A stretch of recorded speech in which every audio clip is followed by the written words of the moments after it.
Spooky hello, everyone. Hey there, hi there. Welcome to Ring of Pain.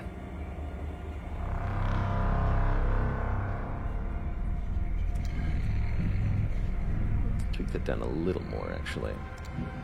Let's go in first ain. Davqua. Biscatonic Blue. This is a vivification. Sean No Soup. Morning. Hey there, Lupin. Got spooky Halloween vibes here for y'all. As our October community game ended up being Ring of Pain. 'Tis the season, after all. So why not play a spooky game that is also rather familiar to us? A sort of roguelite little experience, which I think I previously called a card game. I don't think that's actually true. We've got the shape of cards, but not the behavior of cards. But there are some very, very familiar mechanics that are present in Ring of Pain. And it's quite a little miniature dungeon dive that I'm pretty excited to show off.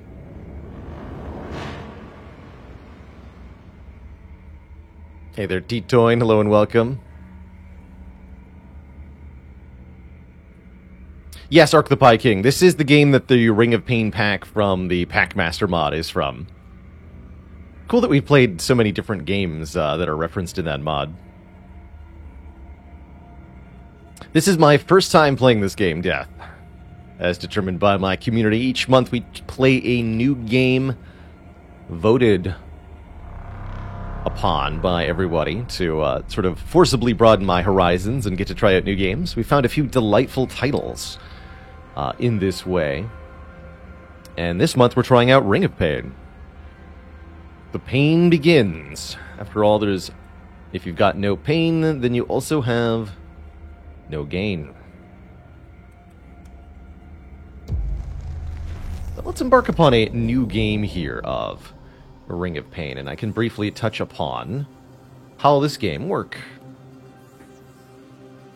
So, in the beginning of a sesh of Ring of Pain, you are essentially an adventurer in a dungeon full of monsters and traps and other such things. You have a few base stats, all shown in the bottom left here. Our health, our attack power, how much damage we do when we attack, our defense power, how much damage we take when enemies attack us, our speed, determining whether we or an enemy goes first. Am I allowed to examine you? Yeah. And every enemy has their own similar stat line. And lastly, clarity, which boosts our resource gain and our critical hit chance. 1 point of clarity is 5% bonus souls, 1 more healing from potions, and 51% curse resistance. I'm guessing that's natively 50, but I'm not sure. Faye with the 53 months. You thought you were playing Risk of Pain, but really it's a different game, Ring of Pain. Risk of Rain, rather. Watch out for the creepy bird. It does what it wants, so I heard. Almost got that right. Thank you, Faye, for the continuing ridiculous support and everything you do for the stream. Oh, I see. We started with a candle. I think that is the starting light source, question mark. We also have a bunch of equipment slots here. Head, body, arms, legs, feet, offhand, weapon, mask, which is different than head, jar, necklace, charm, gem. It's a lot of different equipment types. There's also a spell book and a scroll, which I'm unaware of the purpose of currently.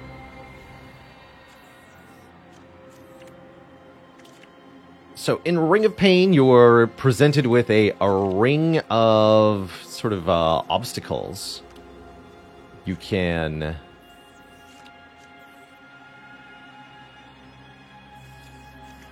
usually you have 2 cards in front of you at all times.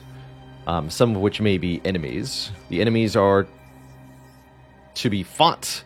There's also rewards, like this is a stat up. Choose one of 3 primary stats to level up. And then I see we've got treasures over here. And if you get through, I think, one side of the ring, you get to the next depth. I'm actually not sure what determines exactly when you proceed down a depth. We'll kind of figure that out as we go. Other mechanics I'm not fully aware of. I guess we'll just encounter those as we go and see what it's like. So rats have 1 defense, huh? Currently it takes 2 hits to kill a rat. Maybe I should level up my block then. It'll only do 1 damage per hit. Ace Cav with the 30 months, the 3 metric years. Yeah, let's grab a stat up, and I'm going to choose +1 defense here. Oh, we could also get +1 clarity. Interesting. No, I want the +1 defense. Meaning we take 1 fewer damage from each hit. This potion will restore 4 health. We don't need that yet. So let's try to get these treasures over here. When we attack the enemy, we attack first because our speed is higher. We deal 3 damage minus the 1 block it has, so we deal 2. And then it attacks for 4 damage back. Minus our defense of 3, so it only deals 1. Like so. We get 1 soul, which we can spend on treasure. Do I want to know a few mechanics the game has, or do I want to discover them in time? I think I'd like to learn them now, so I can make some more informed choices. It does seem like the baseline difficulty of this is pretty high, from what I've very briefly glimpsed.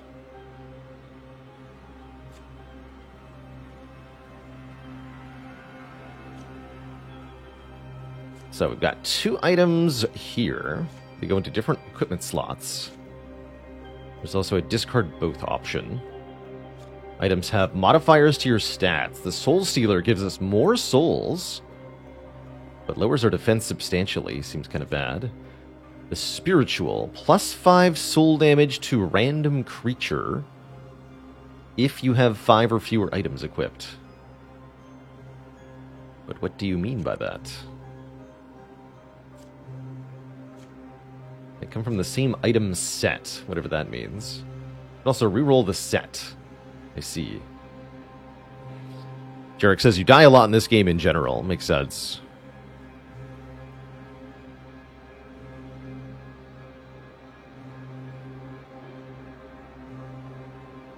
An enemy that would be moved away from the front cards will attack you. Okay, the others I did know. Yeah, you can only have 1 item that goes in each of these slots. Given that this is our first item, and it has some sort of bonus for having few items equipped, let's give it a shot here. What's deeply unclear to me is what triggers the effect. Won't worry about that yet.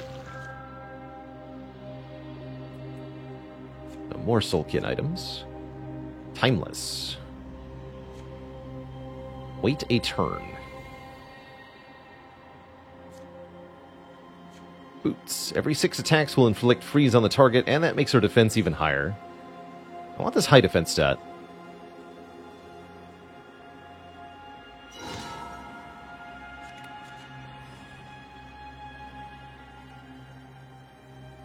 Soul damage. I guess if I do soul damage, I'd probably do more. We have here a Rothound. 4 base damage plus 1 piercing damage. So it'll ignore our defense. We'll take 3 hits to kill. That's fine by me.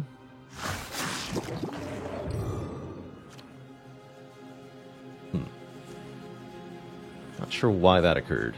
Because of timers? This rat doesn't even hurt me. Parried. Gain parry chance if your defense blocks all physical damage. Oh, I see. Cool. So with even more defense, we can sometimes block piercing damage as well. Quite cool.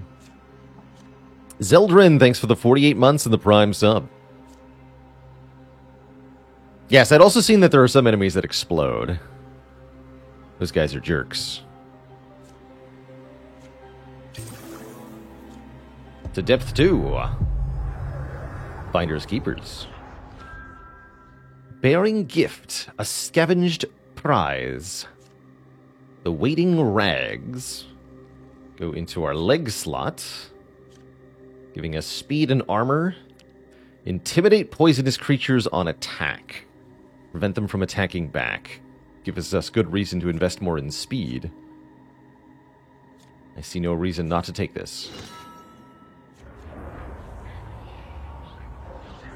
Yes, we currently have a stealth chance. Chance to avoid getting attacked if walking by a hostile creature. Breeze front cards. Okay, so we have it's a one-time use thing.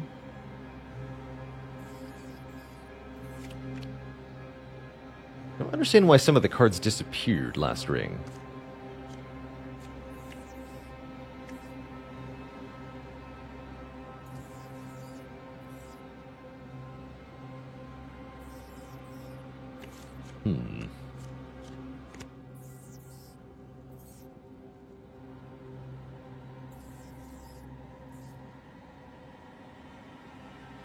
Freeze is a great solution for the enemies that explode. That makes sense. Let's kill this rat. If I understand this correctly. Pumpkin has speed 4. I think we win ties, right? No, roll for initiative. Death effect is to explode. Its explosion damage reduced by defense. It says blocks physical damage, so I don't think so.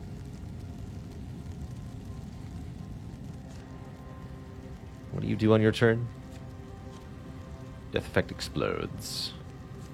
So even if we kill it, it'll explode. Does that mean we try to move away from it? It's gonna follow me. And if I stab it, it explodes still, right? No, we do avoid that damage. Okay. That seems fine then. Give me attack power. Although stacking defense is kind of an interesting thought. I'm sure we'll run into problems if we don't have enough damage. Let's grab some of that.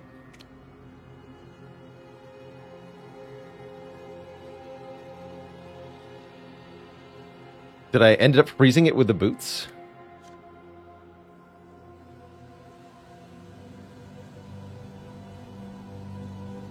We also could have moved right one further step there. Okay.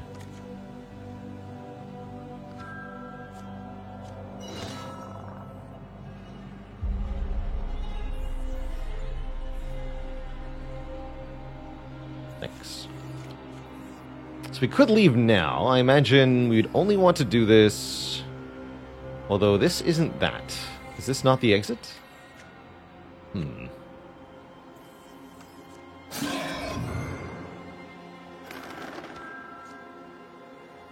Okay, so these would go into the same slot. These shorts. By poison on attack.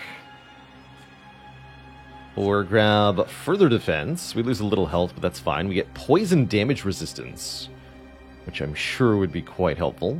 And a little bit of clarity, too. Again, we can reroll if we don't like our options. Take the porous shell.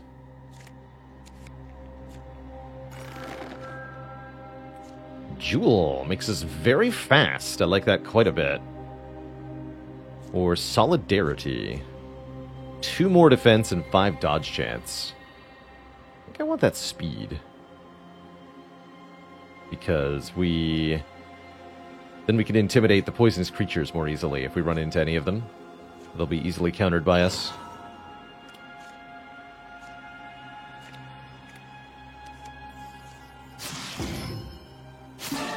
Get parried, nerd. Okay, so let's click on the question mark one, I guess. What have I done? Who are you? I've many names from which to choose. Owl might be the best to use. If we attack the owl, it will kill us. 21 plus 6. 17 speed. Creature is resistant to transform. I guess I'm going to go this way. There's healing here. What is this thing? Don't worry about it. Leave the owl place. Okay, so your death effect is explode.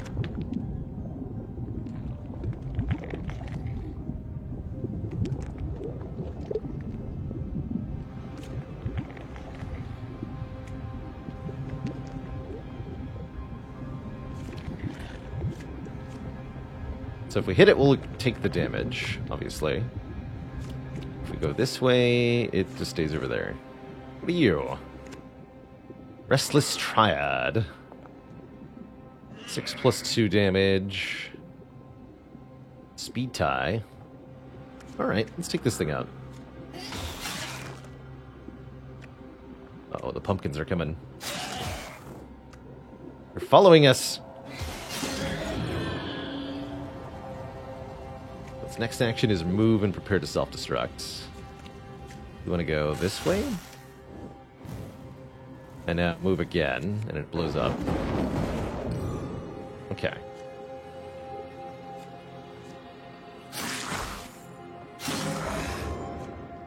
Take the heal. 2 different question marks. Interesting.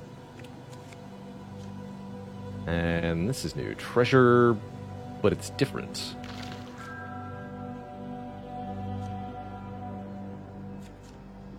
Guess we have to get rid of our Breeze card. Maybe we should be using our scrolls more aggressively here, since we can only have one. Ensnare and deal 15 damage to a target.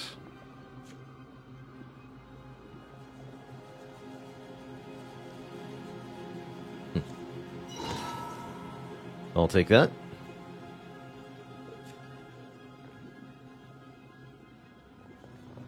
And we get a super level up. We choose +4 to one stat and -1 to the others. I think I want +4 damage.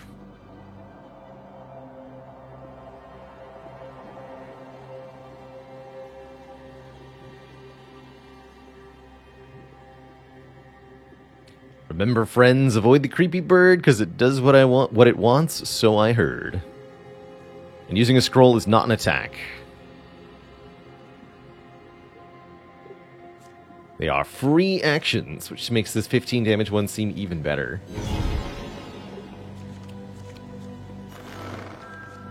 Helmet. Even more block power. Or the bandana. +1 attack, +2 speed, and even more attack if we're low on health. I want the helmet. I like our high defense value quite a lot. What's down this way? Burial grounds. Roaming poison bead. Curious. Glass shield. 3 attack power, -1 defense, -4 health, 5 dodge chance. Curious. Or a tome. 20 defense for the next combat. With a 5 combat cooldown. Let's take shields up. That seems cool. Gravestones.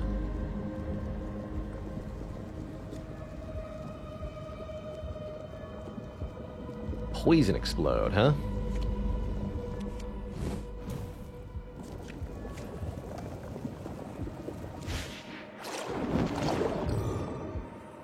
Got him.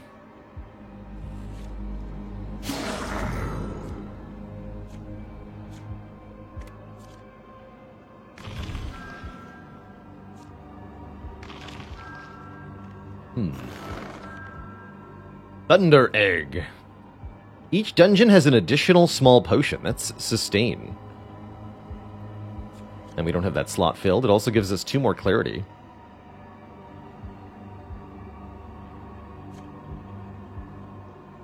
Or sandals replacing our boots. I'll take the Thunder Egg. What is this? Plague Bearer.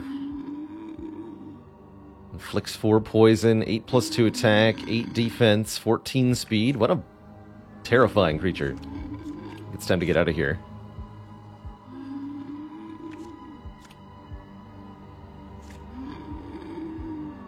Snare. What does Clarity do? Clarity gives us more healing from potions, more souls from kills, and a few other small bonuses.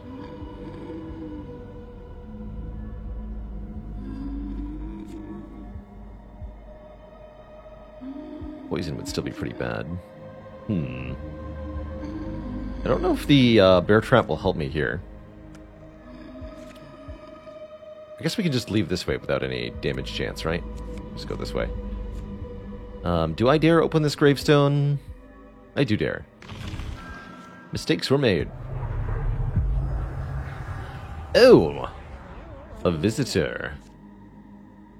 1 for you and 2 for me. Eye for value, keen eye see.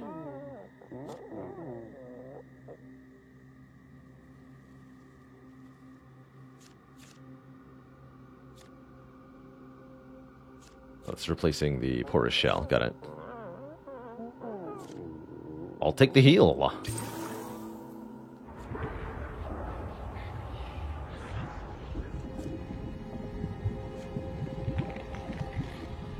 These only explode when they die.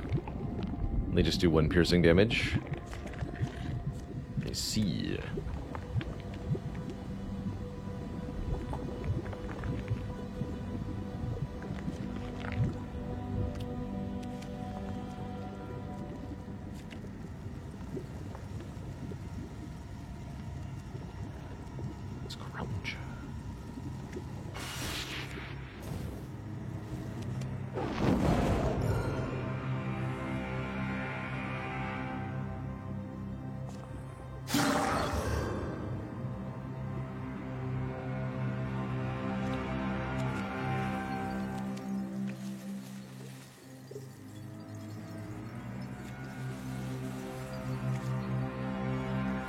Oh, no, you don't.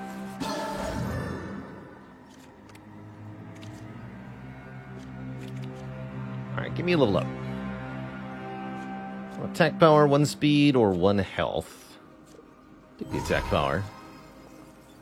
Shuffle a prism. What does it mean? Wait, what?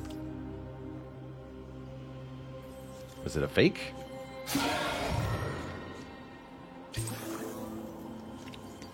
Oh, that was a level up. This is one of the super level ups. We can get +4 defense. I want it.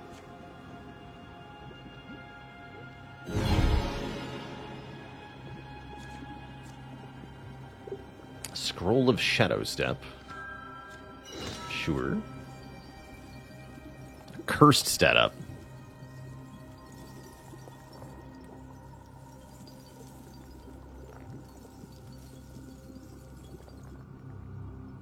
Oh, cool. There's like a little... I can zoom out slightly. Not sure what the purpose of that is. I guess maybe if there's enough cards, you can't see them all.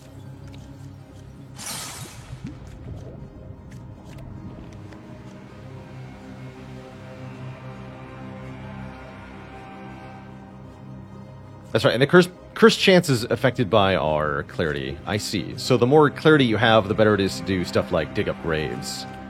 Ah. Ominous.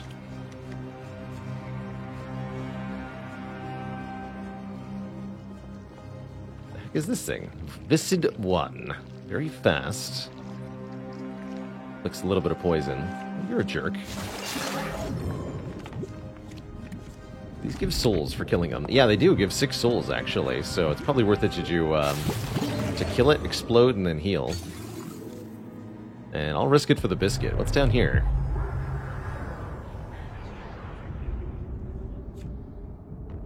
I've made a terrible decision.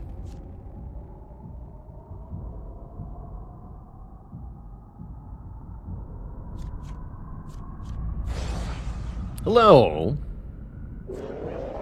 Listen closely, can't talk long. Sirens watch, beware their song.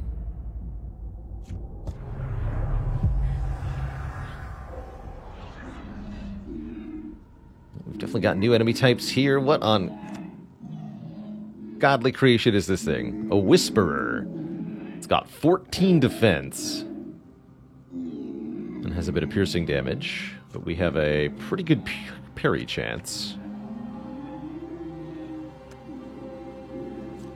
And I think we can use the Fire Bead's explosive power against it.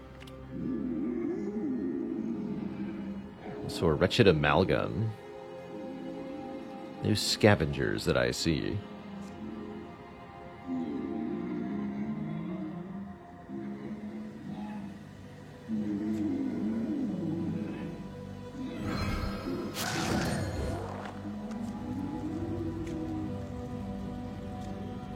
Yeah, that'll hit the Gaio.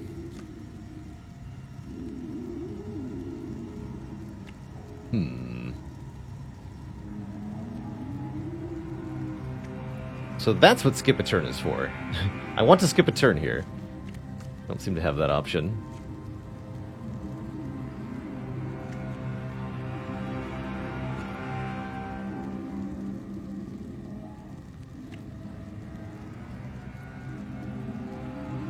We can drink the potion at full health, or I can just attack the pumpkin. Take the damage, then drink the potion. We get more health back that way. So we got another one. This will work. Now I can drink the potion. Move left.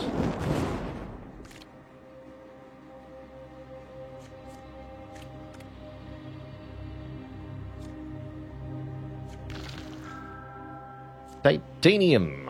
+1 defense for each empty inventory slot. Currently +6 defense.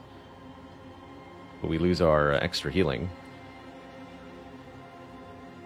5 attack and 5 splash damage this turn, instead of our shields up is the other option.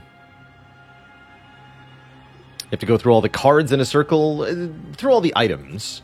They're shaped like cards, but unless you are shuffling cards together randomly, then they're not cards in any true shape or purpose. They just are shaped like a card, and they could just as easily be hexagons or chits or 3D modeled creatures or whatever you want. They're all functionally identical, just a visual representation. You don't have to go through all of the cards. There are exits on each floor, but of course, in typical rogue fashion, you want to maximize your resource extraction from every floor. So you typically want to get all the stuff.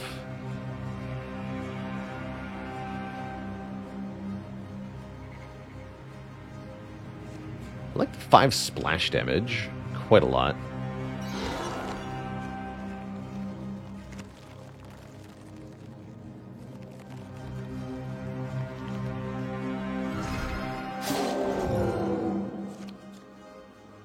Teleport a creature to the back of the dungeon.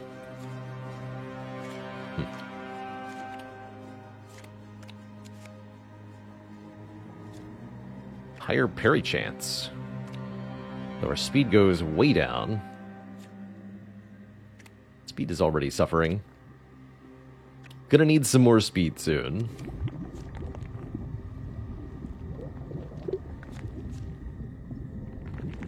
Boots will freeze. Got it. Cool. Give me the souls for free then.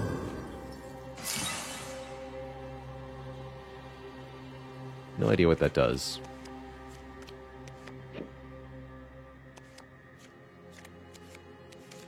Seems to me like visiting these question marks is better than just directly proceeding to the next depth, but heck if I know.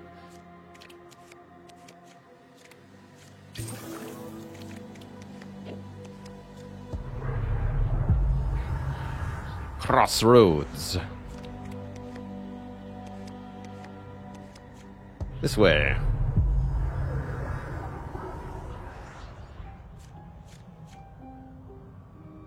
Looks like this is heal for 8, lose 1 max health. Describes itself as a sacrificial shrine. I say nay.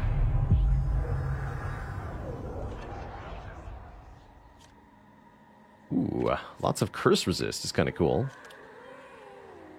The Drifter. Fast and hard-hitting. Looks like a right proper jerk. Deploy a target dummy that we can attack. Oh, nice. Move and attack if passing you as well. Okay, these guys are rude. I'm going to deal with the Drifter here.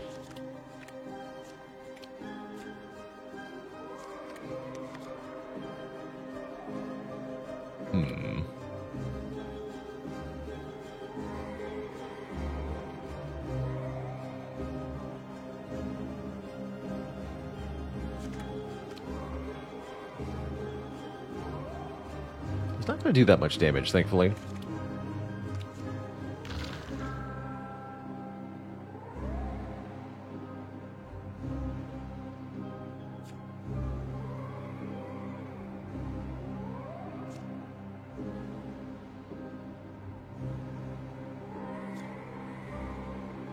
Three curse damage on attack for every Soulkin item.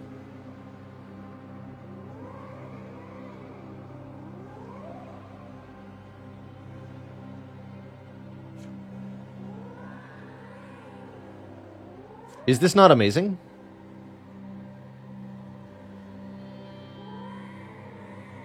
You're telling me this is a Soulkin item. We already have 2 equipped, the boots and the helmet, or the mask here. So this should be plus 9 curse damage on attack. And gives us the option to maybe even do better than that. I should probably be using this reroll button a bit more than I am. That said, this looks great. Give it a shot. Yeah, we hit him for 1 damage and 9 soul damage. This means we can easily take this fool on. Dodged it. I have a 3% dodge chance. Good for us. Hey.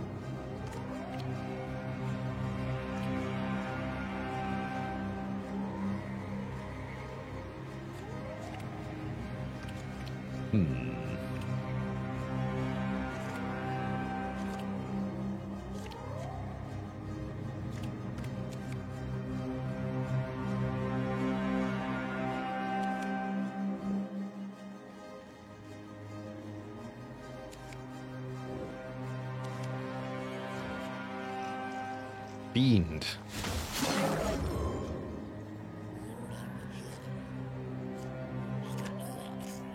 Spineback. Reflects 6 damage. Does it, though?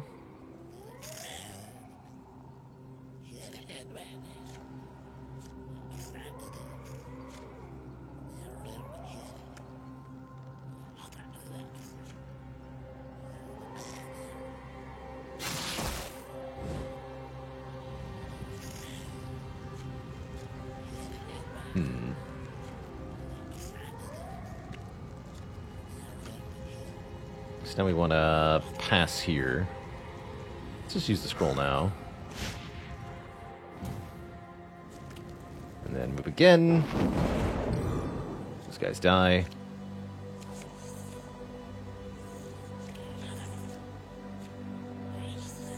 Why are you now killing me? Oh, I see. Because you have spikes up.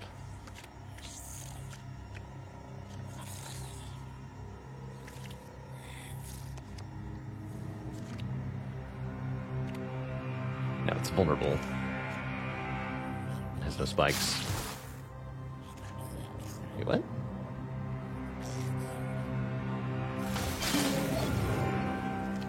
I don't know why that didn't kill it the first time.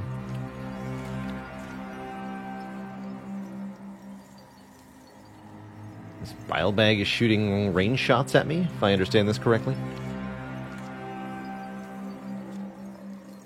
Curse damage cannot be lethal. Ah.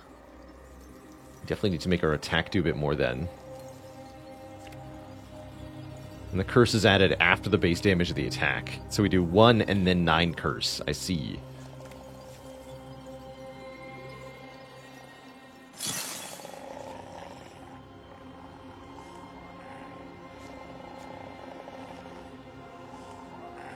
I see, and that's why this looks this way. This enemy has 5 health. We do 3 regular damage, and then 9 curse brings it to 1.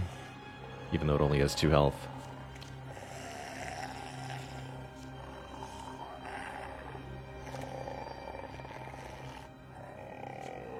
Doesn't seem like I need to use Enrage here.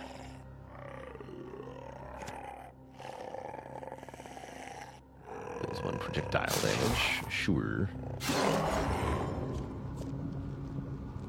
What are you? Death effect, poison explode. How about no?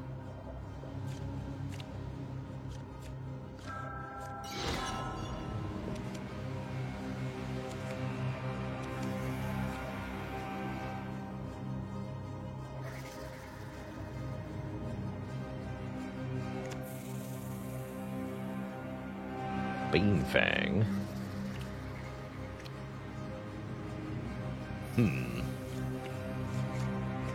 Guaranteed to pass the stealth check here. Let's just do that.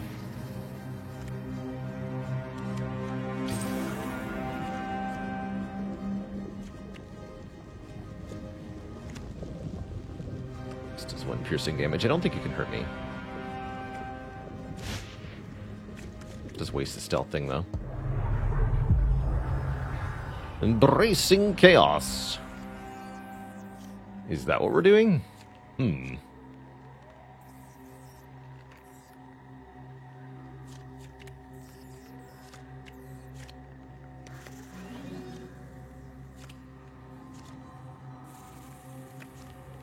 well, I don't like this Viper thing.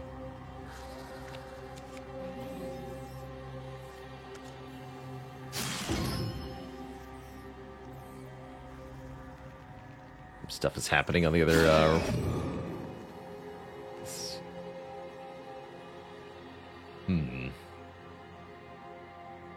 These guys are moving around.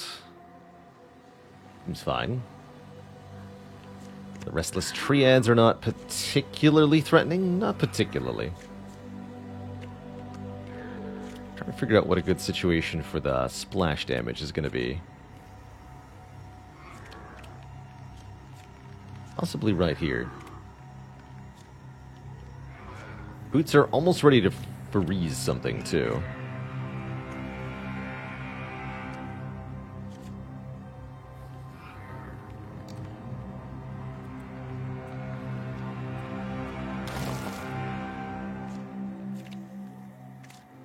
Cool.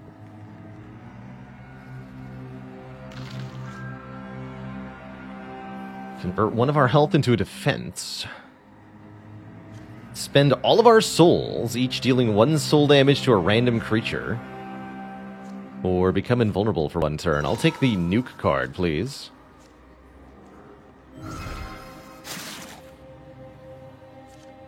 Oh, and the dummy has like a huge defense stat too? Cool.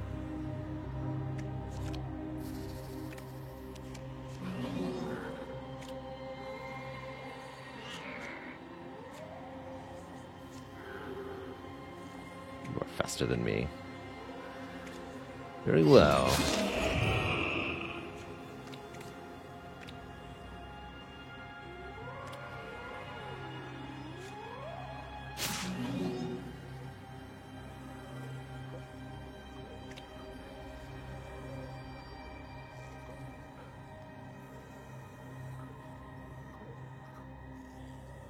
Did you just turn into a different creature entirely? I'm confused.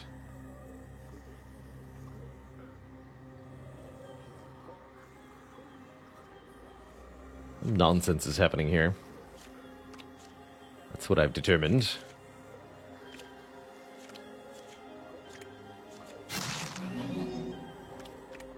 Now that one transformed. What's transforming things?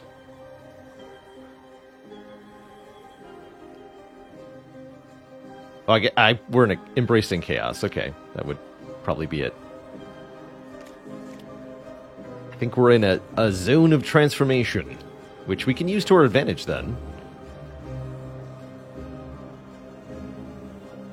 This twins inflict poison. That's no good here.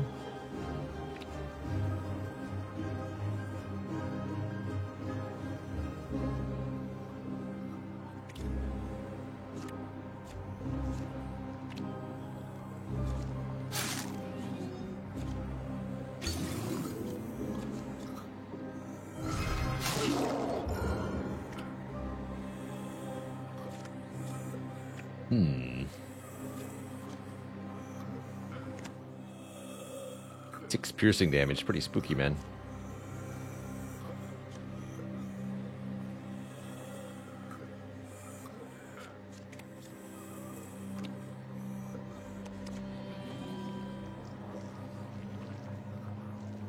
These attack faster than us. They apply 1 poison. That's not so bad.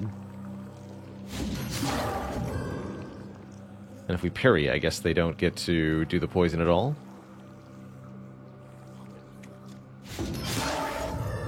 Doesn't seem like it.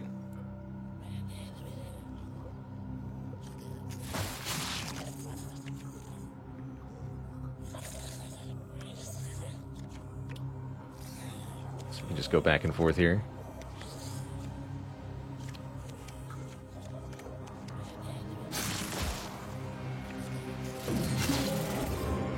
I like it. Do you cost 20 souls or give 20 souls? Cost. Guaranteed curse resist. It's a jar. 3 curse resists. Or get different paths. Oh, also this is a soulkin, so it means our damage goes up. Yeah, give me the decanter. I like it. Ginger Llama, thanks for 38 months. My policy on giving hints and such in new games depends on it depends on the game. This sort of game, where there's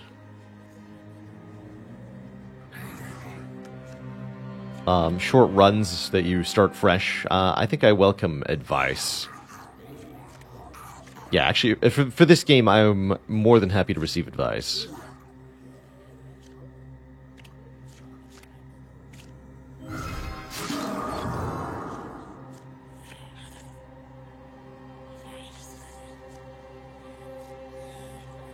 Speed stat needs to be fixed, please.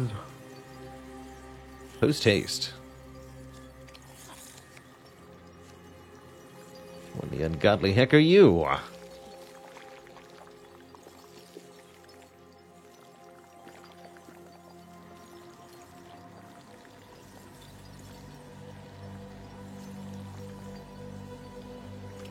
We can just go back and forth if necessary.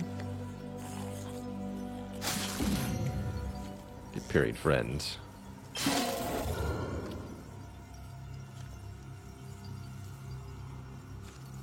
The Restless Triad is not so threatening neither.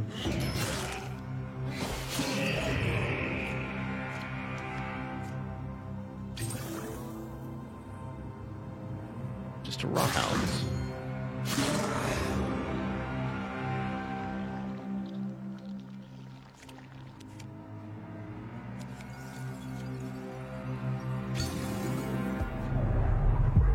Good to me. Oh, a visitor. 1 for you and 2 for me.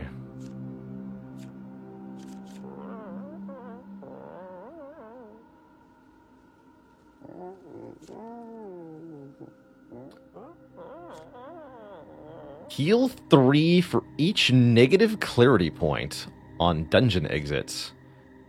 That'll give us negative curse resist, but the decanter is not a bad thing then.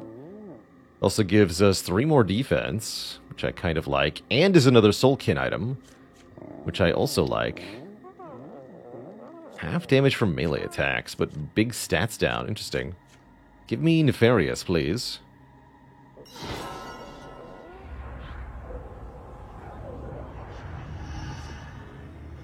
So now we're doing 15 soul damage. Seems like a weak unit.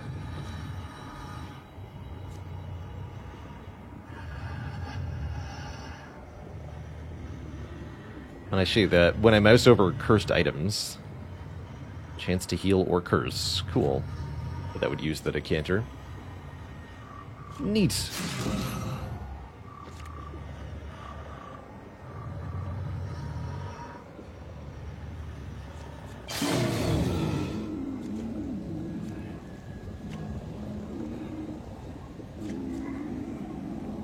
These guys are easy.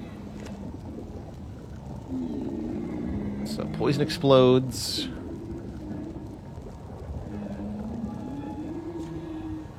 Move and prepare to self-destruct. And somebody's shooting projectiles at me.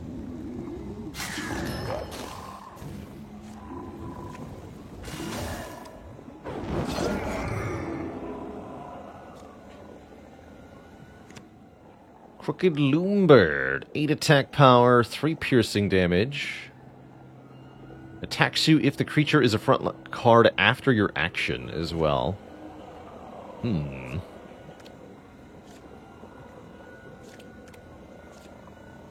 So yeah, it hits us twice. You see. Go this way then.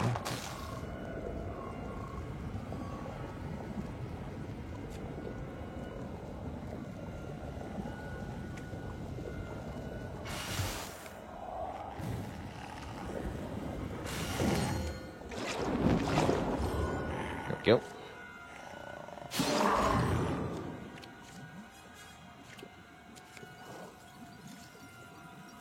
Minus 15 defense to an enemy is kind of good.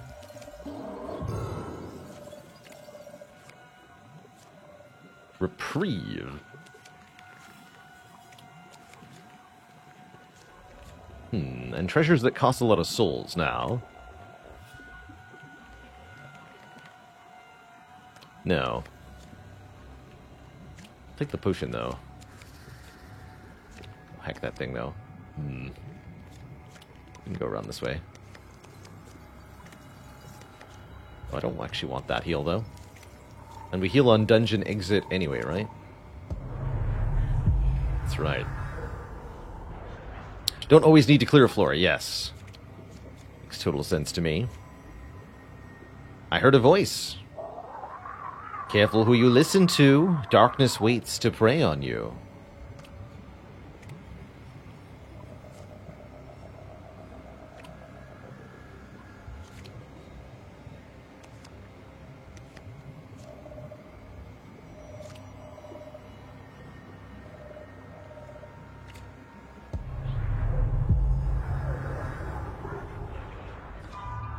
Bearing gift. A scavenged prize.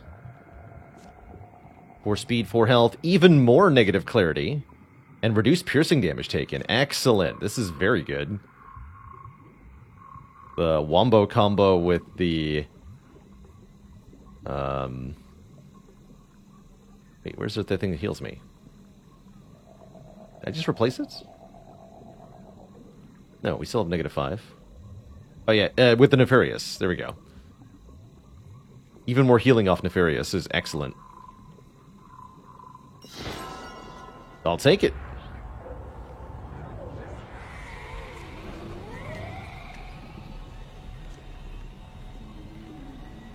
I will take it.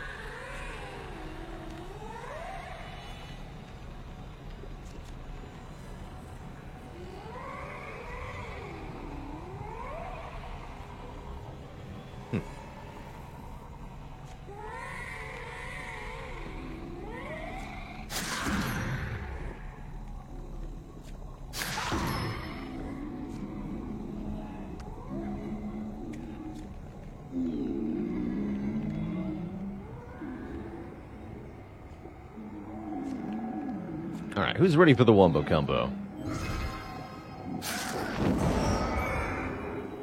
Kaboom. Really like this tome. Being able to hit creatures that aren't directly adjacent is super powerful.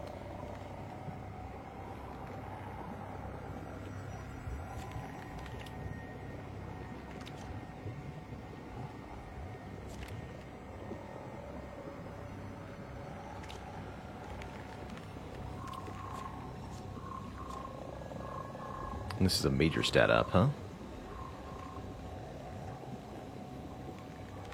Even less clarity. Good. I think I want more health then.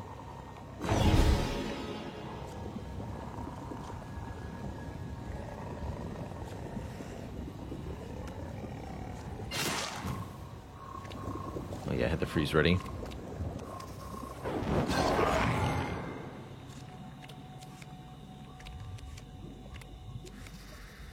Uh-oh.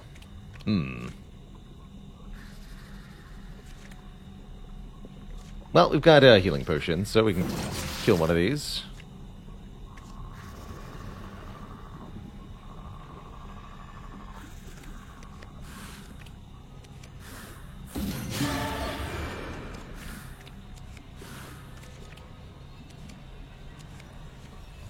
We can get them both, actually.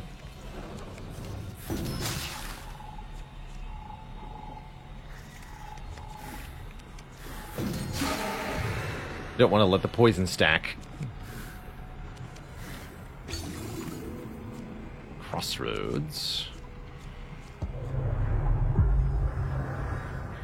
Okay, so we're becoming familiar with the area types now? Yeah, some of them, once we've seen one, they'll no longer be a question mark. So let's keep kind of seeing all the things. Companions? What on? I have a gift on one condition. Quench the thirst. It's your audition. Weakness is a curse as well. Do not worry, I won't tell. Sam. Sam is a big toughie. Why don't we quench the thirst? Innocent pupper.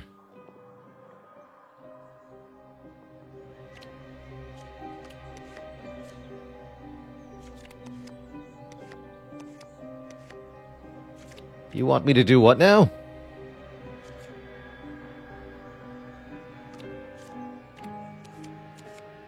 It's quite the ask, sir.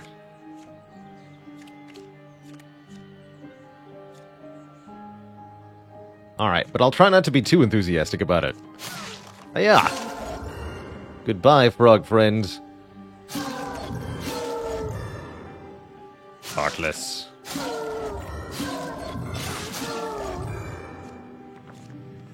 It is done. Here's your prize, a new disguise. Wear it proudly, freshest hides. Get a fur coat, but not a real fur coat. That would be cruel. Even more negative clarity. Huge speed, huge defense, huge health. I knew being evil would pay off someday. Excellence.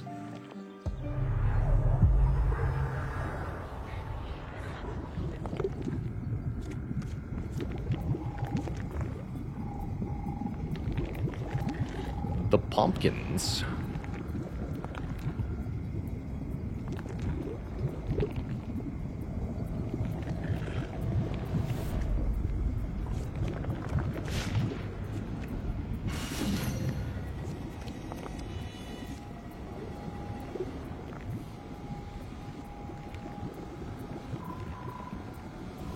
It looks evil.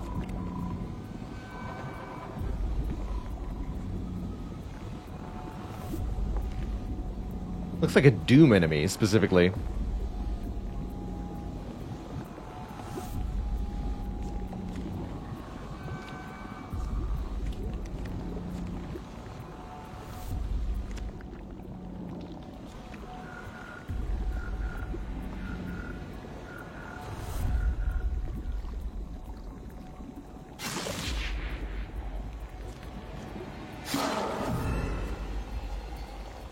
That makes sense that the Viscid twins turn into Viscid ones.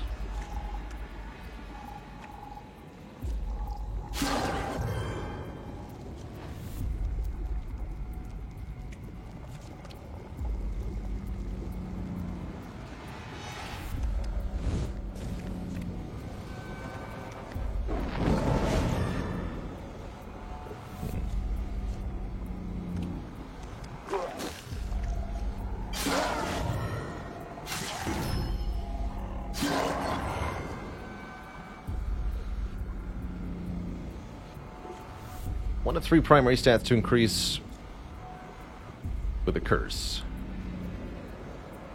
I'll do this. It looks like it's just +1, but I gotta know. No, it's +2. Okay, that's what I wanted to know. Give me 2 more speed, I suppose. 2 uses of the jar left.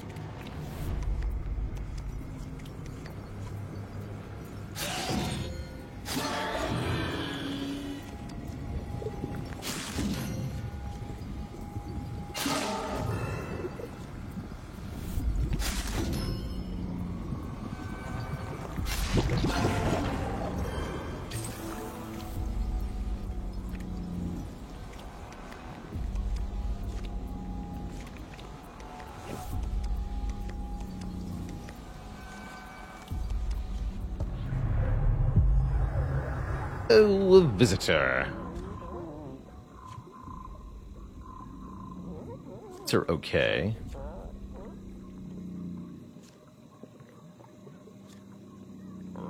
+3 poison to target creature, then double its poison. And that's a free action every 2 combats? Are you kidding me?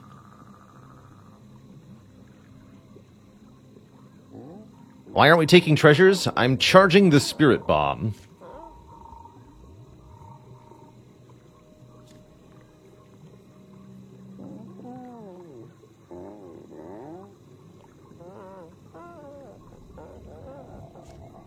Should be ready in about 5 minutes.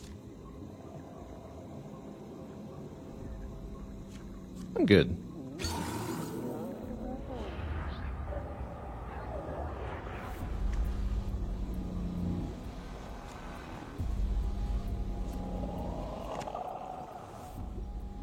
I'm faster now.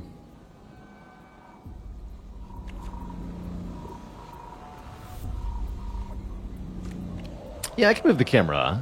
Let's see. If I go slightly above here. About right there.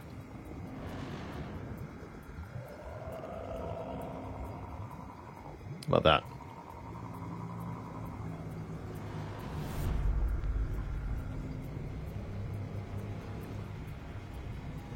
Now you can see what my things do. But these guys don't seem too bad. Got a huge roaming firehead coming our way.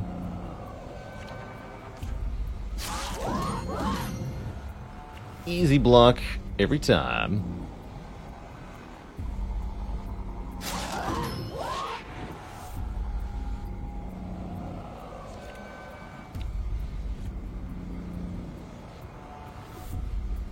Projectile damage from that bile bag. Currently out of range. Got it.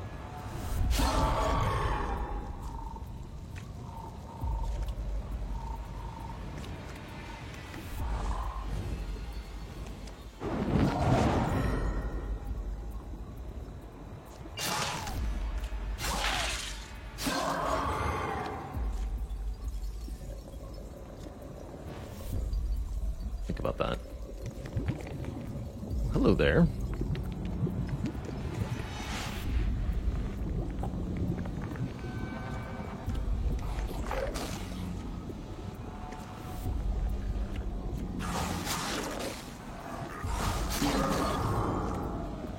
Like, I won't be buying this. Although, I'm wondering if the items are a lot better that come from these kinds of chests.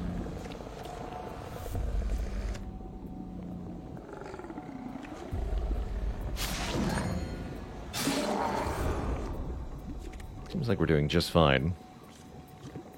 The yellows are, they say, super good. Oh, good lord, what is this? Hello, friend. 16 attack power, 1 piercing damage. Does 2 poison. The Viscid Union.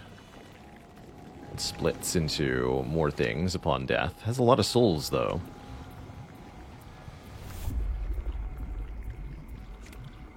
Alright, we'll be back for you, maybe.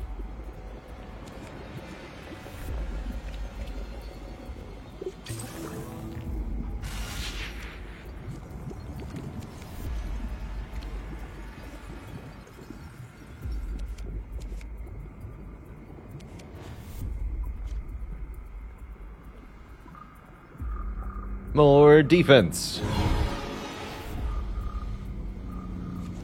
It will not hurt me.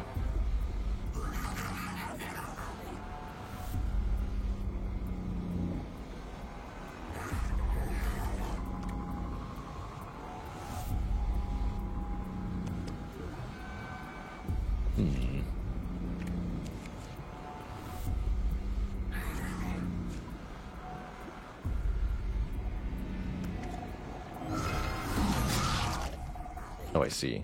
It's got 28 defense? My bad. For thinking this Enrage would do anything. At least we have a guaranteed minimum of 1 damage, it seems.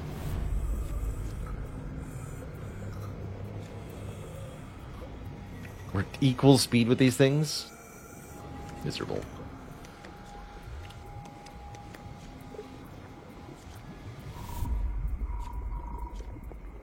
I'll take 2 more speed then. Makes it easy-ish to deal with. 60% parry chance. Cool. Item will appear.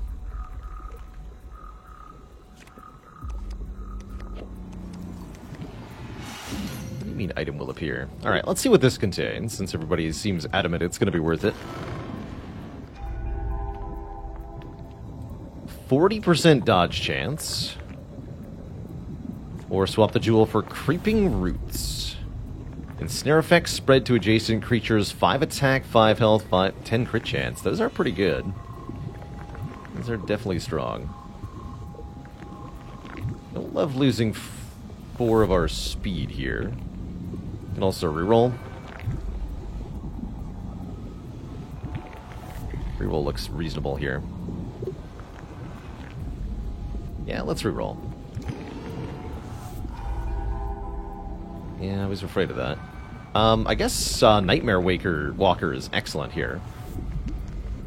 Oh my goodness. On equip, for every negative point of clarity, this item grants +1 to a random other stat. We're going to get 21 random stat ups? Oh my god. Alright, click.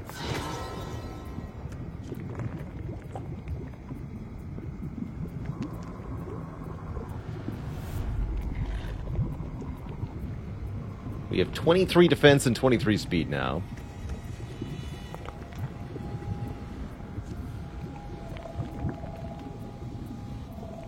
Cool. We are zooming. Let's see if we can use those stats to deal with some of the other stuff. We also have a massive heal when we leave. Heal 3 per point. Oh, we full heal every time we leave a floor. Because we're currently going to heal 63. Amazing.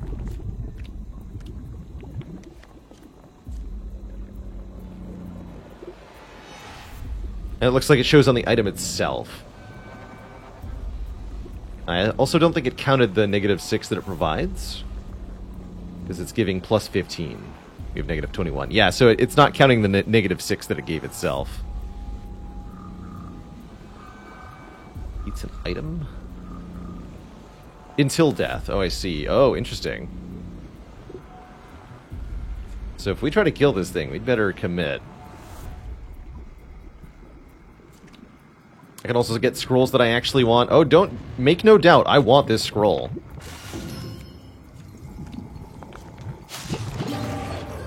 I want that scroll quite a lot.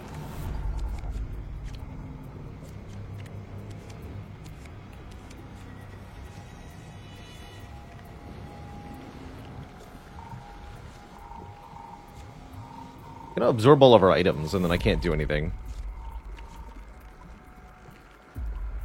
Doesn't seem good. Alright. Yeah, we get them back, but not if we can't kill it. Because it absorbed all of our items. Do you understand? You get stuck with no items and you die. Unless I misunderstood and it only ever absorbs 1. That would have been easy to deal. But my assumption was 1 per hit. If it's just 1 total, then yeah, I should have killed it.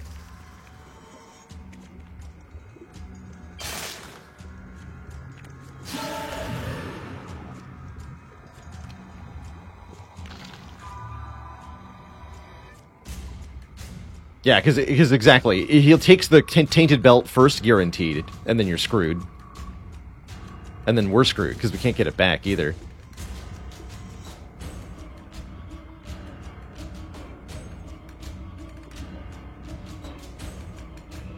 I'll reroll for only 6.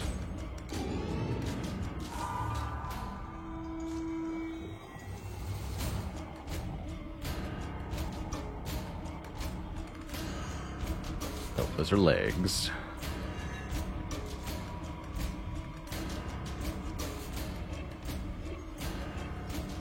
Although just the total stat gain here is pretty substantial.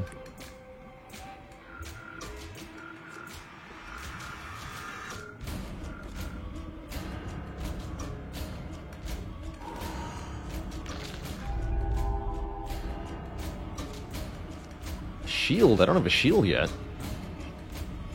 Excess killing damage becomes splash damage. Or Chaos Flower, plus 8 splash damage. Oh my, I like that. Give me Chaos Flower.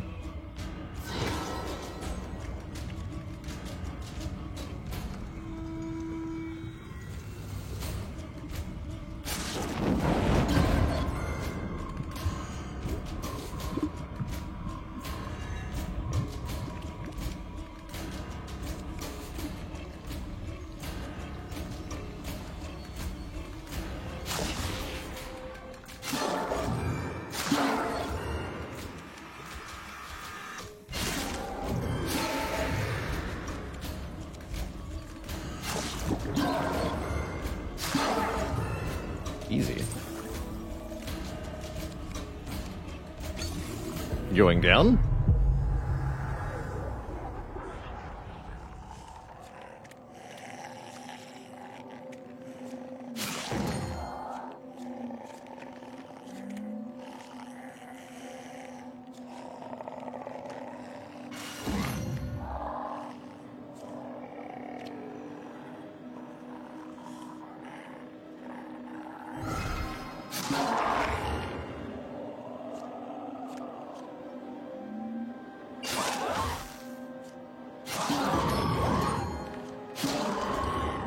Easy peasy.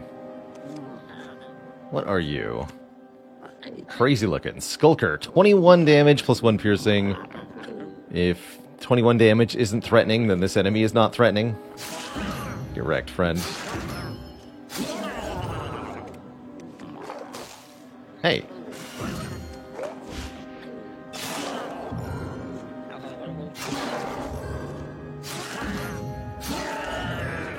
Clicky clicky.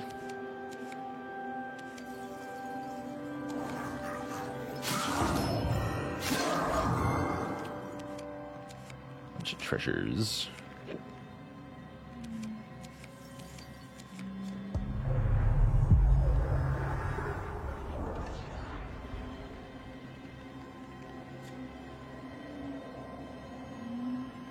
You must have more defense. And splash damage ignores defense. I was thinking it probably did. Wait, what?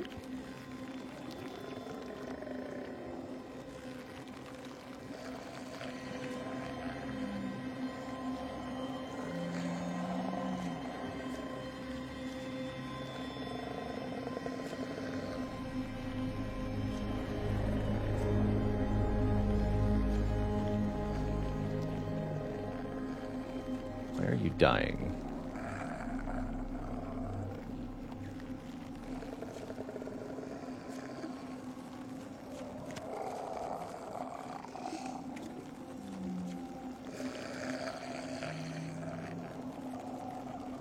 The amalgam is about to eat it. Next step, absorb neighbor creature. Ah, I see, okay. Don't do that. Thanks.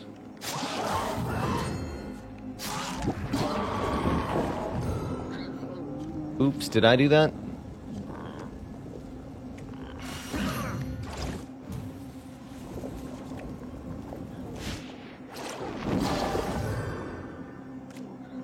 My bad.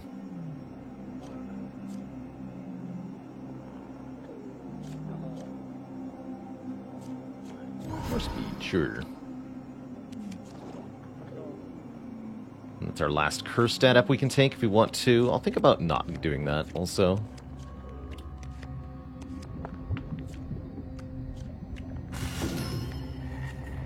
Well, you're terrifying. Ice Beast. Resistant to freeze. Completely non-threatening otherwise.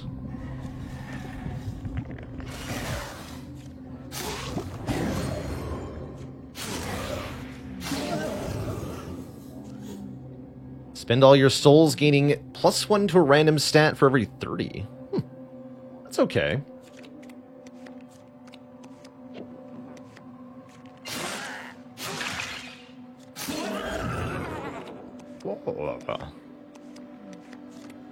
I'm just gonna keep going.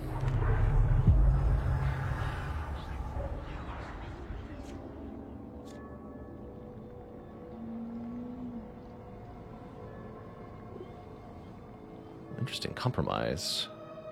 Minus to the other choices. Neat.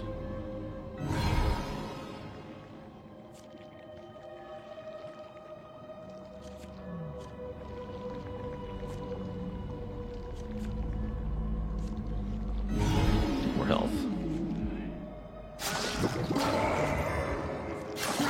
Splash damage is really strong.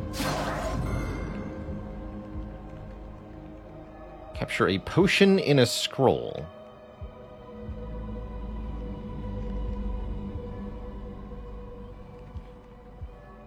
Interesting.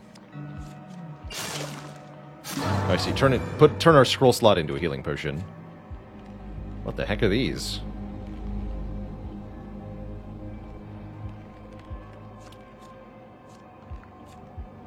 Stone Shifter. They don't look threatening, actually.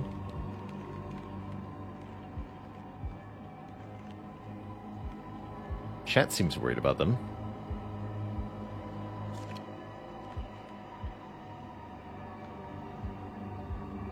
Why is chat worried about these?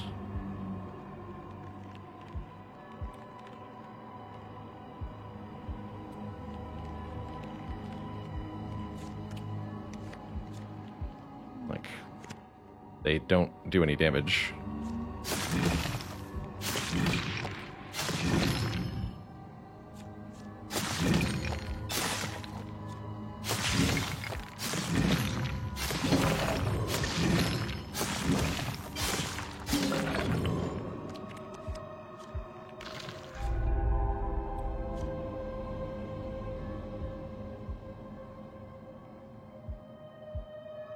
+1 petrify on attack for 4 health. Then my attacks do -5?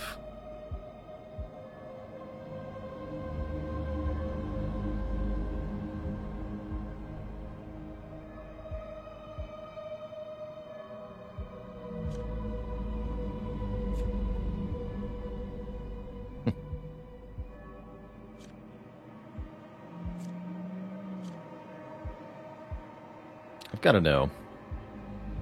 Oh yeah, the current boots are soulkin, but because this is adding... normally that would matter, because then we're doing like 3 less damage per attack. But the secondary effect of this is a lot more attack power, functionally. My only concern is that negative attack might still do not enough damage. Like, is there still a minimum of 1 if my attack power is negative? I'm not sure. How many floors does this game have, man? Too many. Hermit's Buckets. Fill all empty inventory slots with junk. Fun choice. Ranged creatures don't attack. No problem.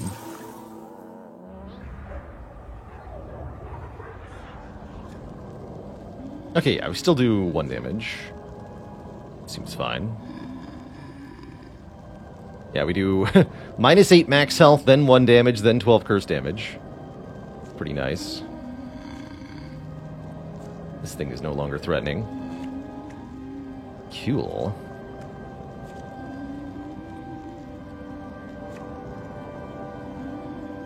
Steel Souls. What are you? Follower.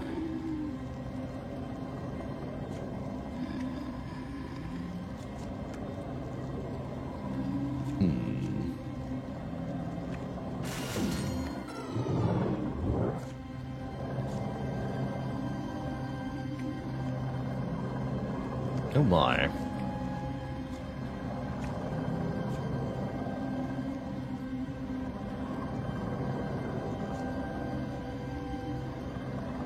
This is going to be awkward.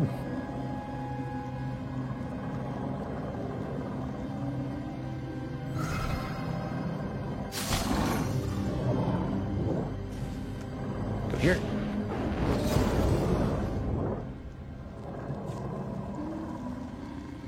Right, cube.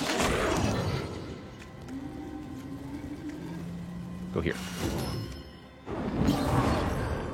That's not too bad. And I see this guy's getting away.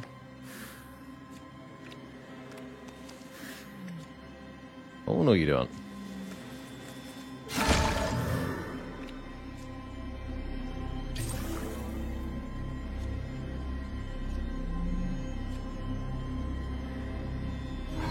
Alright, just keep stacking defense. Seems like if we have enough of that, the enemies cannot do anything.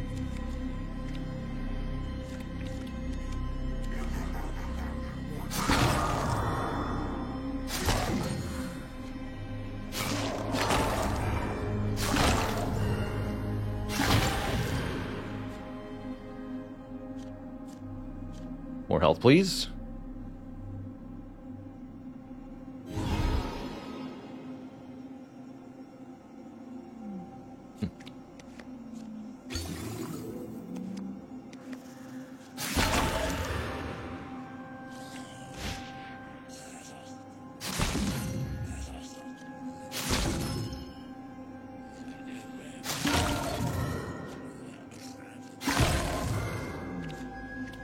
R.I.P.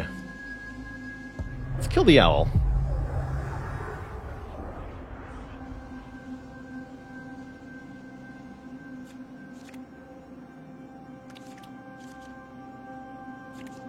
What happens when the light shines bright?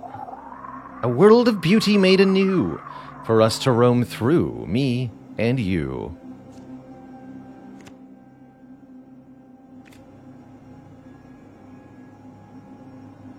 Yeah. Ambitious intent. Trait angry. We have made it angry. Good. Doesn't actually do anything anymore. It does do 5 slash damage, I guess. Rip owl.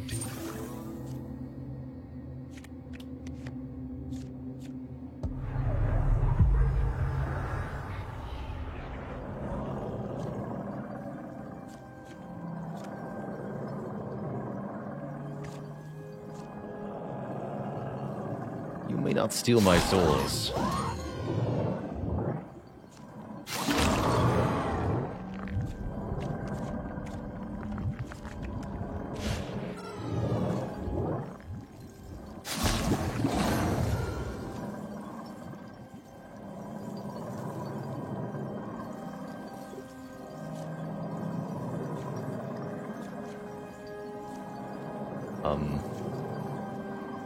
What just happened here? Looks like everything in these positions is going to take 53 damage, possibly including us.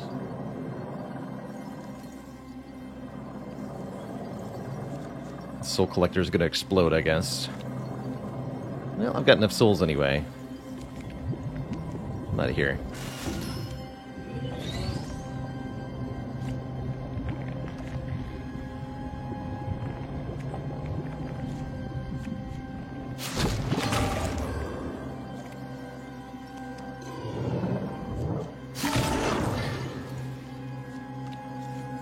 Alright, we'll crack this open. What do you got? We could use an offhand or a weapon still.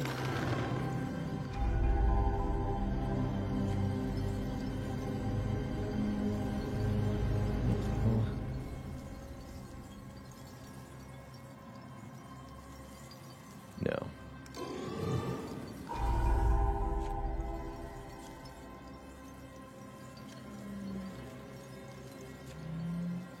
That one's just 3 block.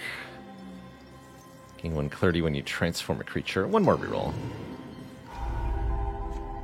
Weapon. Metal Ox. 4 health for clarity. Knock back the next creature on pass. Or a different jar. Fill empty inventory slots with random brute items.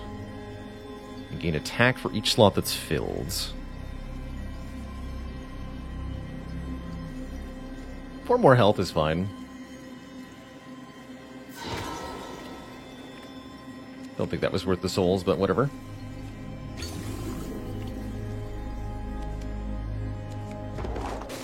Hey.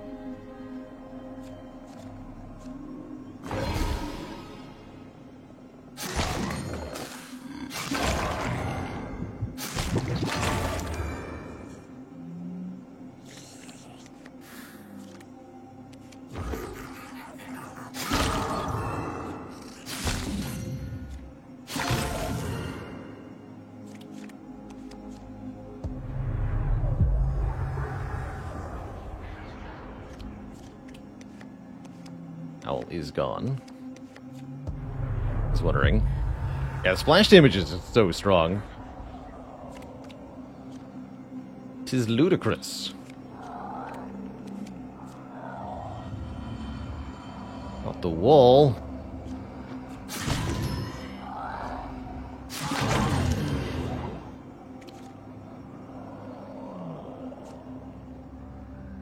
Intimidate creatures when we attack them. It's pretty good, too.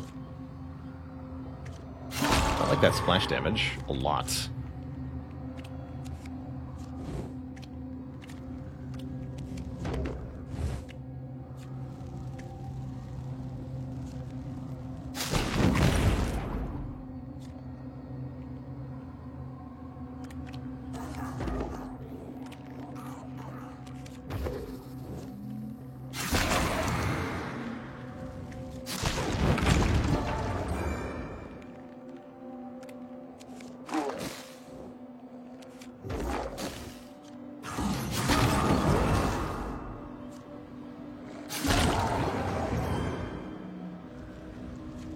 Don't let that one blow up.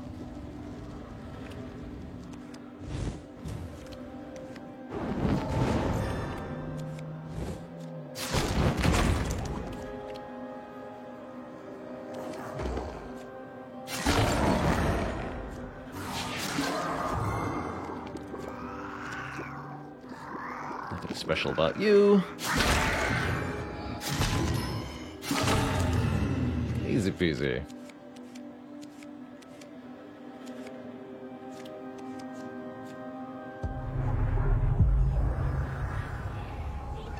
Are we winning, son?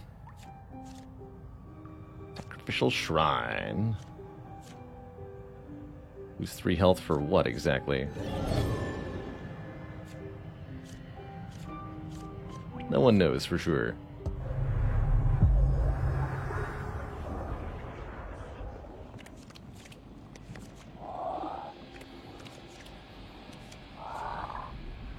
Someone one frog per 5 clarity. Maximum 5 frogs.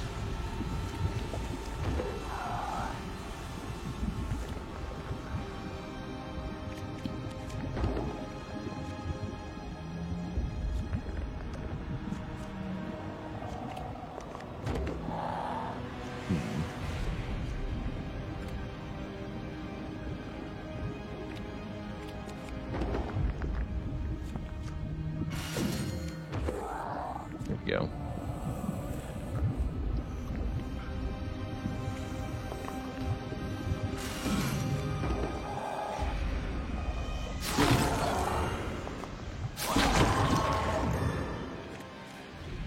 What is this?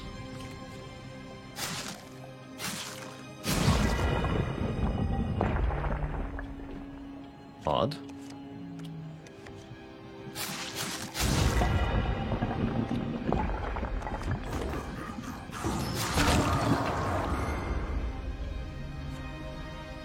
+5 to the health stat. Make that max health reduction even stronger on our hits. Why not?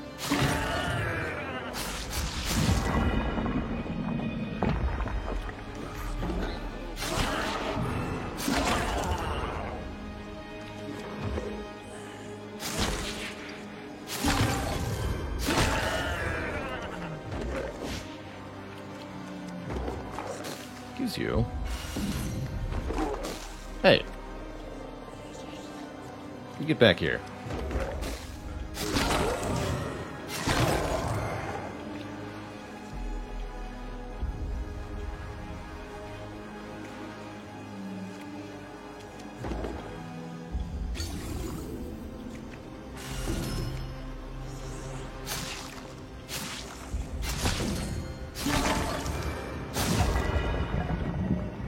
What gods we here?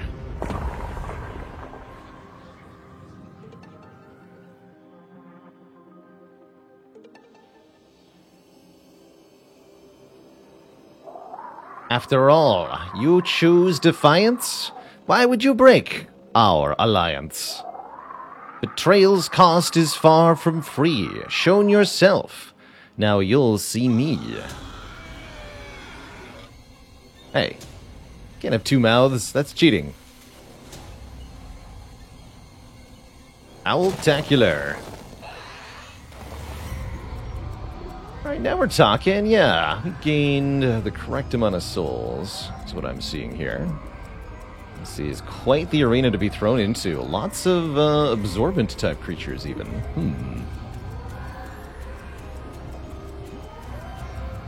Doesn't look like we're going to have too much of a problem though.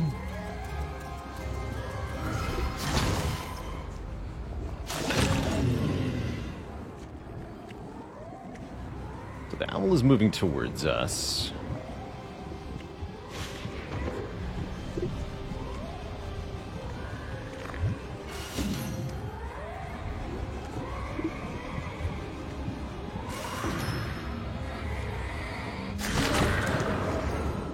Rely on that splash damage quite a bit here.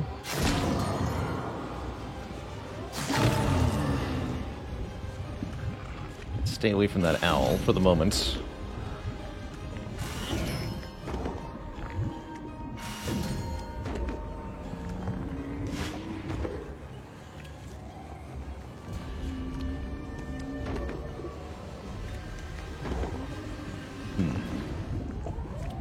This isn't quite going how I want it. Might be able to hit the explodey boys with splash damage. Not quite working. Is it time to do the thing? I think it's time to do the thing. Soul Spill! Go!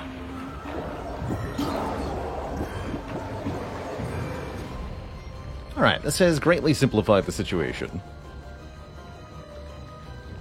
Also got a unlock for killing 10 creatures in one turn. Seemed pretty good. Owl does 40 attack and 10 piercing. Owl's pretty strong.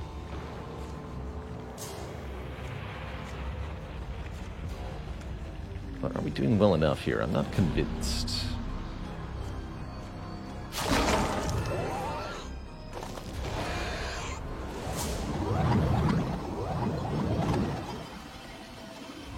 Power up all creatures, huh? I knew I should have waited on that scroll.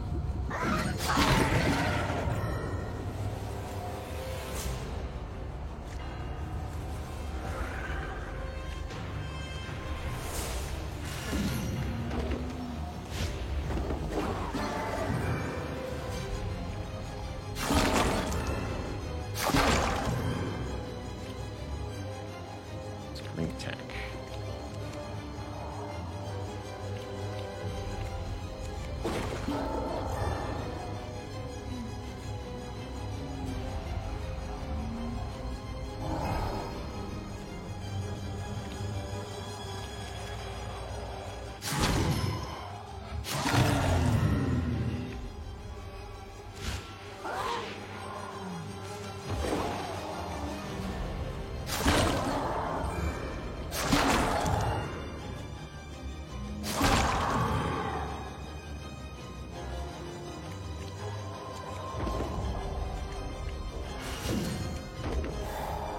Now, a little bit of poison never hurt anybody.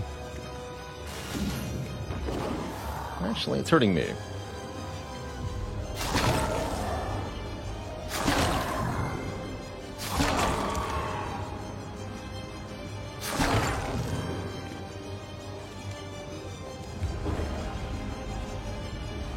this? Boundless Soul. Seems important.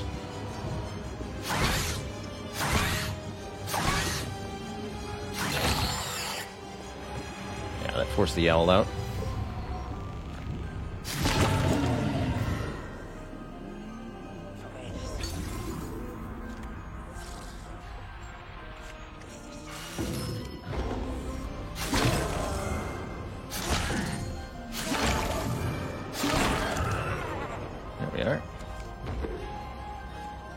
Okay, he does very large damage. Directly.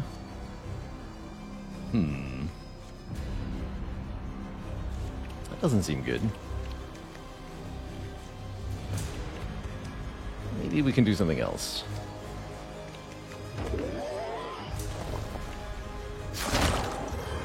Am I using the Twitch extension for the game? No, after looking at it briefly, I decided not to.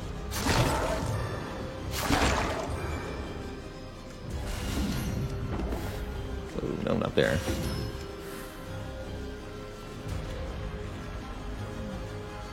Need the defense up, I guess. Only +1? Sad.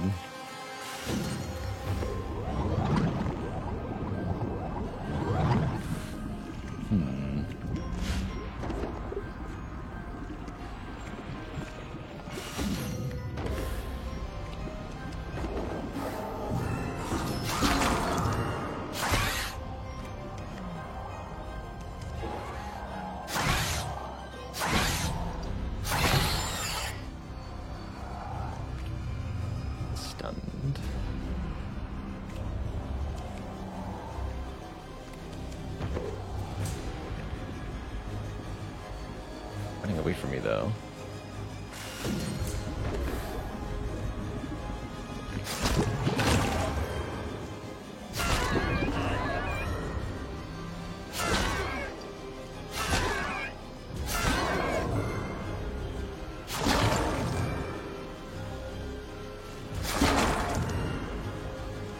Now he's gonna kill me again.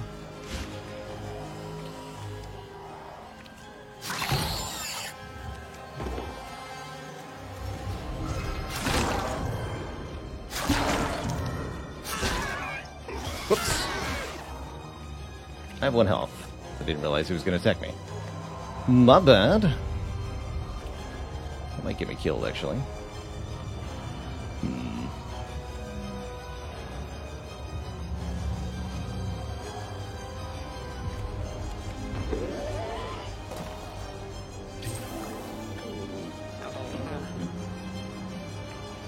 Hot turns, huh?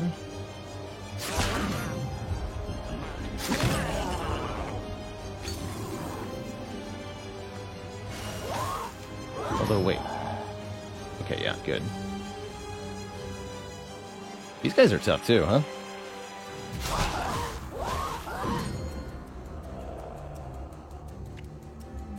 They are super angry. I think I'm gonna die. Looks like it. Yeah, and we're stuck here, too. Okay, I think we're toast now. This final battle is a lot more than I expected. If only I had time to scroll a little bit better.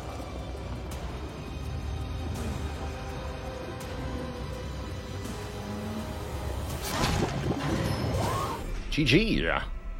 Got really close to a true victory there on the first try, knowing absolutely not at all what we're going into. That's pretty cool. GG, everybody.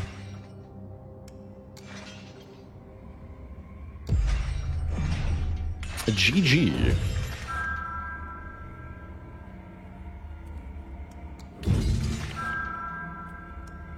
Got a little too complacent at the end there. I always find it a little discouraging when a game has a difficulty curve that's shaped wrong. It's so hard to keep focused if it's too easy for such a long period of time. Got a lot of unlocks, though. We can see many, many other things on the next run. We'll be doing one more.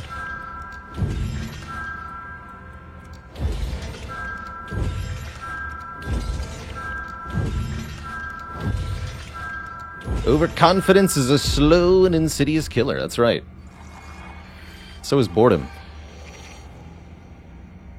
All right, Twitch chat, I'll be back in a few minutes here. We're going to go again in Ring of Pain, see if we can get a proper, true victory now that we know what we're actually heading into.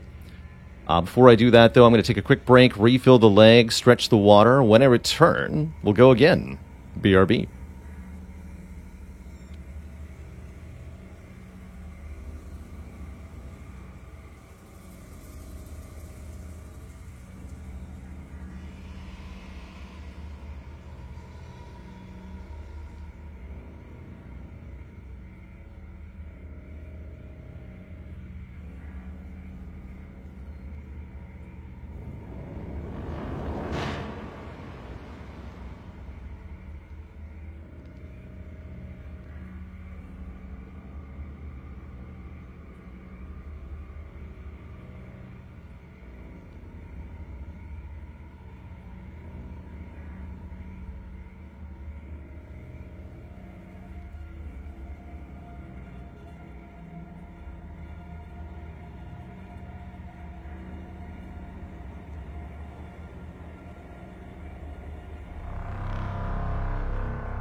Alright, Twitch chat, we are back. We are back.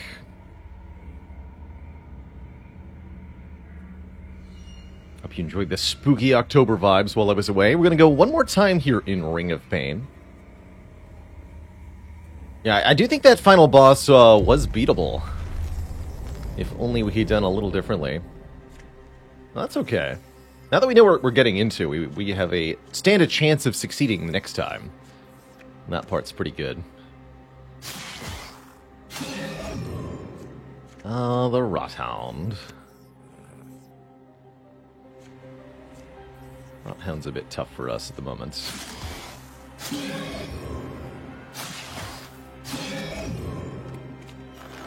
Get some starting stuff.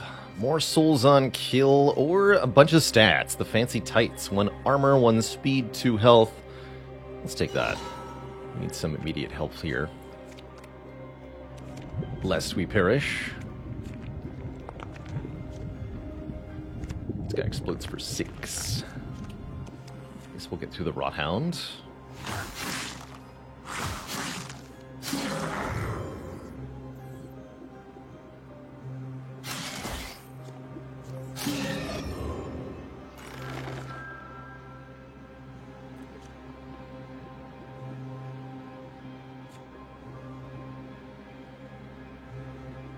More basic stats on the bandana is helpful.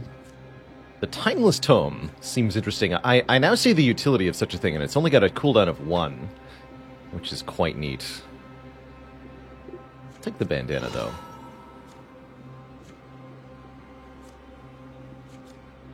Felt like defense is a very powerful stat overall.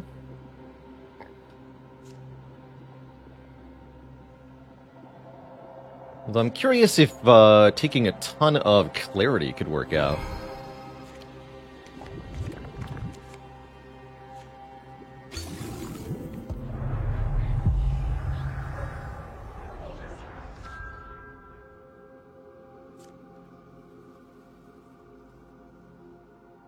Well, that's very nice first item. Gains speed equal to 10 minus the number of items we have. Cool. For now, we're fast. I'll take that. So I think I've got a better idea of when to freeze things. You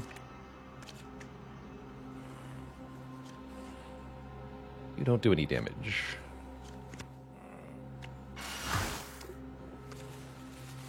We don't do any damage.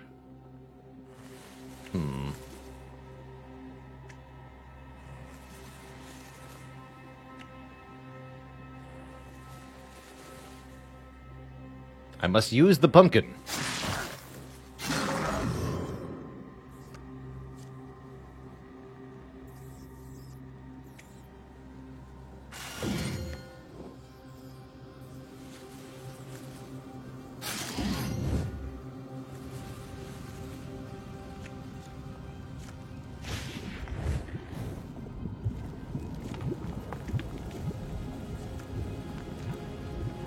Oh, the chain reaction explosion's gonna hurt.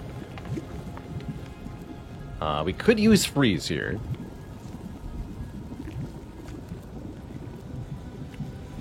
But I really want this guy to die. So I think I'm willing to take the damage here. Let's just move. Wait, that doesn't kill him? What? I think I misunderstood what that bigger pumpkin was, actually. That was not a 20 damage explosion.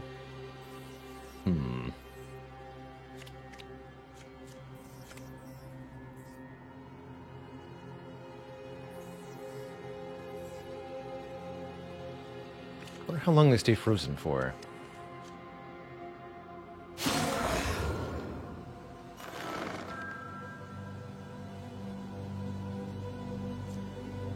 One clarity for each empty inventory slot. Gives us a ton of clarity right away.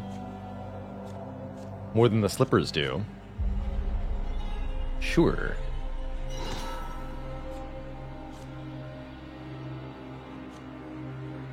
And I'll take the +1 damage to try to kill this Scrounger guy.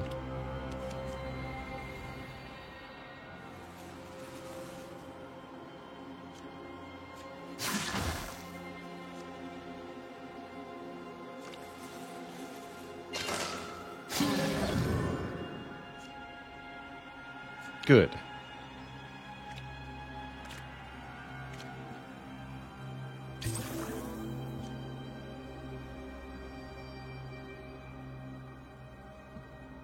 So we currently have pretty good curse resistance, which means this is a good gamble to try to take, I think. Although, let's see what the other treasure is, and maybe let's actually intentionally boost our clarity. Although taking an item could reduce our clarity, right? Let's get some clarity. Higher soul rewards from enemies means with more clarity we can get more stuff. That does seem pretty good. Dang it.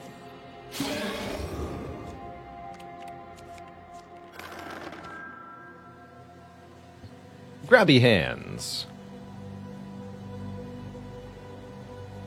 Equip all items found. Gain the soul cost of replaced items. I don't think I fully understand what that does.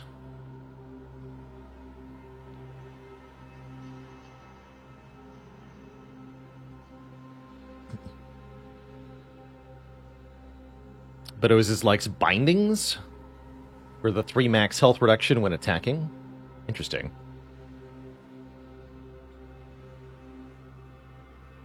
Means we have to equip everything we find. But you sell anything that you replace. Oh, that actually sounds pretty good. Let's take Grabby Hands. Give it a shot.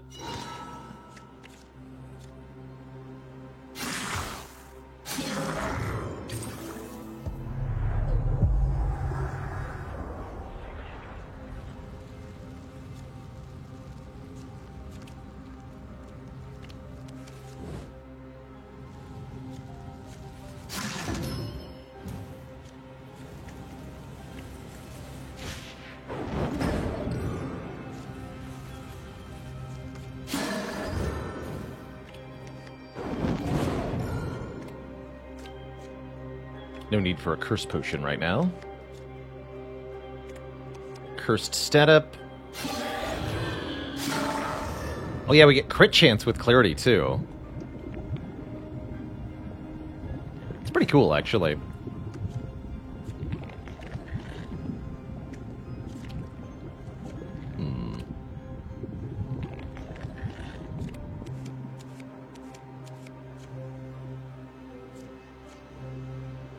Give me more clarity, I guess.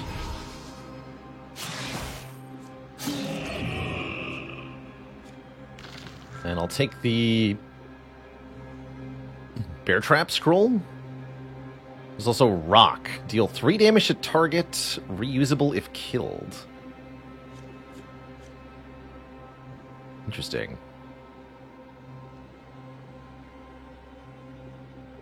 Summon a random nest area creature. Also, having a scroll equipped is an item, so it makes the stats go down. I'll take a Bear Trap. Although I can see why Rock might be useful here. Although you can't target things that aren't in front of you, yeah? So you don't want to kill these with rocks. It's going to be a bad time. Alright, let's take the setup first, I guess. You got it. More block, please. Seems like you needed... You need this stat. Not necessarily max it out all the time, but you want some. Soul attack, deal more damage. Gain soul on parrying. Interesting. To 5 times per creature.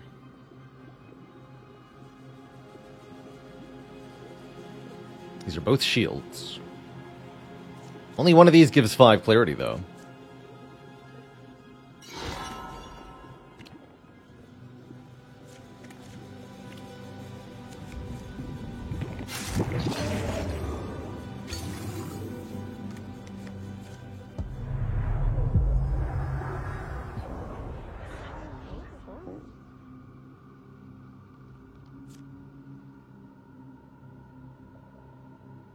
More health gain from potions. Seems good. Or shoes that give clarity.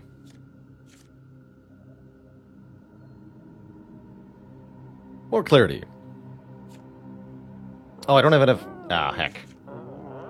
I'm too poor. Never mind.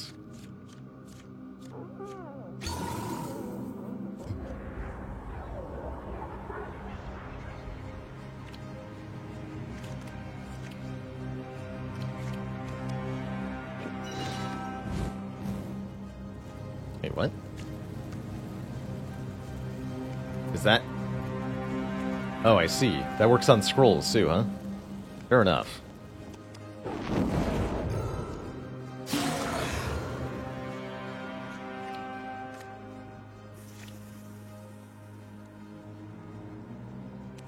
There's a guy over there.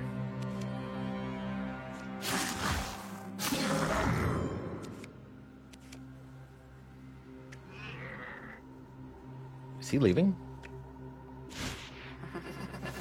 No!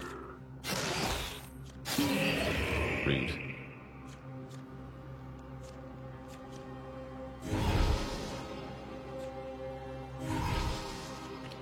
All has become clear to me.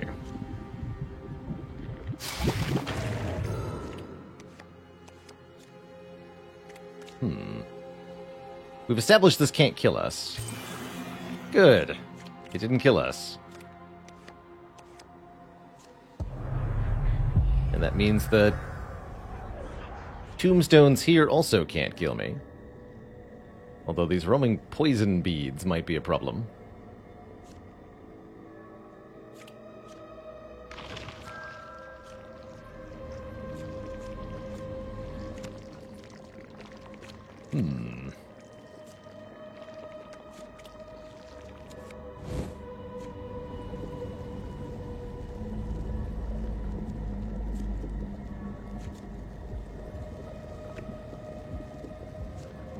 And if I try to stealth by it, there's a chance I get killed here, huh?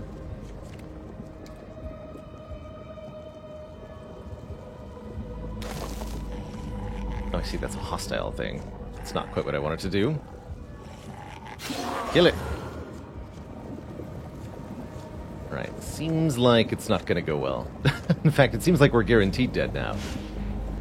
Alright, good talk. Let's try that again. From the top. I'll take the combat stats more directly this time.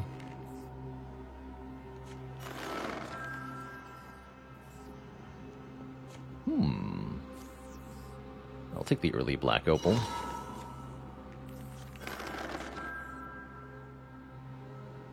Tome of Stillness. Always one petrify on attack. Seems kind of nice. Don't like being slow.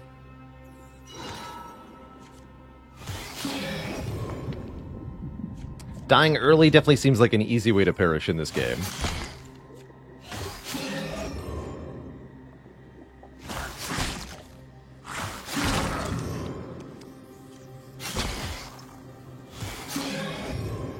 Part of generating layouts and challenges semi-randomly means being merciless sometimes.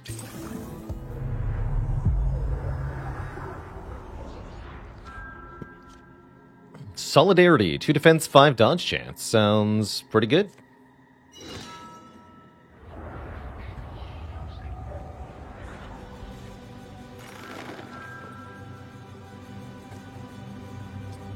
Way less health, but we heal on attack. That is a charm. Or Skull Cap, +1/+1/1.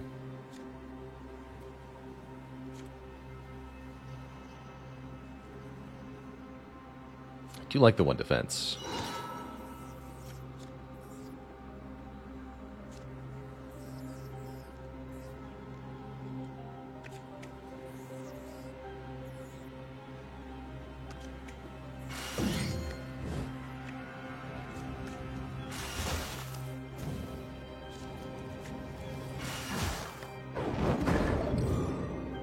Go.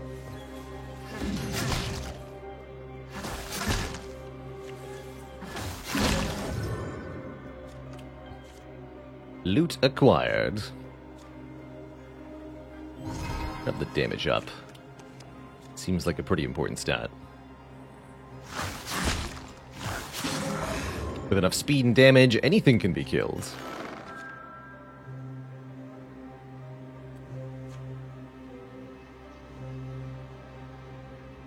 I think a little bit of poison damage resistance is nice. Exit phase is interesting. Just skip by everything. Seems like a bold choice.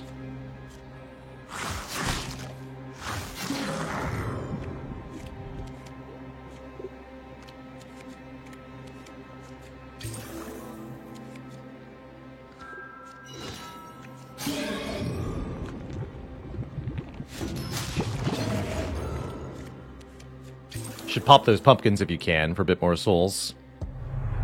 Might as well if you have enough health to leave the floor on full health. If there's enough healing, that is. Let's see, any scavengers or anything? That's the only thing I really gotta start checking for is, do we have scavengers on the floor? Okay, there's one of those Soulburst scrolls. Probably don't want to hold that for the whole run. Seems like a poor idea.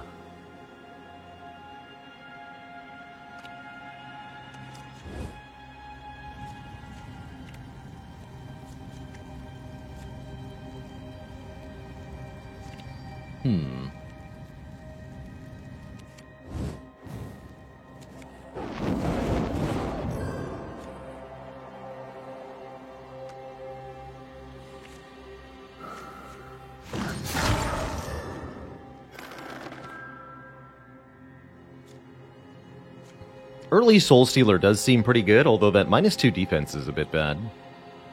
Wait, gain +1 clarity stat on dungeon exit, although it only happens 3 times, so this is +3 clarity.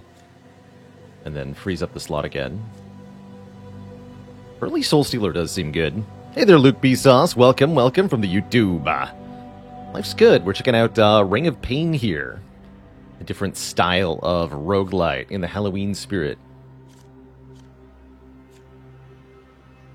Take some more clarity, I suppose. Volatile. Sounds explosive. Also, we can replenish this jar. So now we'll gain 6 total clarity. That seems excellent.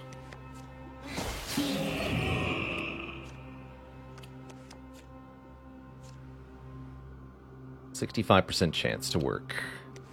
And there's a heal on the floor.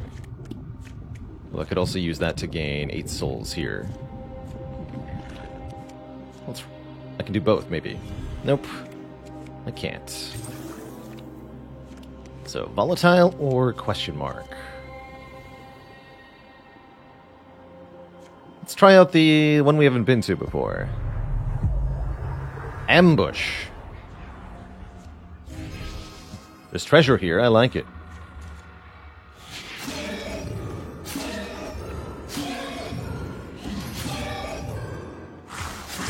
Not much of an ambush.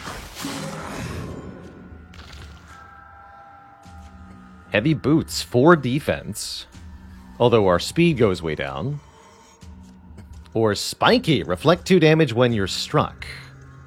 Taking up our pants. And offering similar benefits defensively.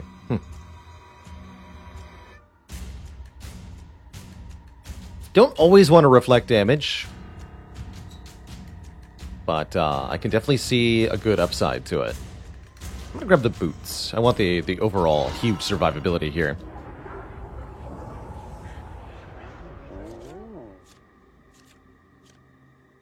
Dungeons have more cards. That's a jar. No.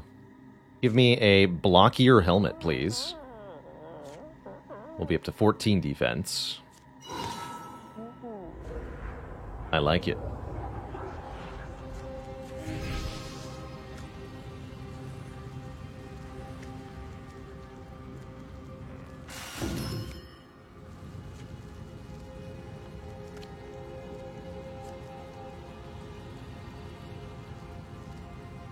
More defense, please.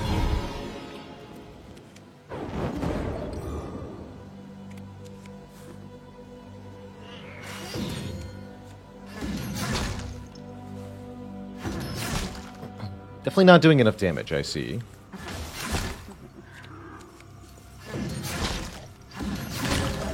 There we go.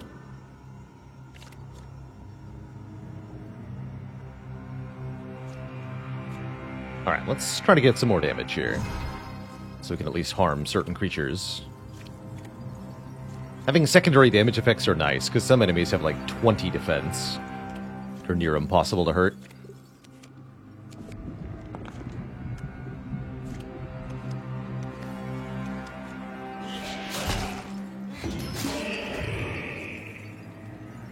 Biscuit for the biscuit. Dang it. My biscuit.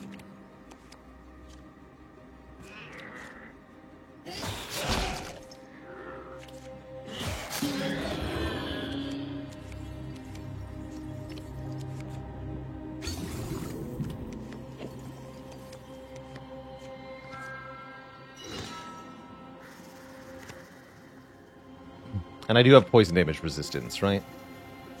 This applies 3 poison. But I only take -2. Then -1. And the health bar is actually lying to me. Here's 6 souls. Cool, good parry.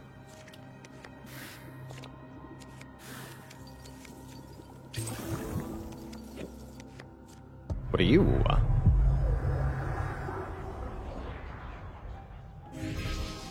So, how does the game work? Each floor we are kind of exploring one floor of a dungeon. There's a ring of cards which contain enemies and items. I guess I'll explain this a bit more. Gain the item's primary stats.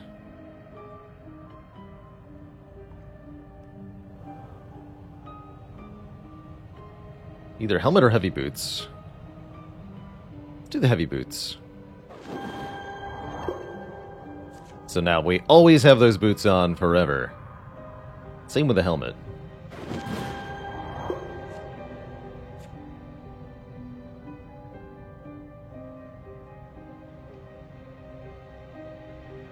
It's working the way I think it is.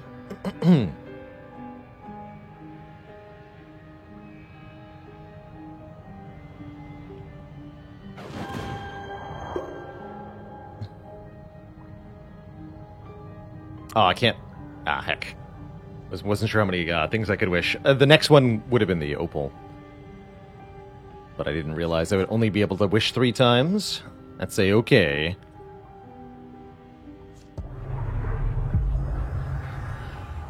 We essentially get those 3 items equipped permanently, which is really powerful.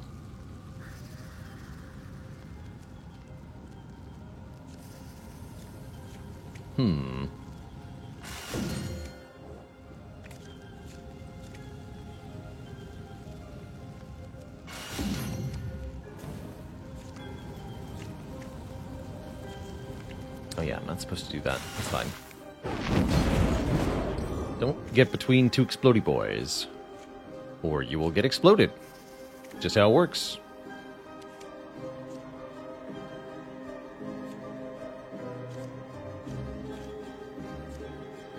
Not mind some more health. It's actually not even a net gain of stats here.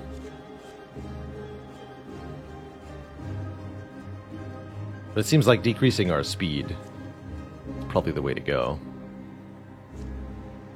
I'll take +4 clarity this early, I suppose. Oh boy, spunky guys are going to be tough.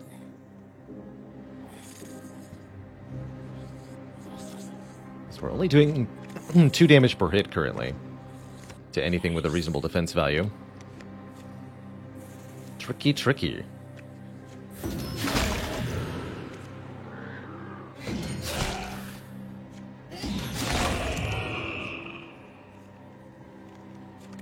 Alright, Treasure Man, what do you got?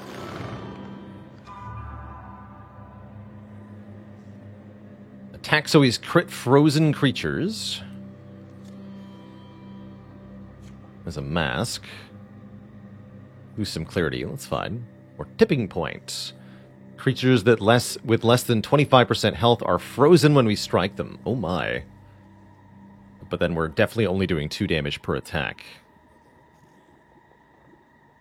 And we give up the clarity stat. I don't think so.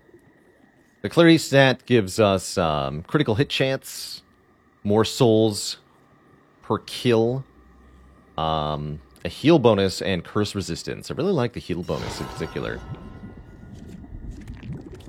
Okay, so to reiterate those who asked how the game works at its core, we're adventuring in a dungeon here.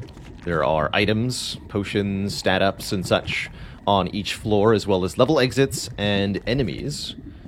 Enemies we have to either move past, which makes a stealth check, which is based on our speed stat, or they'll strike us. We can also attack them directly using our attack stat and the items that we have. Most of the core gameplay seems to revolve around sort of creating a build from the items that you pick up and find in the dungeons, and using those stats to beat the enemy creatures. When we click on an enemy, we engage in a round of combat with it. That means we attack them with our attack stat. Our attack minus their defense equals how much damage we deal. Then their attack minus our defense is how much damage they deal to us. Enemies may have piercing damage that goes through block, but if you overblock by more than 10, you just counter it anyway. Every enemy also has a speed stat. Whoever has the higher speed goes first during a round of combat. Don't be spiky. You're not allowed.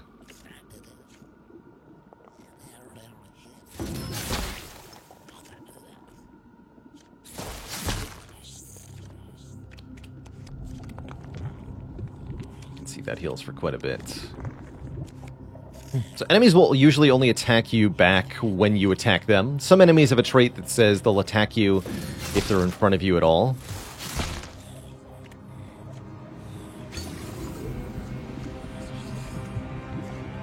Let's see, you explode for 6, huh? Food for thought.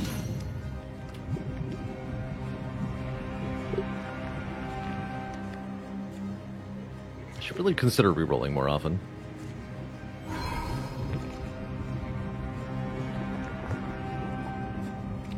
Let's see, how many souls are you worth? 6.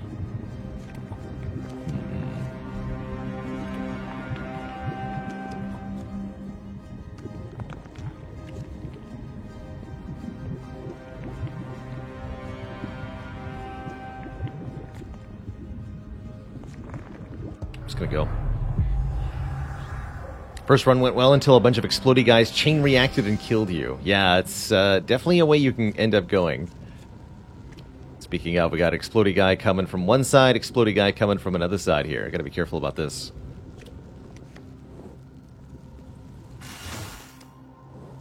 Okay, so now they're both gonna explode. Run! Definitely important to spot those situations early and prevent their killing you. The Hand of Dog. 4 health, 4 clarity. I like that. Or Insanity Stone. Dungeons have 2 more cards and 1 more treasure. Insanity Stone seems very nice. Improves our attack power substantially, too. Better if you have more sustain, I imagine. We could certainly find ourselves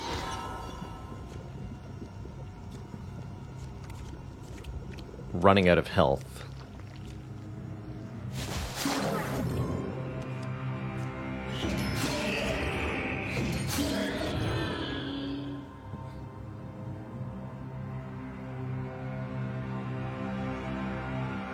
I think I need this tome.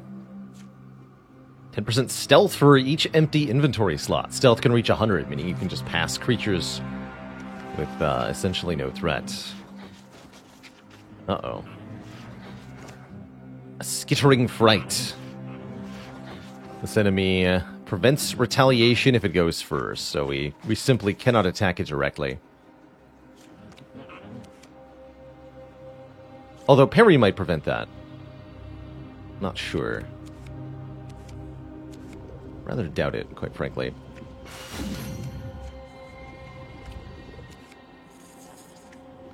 Alright, here's the treasure we can't get because we didn't get the souls from before.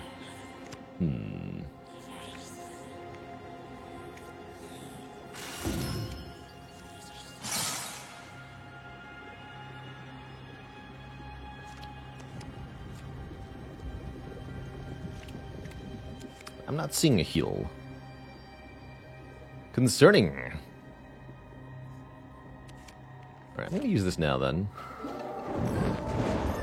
That refunds pretty much all the souls we spend on it, but it means we can't get this. I guess that's okay. I'll take another ambush. Last ambush was pretty rewarding. Is there any limitation on the number of cards you can interact with per floor? Nope.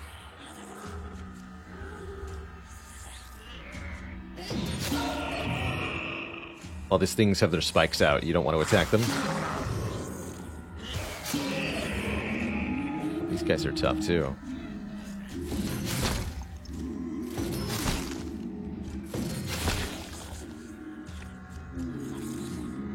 What do you do?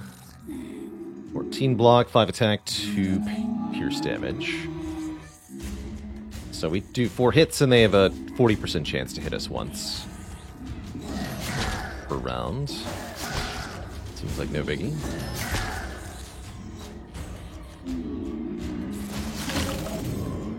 Oh god, there's 2 of them, though.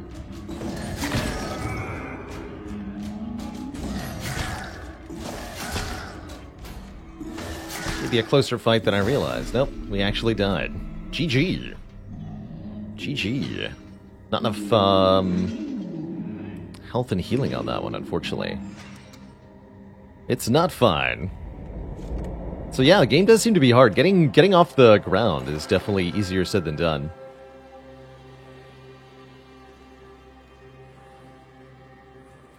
Go grabby hands again. Good dodge. 5 dodge chance? No, 3. Pro dodge.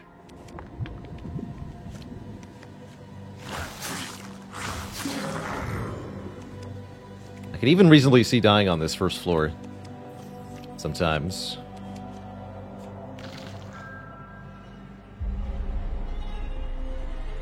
Less explosive damage taken is kind of cool. Thunder Egg seems iffy, lowering our defense.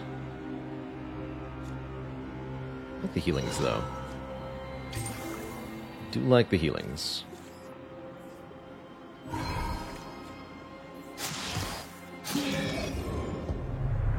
Going down.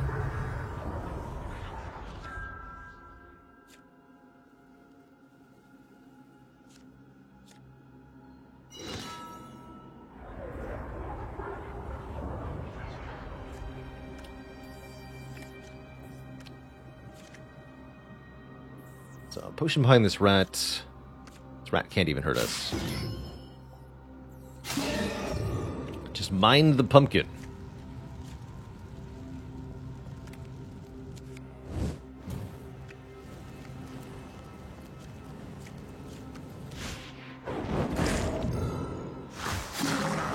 Kaboom.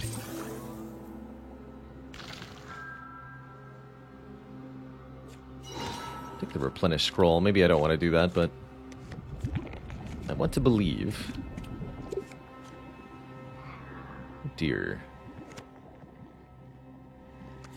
Hmm.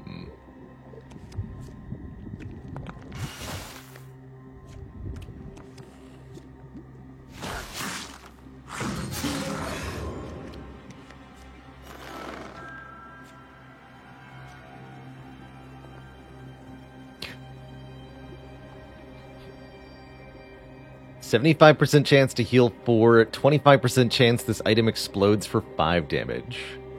It's amazing. Or heal 1 on attack.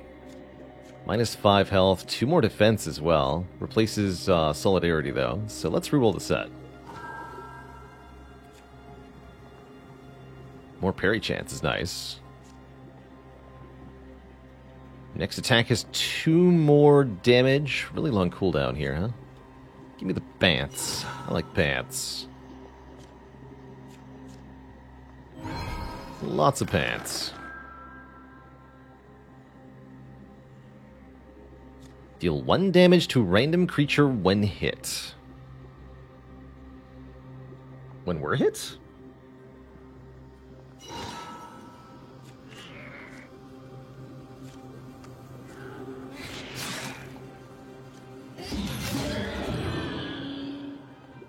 Actually unclear.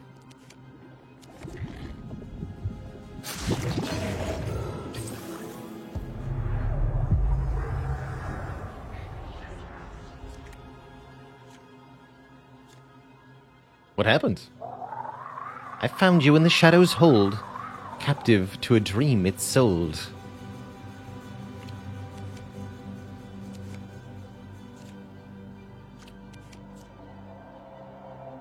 I'll risk it.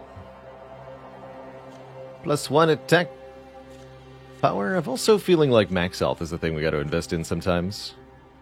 No attack power, though.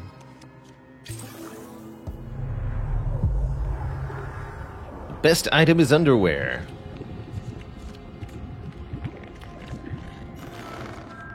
Can't disagree with that statement. Spoon! Seems like a curious choice of weapon. Why would you ever want the spoon?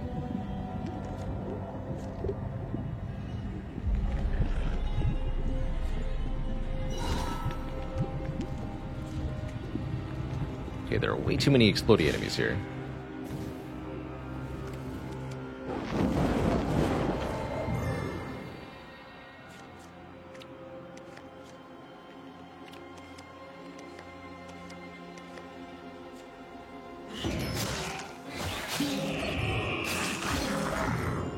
Just enough. Cool. What do you got?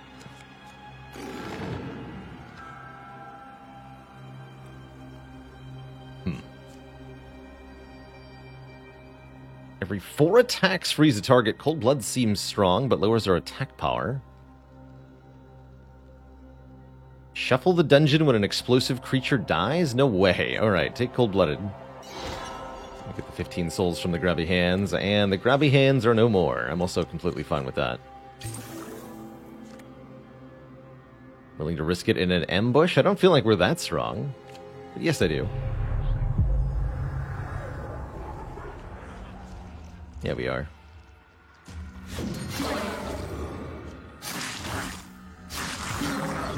The early ambushes are good.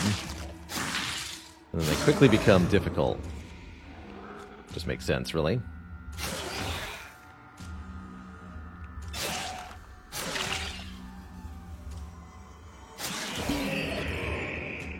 Interesting.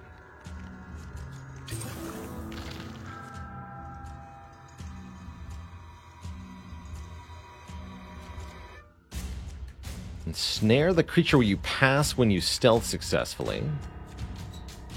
I'm gonna reroll this. Ranged creatures have less attack range, and a 5 speed is pretty sweet. 4-path dungeons spawn 1 random exit card. I guess allowing you to get through the dungeon faster. I'll take Cover of Darkness. That sounds good.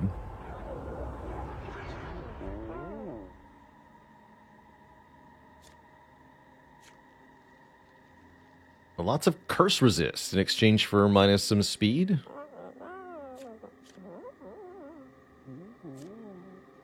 Gonna be honest, curse resist feels like a pretty small benefit overall. I guess it's nice to have, sure.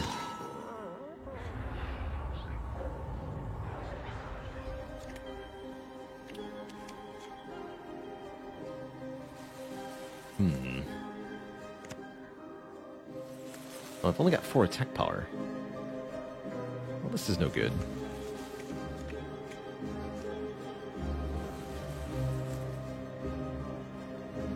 This is because of these overpowered gloves. Well, that just makes sense.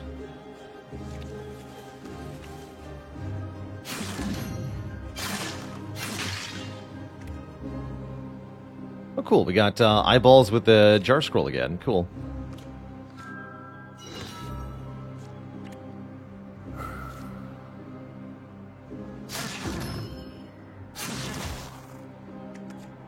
Ice time. That seems to reset his running away counter, too. Not sure what died over there. I was distracted. Okay, we definitely need more attack power. Just a bit.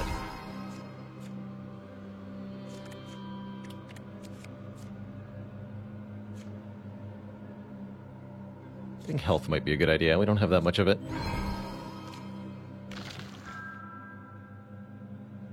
Guaranteed crit on your next 3 attacks. I like that. Ignoring creature defense actually is also really powerful.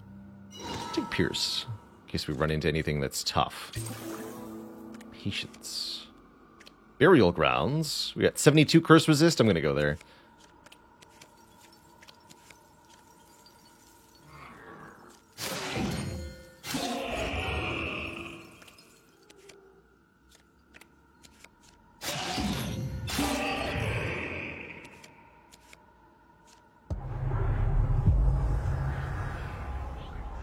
How much have I played Ring of Pain? Today is the first time I've played Ring of Pain. So we've done one run that got far so far.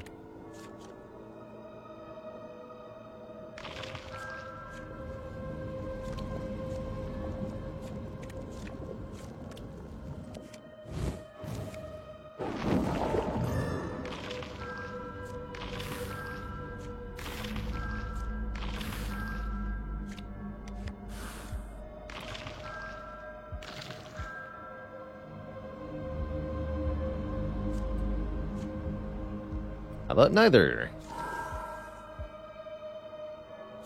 Ooh, 2 poison on attack. Now we're talking. Now we're talking. And +1 to all the core stats is pretty good too. It's a great floor. Have I tried backpack battles? No, I don't want to try an auto battler.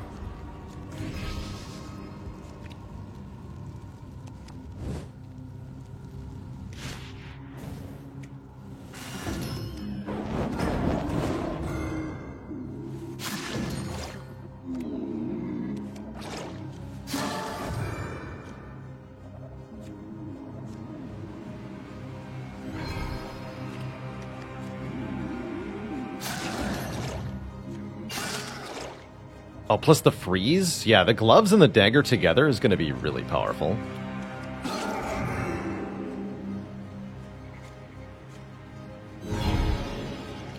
Definitely need more health momentarily, though.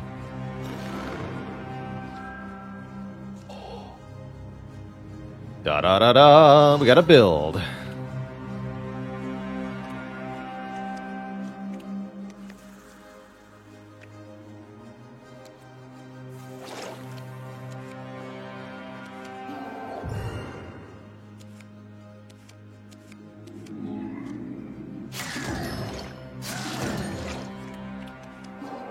Blah. Is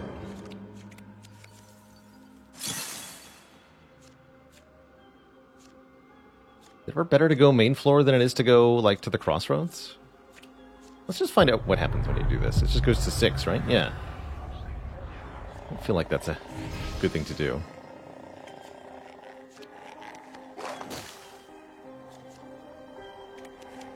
Hey. Hey, cut it out. Go first. This thing is only really threatening if you don't go first.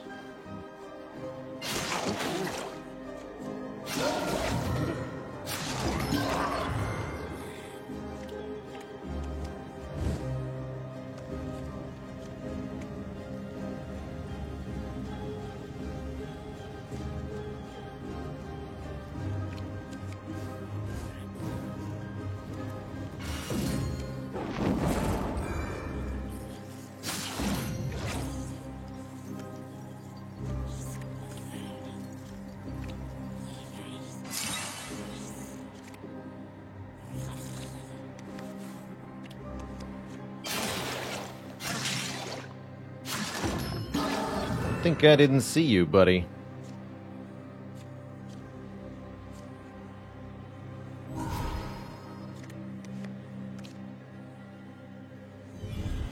That was 75%. Bummer.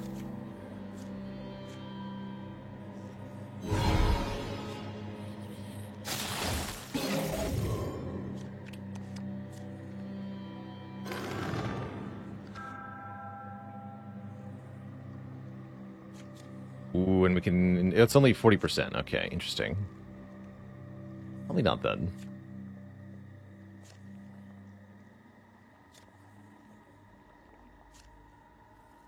I need more health. Let's reroll the set.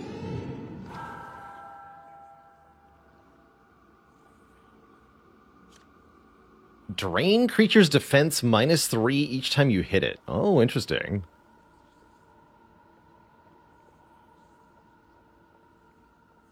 That's almost what I want. I'll roll one more time.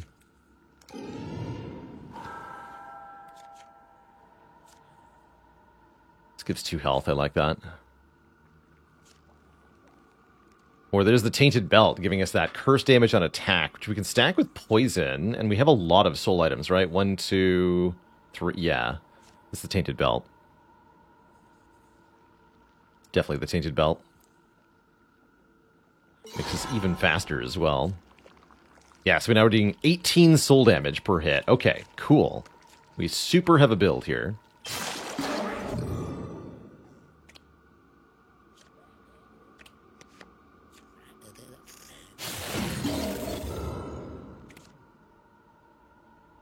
More damage to frozen creatures is kind of cool.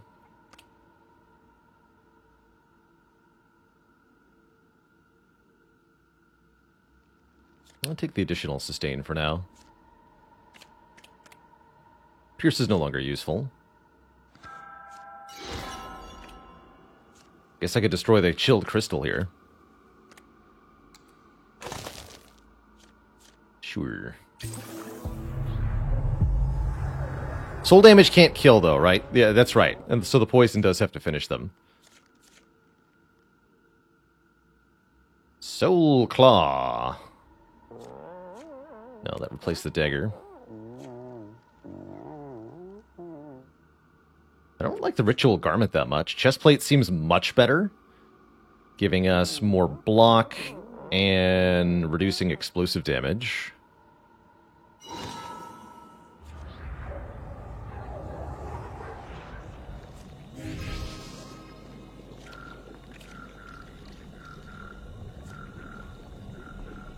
Let's see, these things do poison? They do.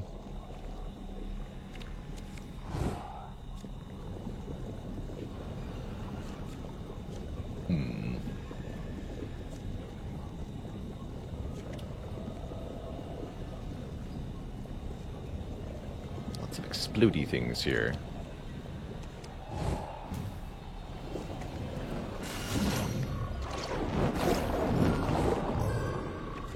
Yes, that does get us poisoned.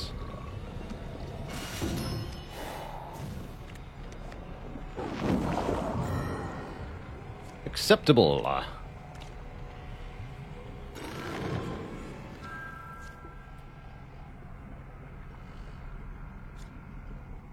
Take the skull cap here for a bit more defense, a bit more health.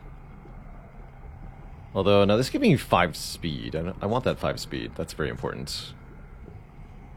Reroll for free. Swap the slippers for sandals. Looks good.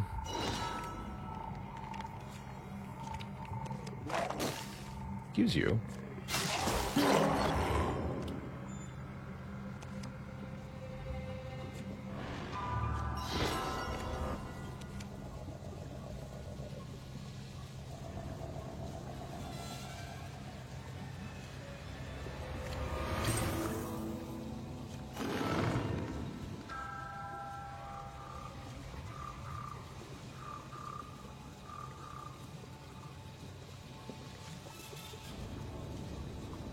Curse damage becomes soul gain instead.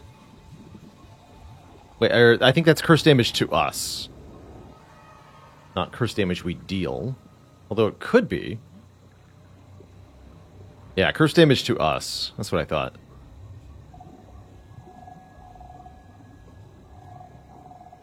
Which basically means curses are 0 risk. That's kind of cool.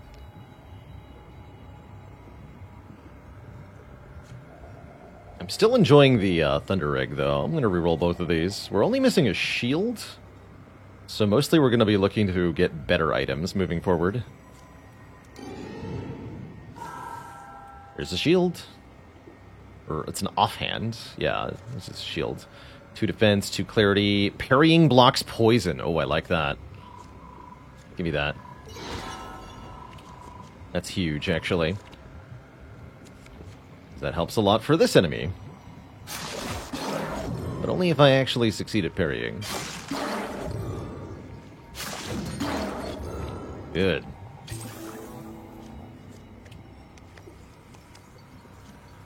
Reason not to go to reprieve? I'm not sure. I've seen stat-ups be here. I'm so tired, man. I see your strength is fading fast. You must go on. It will not last.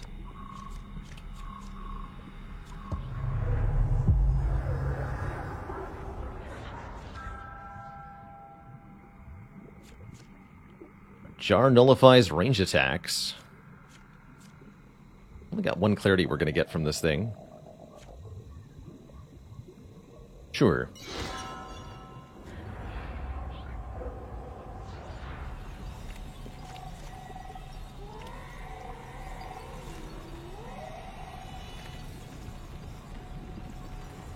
You're not threatening. Explodey boys really aren't threatening either.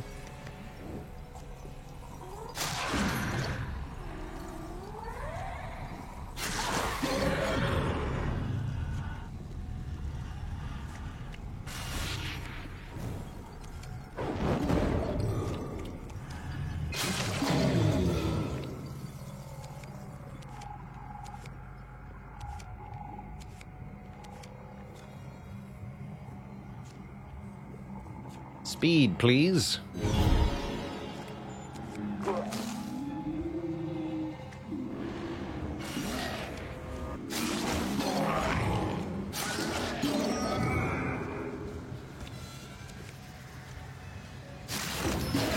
No poison from you. I'm immune to your nonsense.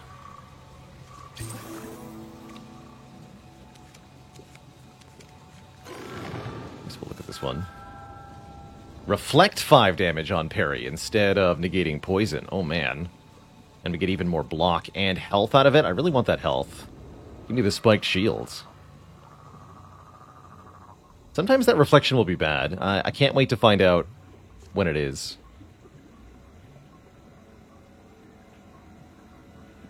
Might regret this. We're gonna find out together.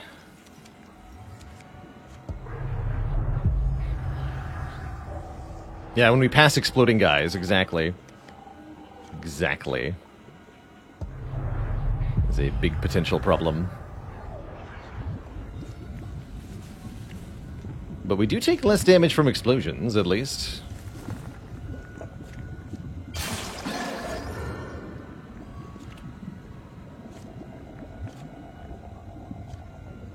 Let's start taking a bit more clarity now. We need that for potion boosting. And it's an income multiplier.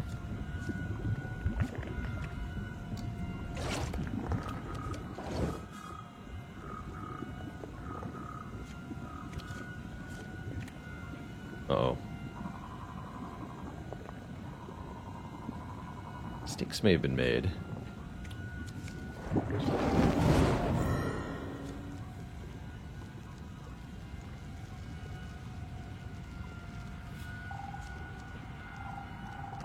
I want to strike it.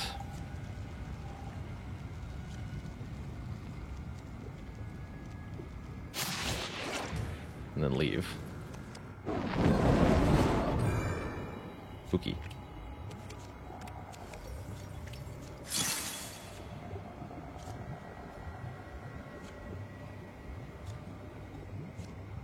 I definitely want 4 health.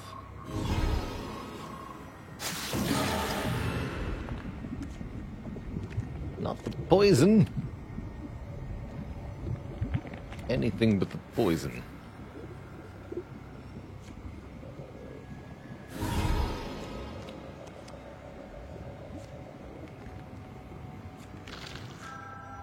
Holy heal. All explosive creatures self-destruct. No, I want that one. Get me out of a bind. Doubles your clarity to negative 14. Cute.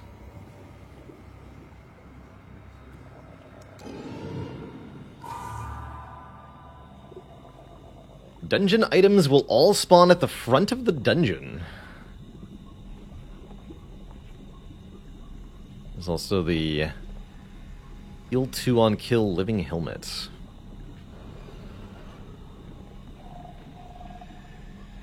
That's quite strong, actually.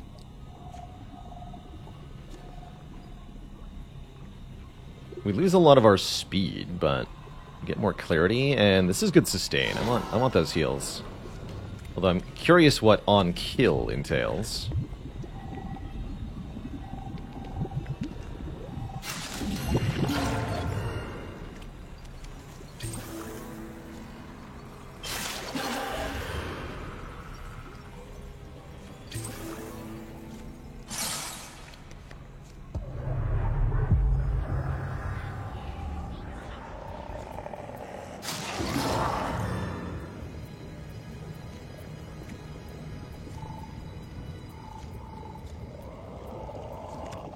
That's pretty spooky.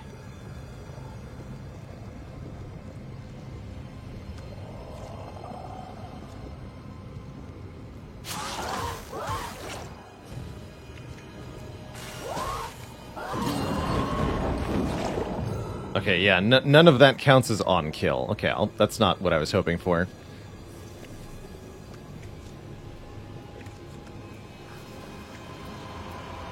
Gotta learn from the Souls games, man. If the creature died, that means it was killed by me. Doesn't matter where it died or how. Player gets credit.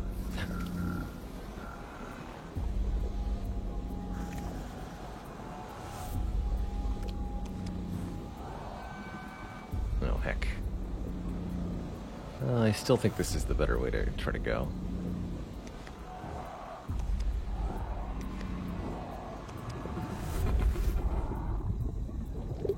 No, he made it. Oh well. So you're telling me this will explode it? Not if I'm stealthy.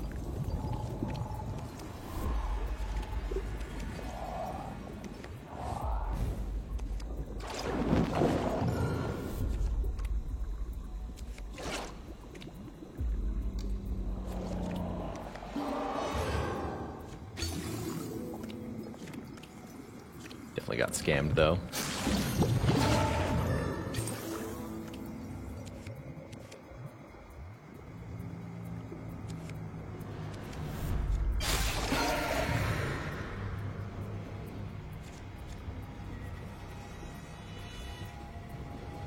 Attack power deeply negative.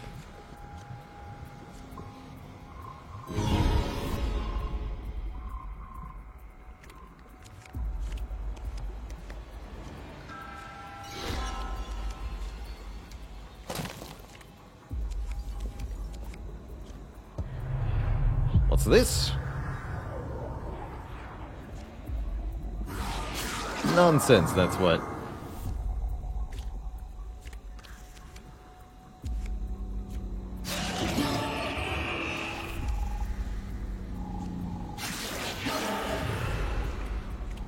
Dodged it. Good work.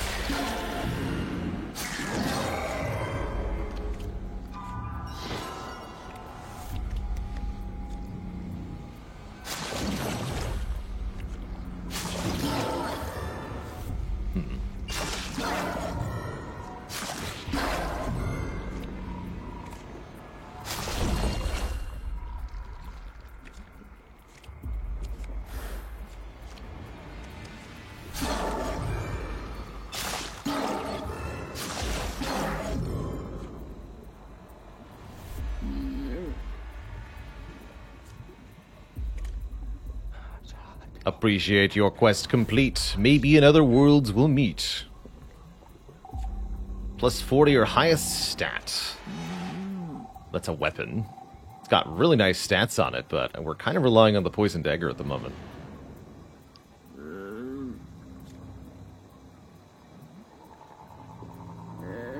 That's going to give more health as well.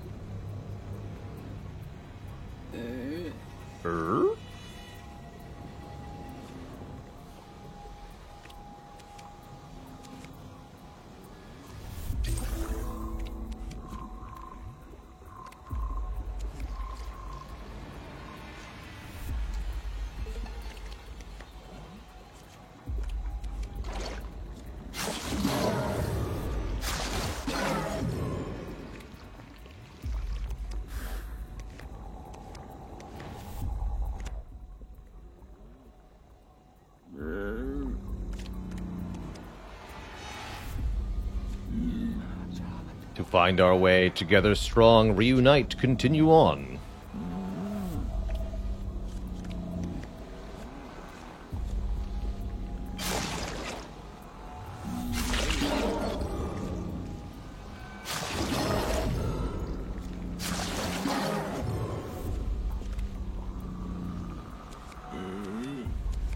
Interesting.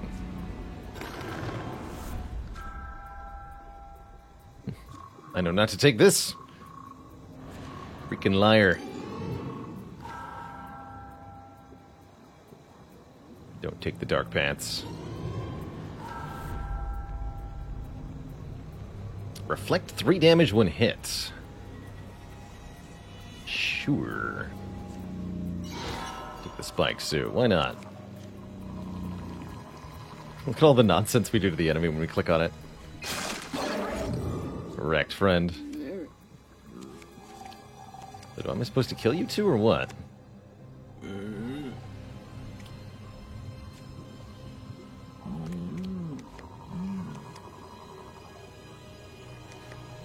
don't think I want to. You seem like nice friends.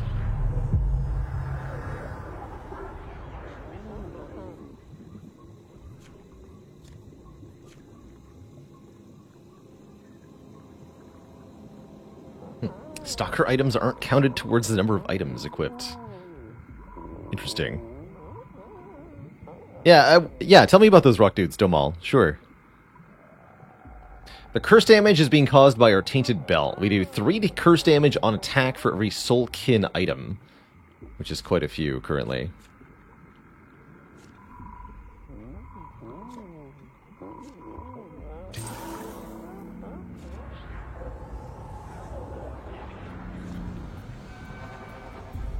Not have enough dodge for that. There's 2 of them.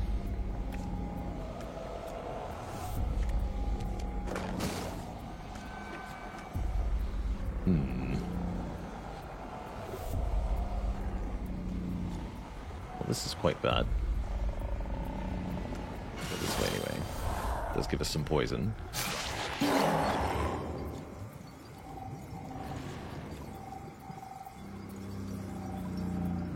Freeze is almost ready.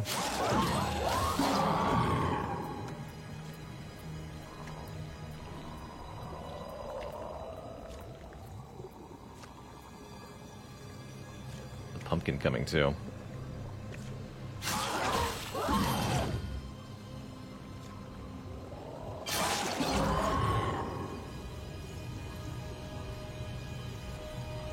Do I dare shuffle?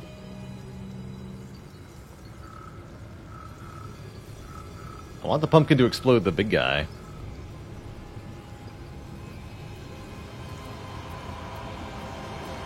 Shuffle, see what happens.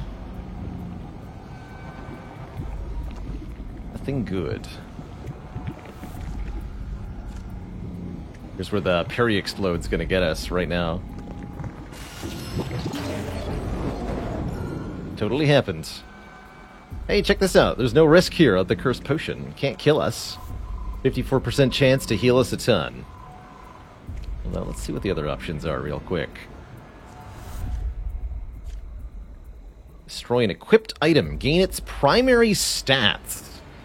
And soul cost. Oh, cool. There's 1 or 2 things. Like the sandals would be perfect for that, for example. Definitely want that. Down to 1 health, huh? No longer at 1 health. You seem rude.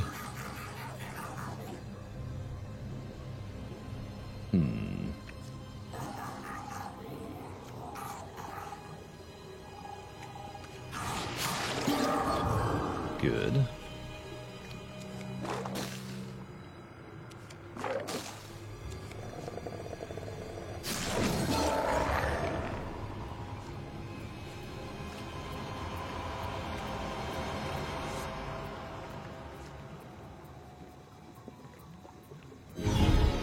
More health, please. Although we're having difficulty with sustain at the moment.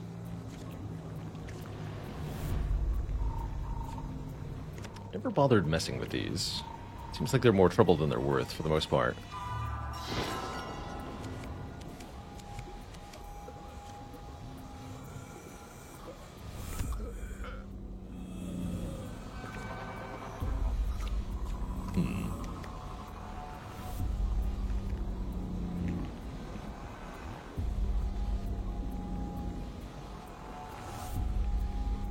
Wouldn't mind losing the spike shield, actually.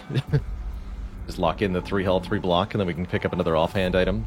And we don't have the exploding enemies problem. Let's do that.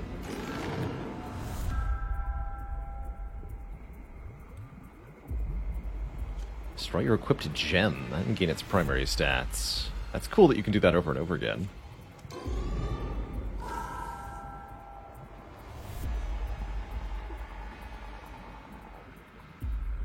Befriend frogs to gain 1 health.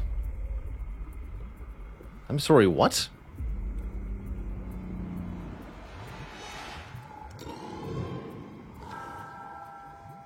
Buckler.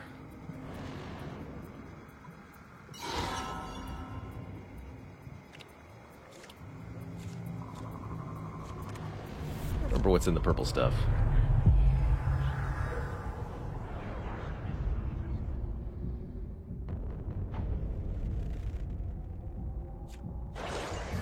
The light? It is cursed. Reflect on this. The shadow harbors clues you miss.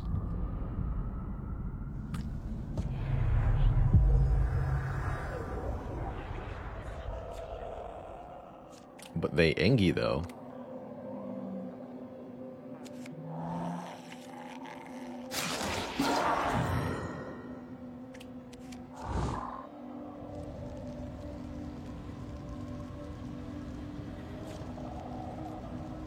What is the right play here?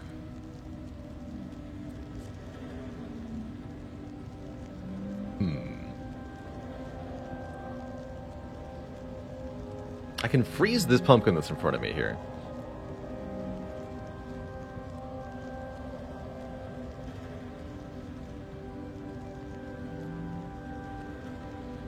If we drink the potion, the pumpkin will arm. Not really about that.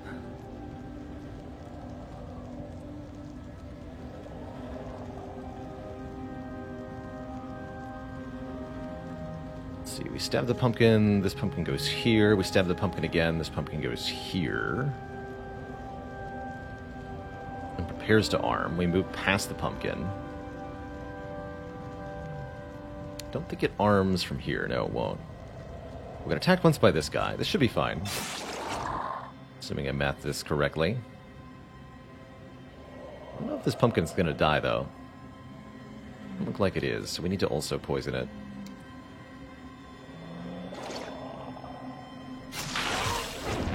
Oh, it explodes after unfreezing. Got it. Was wondering if that was going to happen. Well, fair enough. That interaction did not work the way I expected. GG. And I am okay with that.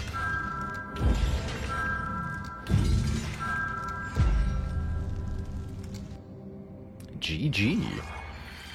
Well, that's a cool look at Ring of Pain.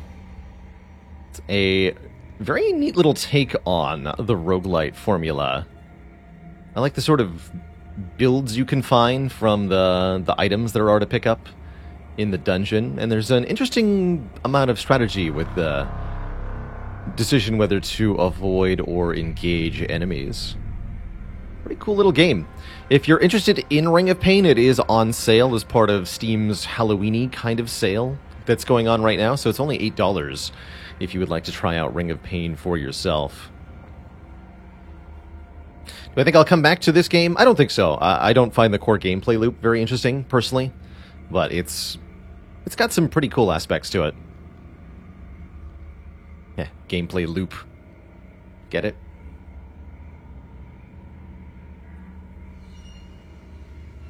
But yeah, I'm glad we took a look at it. There's more depth than I originally expected, and it does seem like it's pretty mercilessly difficult. Tough to get a run that can survive well enough to get past all the different spicy kinds of enemies. Let's see here. I do want to switch games now. And I feel like getting some more of those crowns in Monster Train. So that's what we're going to do, is play some Covenant 25 Monster Train.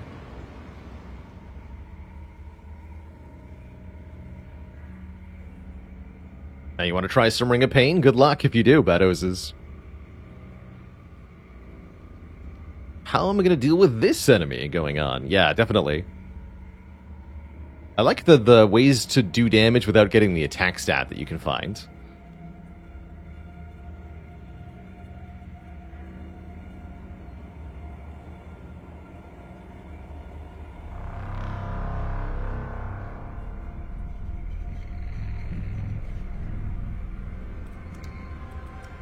Thank you for playing. You're welcome. Thanks for making that game. It's cool. Devs. Very cool.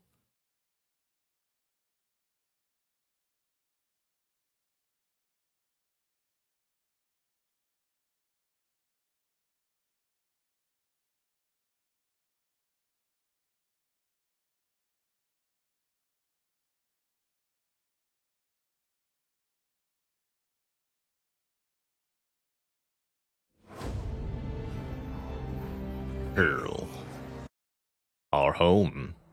Welcome back to Hell Twitch chat.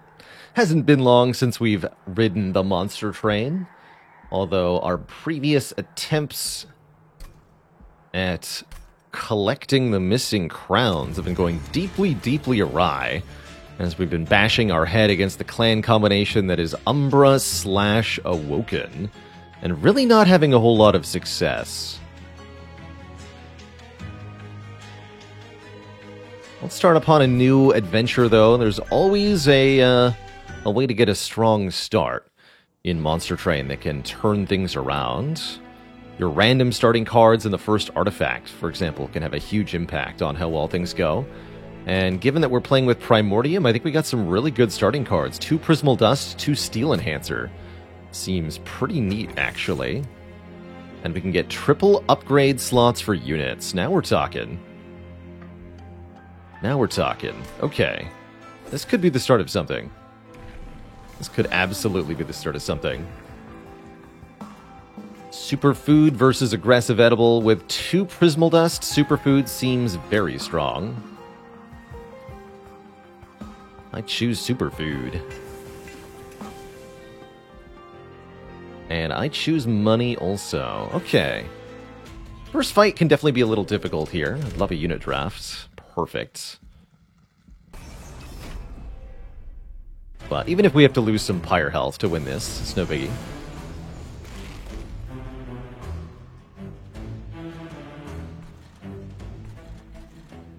I'm gonna make some weird choices. Fear not.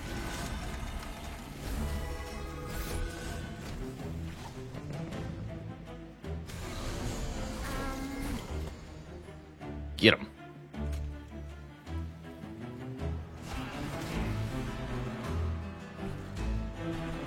So most of these are going to reach the Pyre currently. Don't love that part.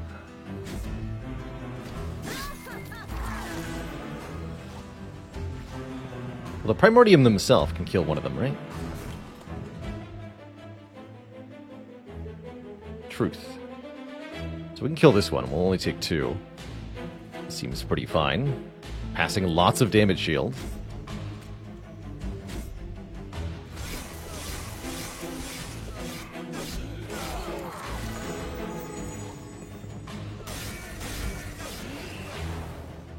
Go, my Super Steward. Like a really tired Ronald McDonald. I like that. He's had enough. Give that clown some rest.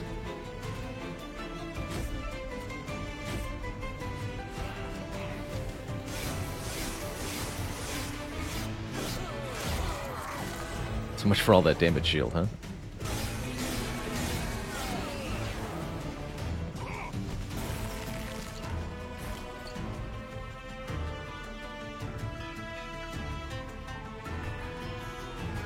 So we're going to want a second Train Steward that can hit for at least 11.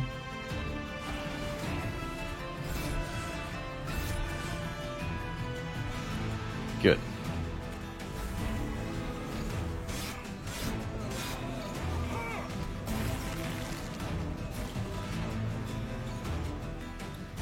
GG. Only took 5 fire damage to get that unit drafts. And I'm not even convinced we would have perfected the fight without taking the challenge. But from here, we're going to need a decent base unit and some good upgrades to continue operation. Space Prism is something I'm never unhappy with on Umbra. It seems like feeding morsels is so difficult unless you can get additional floor capacity, so give me one of these, please. Even though they don't directly do anything, so to speak. Razor Sharp Edge can make Primordium's damage output substantially higher. And anytime you've got lots of damage shields, getting more offense seems good. Let's grab one Razor Sharp Edge. In a pinch, you can also play this on a 1 health enemy. The -2 health property will kill them. Here we go. Okay, I'm starting to see how we can get some stuff done. Animus of Will infused with Primordium can be quite the juggernaut. Awoken Hollow gains stats when they're healed. We don't have any healing, though. Let's take an Animus of Will. If we can get quick onto this unit, we're starting to look at something that's really effective.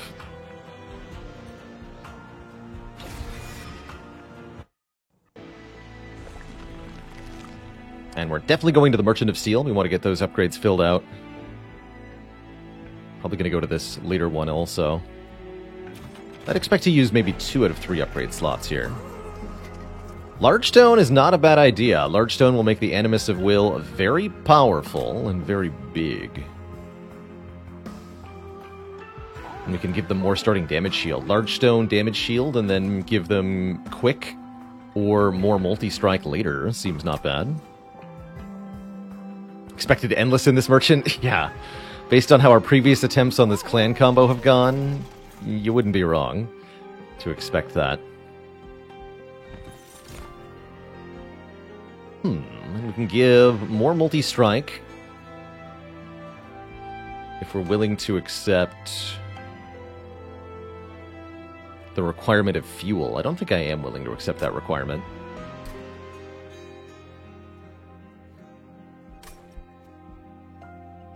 Don't necessarily need to infuse anything here.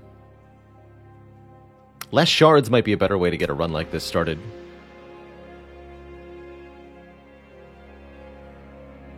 We do have at least one decent morsel generating card.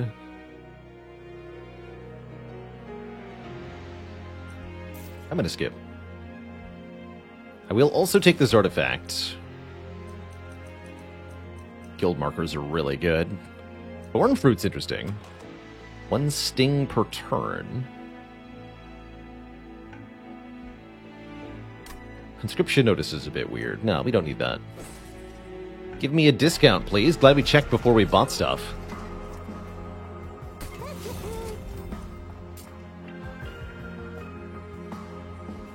Now, this is the way. Wait, does that mean I can afford a reroll into quick? I think it does. Maybe I'll pay for a reroll now, then. Nathas, thanks for the Prime sub and the 3 months. Now, let's do the reroll now. Get extra multi-strike. Sure. I could make that 28x4 base, but I really would rather get quick. Strongly prefer.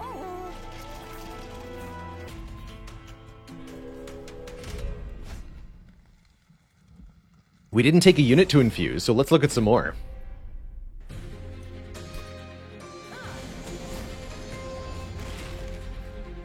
Let's look at some more.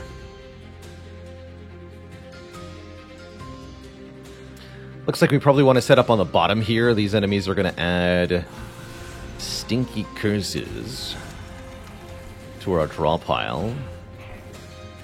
Which is unacceptable.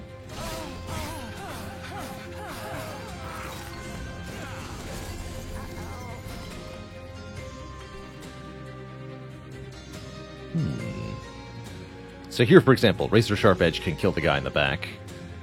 Prevent those stupid curses. Or we could put it on Primordium and deal way more damage. Let's starting next turn. Seems like a smarter move. Pass these benefits twice.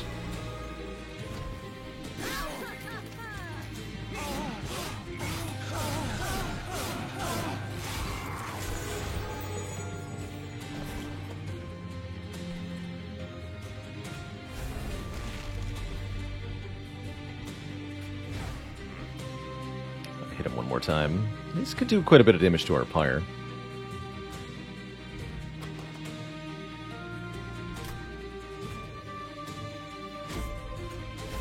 Or we could also just actually win on the bottom, and that would negate anything they could do. Never mind. Just win, forehead. Easy.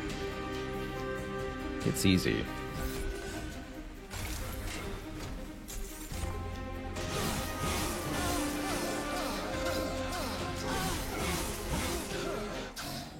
Get spiked. GG, yeah.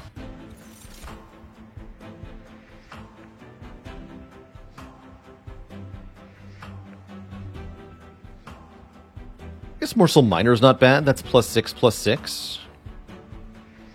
Sure. Dog Barker, thanks for the gifted sub. And Nathas for the prime sub in 3 months.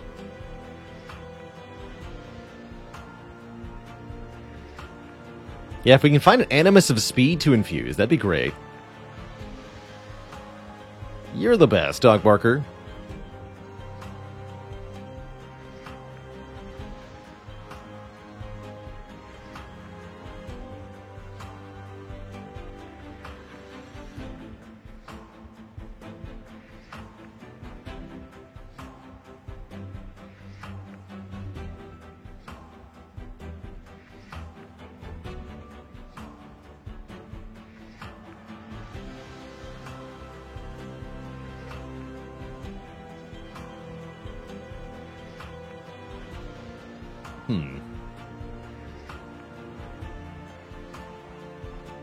And I owe the dad a chat a dad joke, or I owe dad a chat joke. Perhaps that's what I was gonna say. Dear Dad, chat says your face. That is all. Now, what have I got today? Let's go with an oldie but a goodie. When does a joke become a dad joke? When the punchline becomes apparent.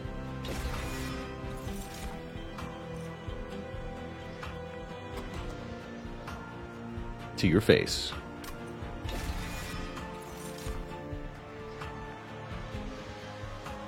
Slay +3 could be pretty cool to put onto the Animus of Will. I also like infusing Crucible Warden here. +10/+10, damage shield 5. Means it's much harder to get killed early. Much easier to stack damage shield. I'm reasonably happy with that.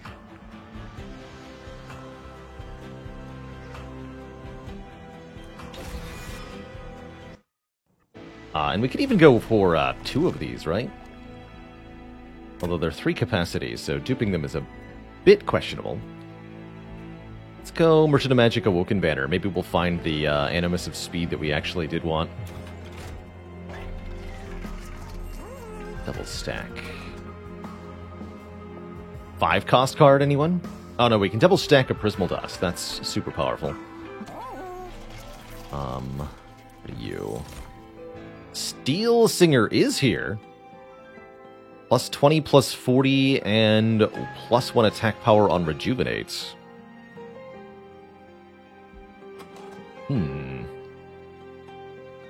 not sure we want any of that. I'm pretty happy with Warden into Animus of Will here. Although +20 attack power on the ×4 attacker is pretty good. But yeah, we'd have to get more capacity, or make the Space Prism innate, and that's not a good use for innate anyway. So skip.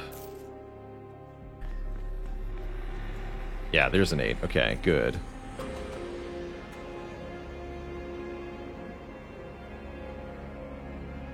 So you probably want an intrinsic double stack Prismal Dust. is my guess.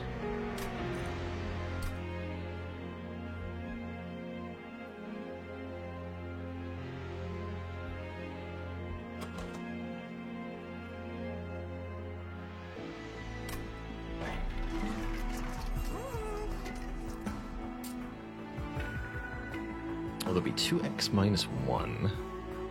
We'd really want to get the turn 1 Ember card or something.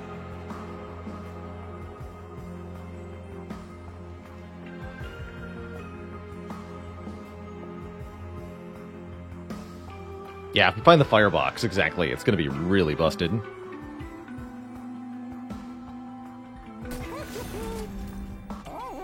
Still going to do it.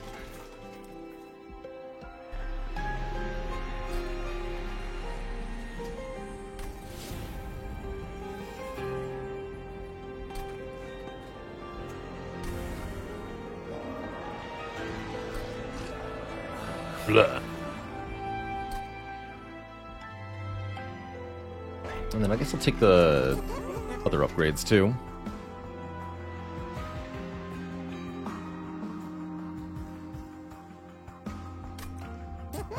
Glimmer definitely needs the magic power. Put the Emberstone on Razor Sharp Edge.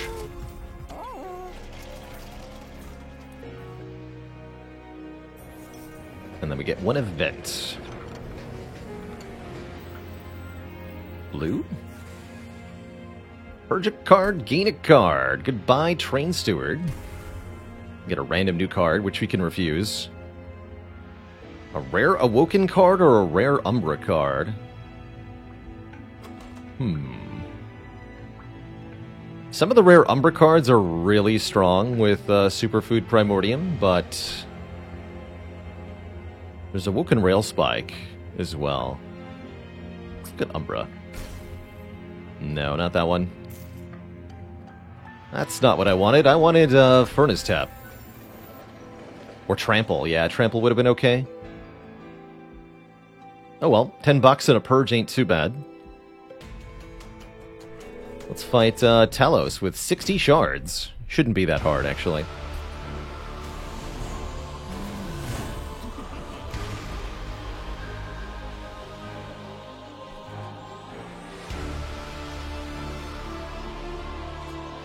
Should be fine. So you gotta get played first. And then we apply... It's actually only 2 with 2 Ember, huh? It's a shame.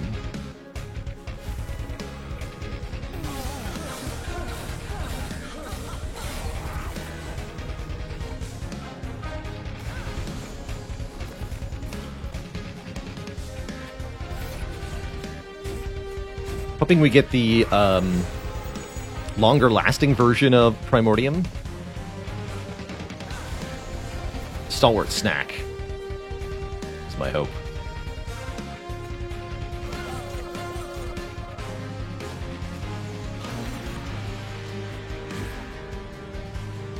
It's a lot of rubble morsels. Got 10 damage shields. We attack for 63 times 4 currently.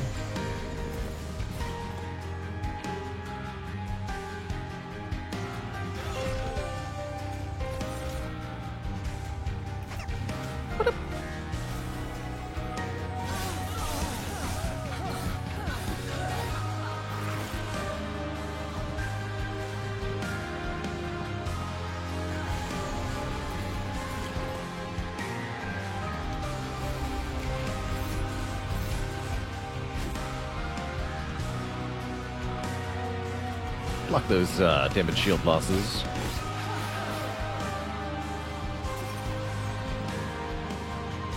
Curse the Spire! Do it, Twitch chat. Curse it.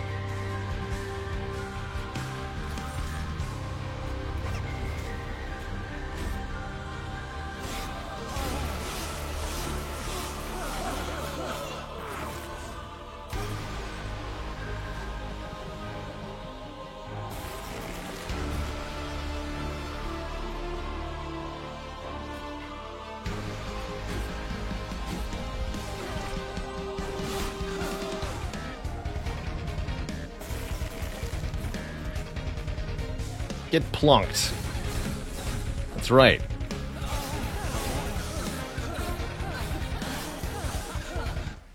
Didn't even run out of damage shield. Good stuff.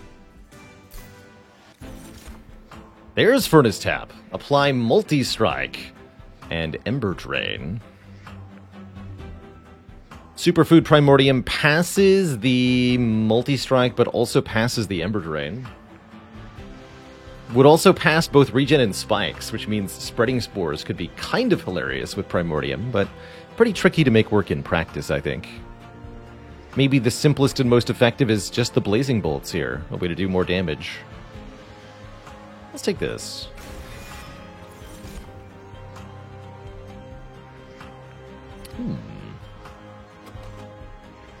Morsel Maker runs into space issues. I think I might actually want more energy per turn instead of more capacity or card draw like I usually take. Let's take more energy for our first upgrade, and then probably card draw second is my expectation. And we're going to find quick. It's going to happen. Please happen. Just be even bigger. 4 capacity. I guess I didn't think this through. I can't actually afford quick if I roll into it, but maybe if we skip. Maybe if we skip. We do get Stalwart Snack. Buffet 5. More turns of being eaten means more times that the buffs on Superfood Primordium can be passed. And that is exactly what we were hoping for here. 100% what we wanted. It's going to make these steel enhancers better, too. Well, I'm excited. Very good.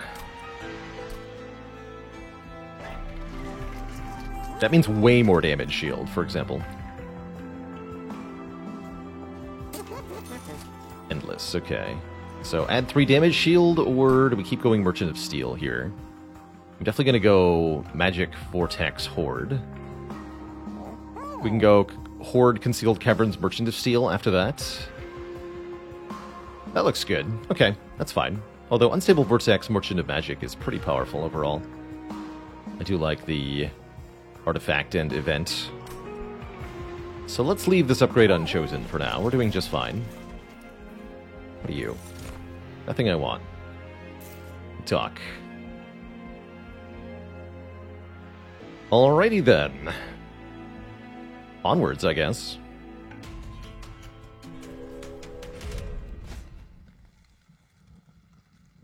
I think I can do this. I'm gonna find out.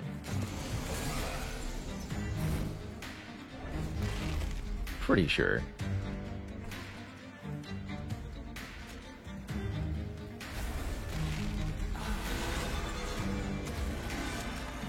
Stat buffs go on Primordium because they get applied multiple times, basically. Oh, you're gonna eat my damage shield with your spikes. Jerk.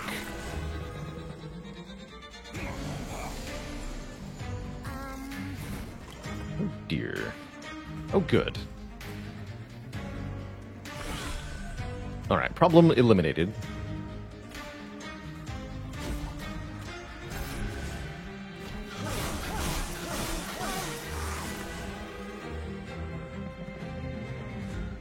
Alright, we win this fight.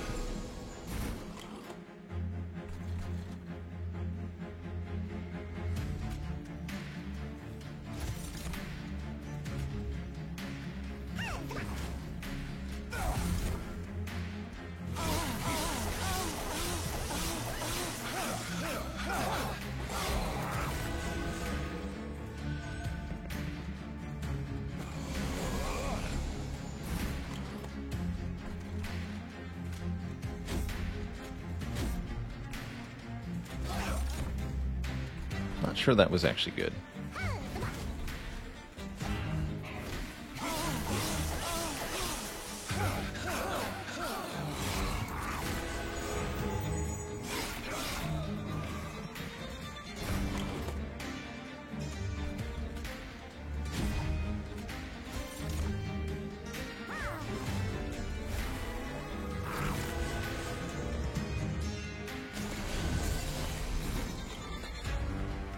Not even your spikes will save you. Sir.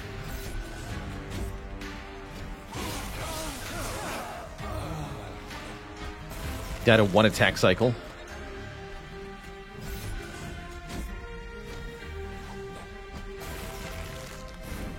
GG, nerd.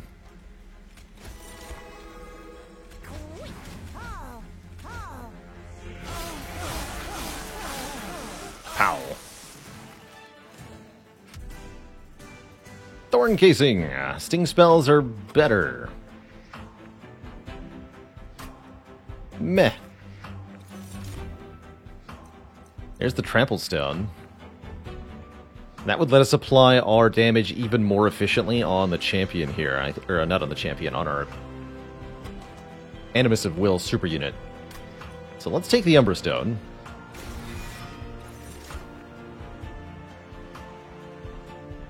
Wildwood Custodian could be kind of nice.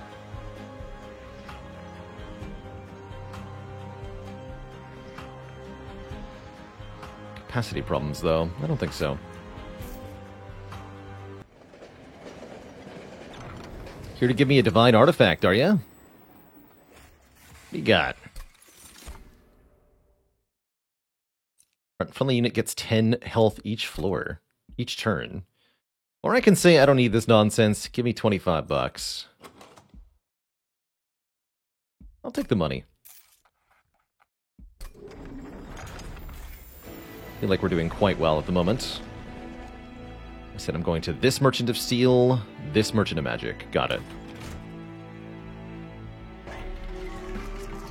Permafrost. Definitely want to get some cost reductions in. Especially if there's -2 cost, as there is here. Also another intrinsic. Which... like an intrinsic, another buff. That'd be perfect. Actually, intrinsic Razor Sharp Edge might be like the thing. Because that'll be another 50 attack power on Animus of Will. Think on that. Intrinsic Trample doesn't seem like it's going to be correct. As we don't need the trample until later rounds. All these plinks are going to go. When a card with Consume is played, deal 30 to the front enemy unit. I like that. Don't have that many Consume cards, but we definitely have enough that this will help substantially.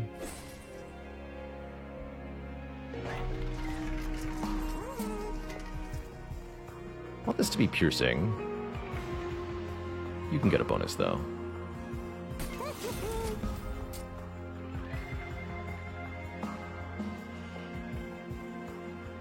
This should be cheaper.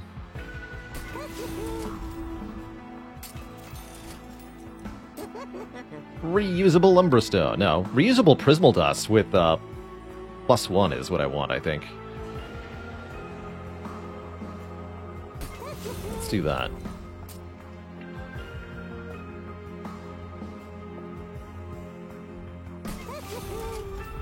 We'll do Gem Trove pretty soon.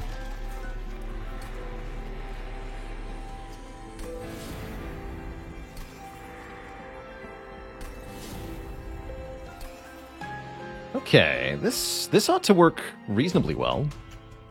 At least I sure hope so.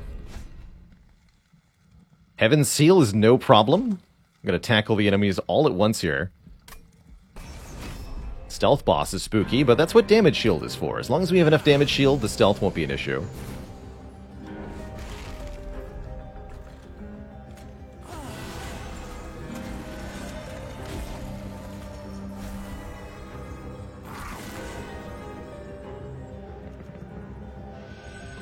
So pretty consistently in almost any combat, as long as we deploy up top, we can be 54 times 4 before the first wave of enemies arrive. That's pretty good.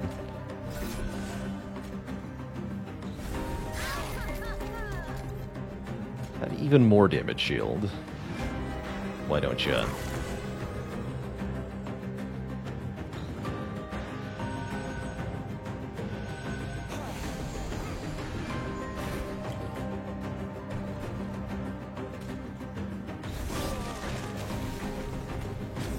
You heard me.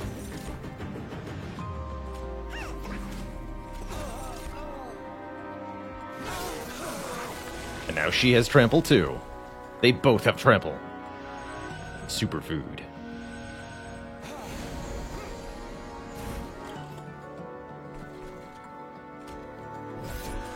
Dead.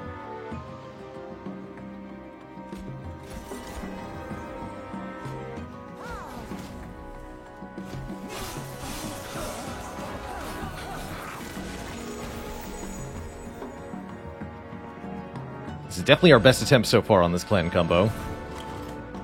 Feeling good here.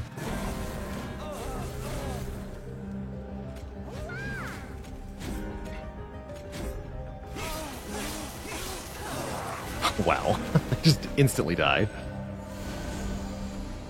Get wrecked, friends.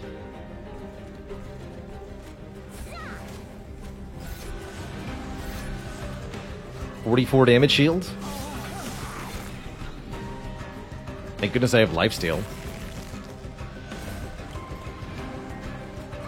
Don't know what we do without one lifesteal.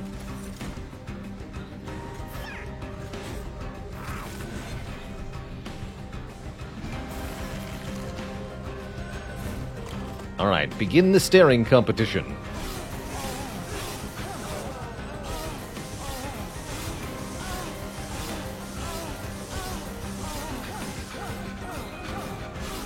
You blinked. GG. All that for Teeth of Gold? Skip. This is one of the worst artifacts of the game, in my opinion. Just so little damage. And the trigger condition is annoying. 325 gold, I'll take it. Not going to take an Excavation Eruption either. But I will take an Invigorating Solution, especially with the Trader's Quill here. Draw 3 more next turn, sure.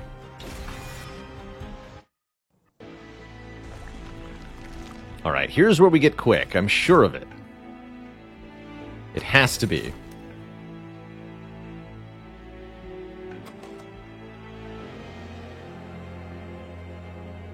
Draw 1 upon playing a morsel does seem helpful, I guess. Quick. Excellent. Alright, we're there. That means we strike before the enemies do. That means they're toast. They are just completely toast. Hellhorn! Are you honest, aggressive, or stealthy? I'm feeling honest today, bub. Give me a one-time cash infusion. 40x. Please and thank you. French toast. Go trinket merchant? Probably, right? Some really good trinkets I bet we could find. Yeah, there are. Totally are. Okay, don't purge anything.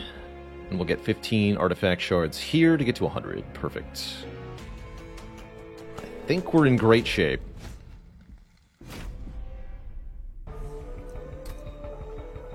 Spell's going to give armor to stuff, but that's not going to matter. As usual, we'll deploy on top here. That lets us kill the statue before the first real enemy wave arrives.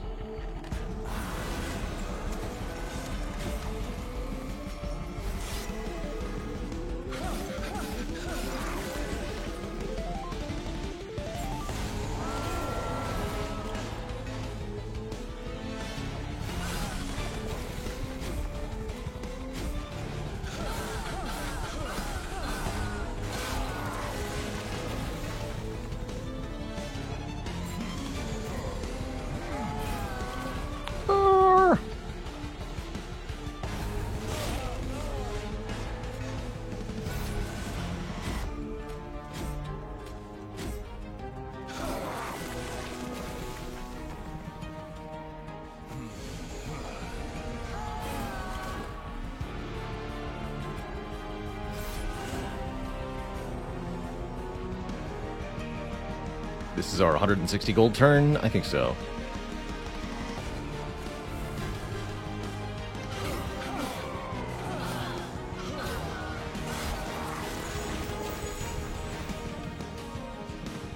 Our unit seems to be winning.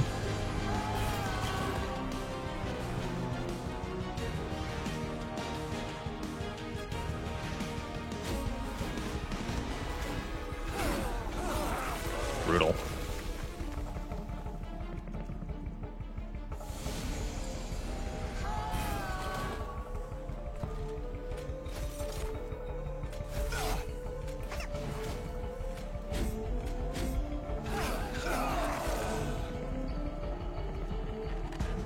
I like that the root seeds remain viable scaling for the late game with this build. They don't immediately become useless.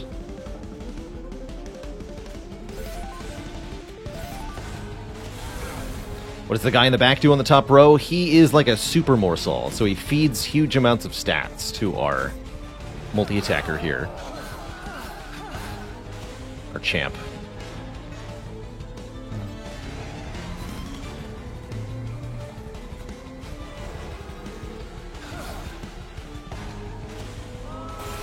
Killed.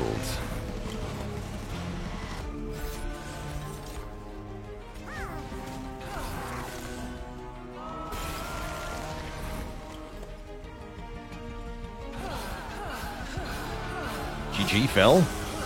You fell down.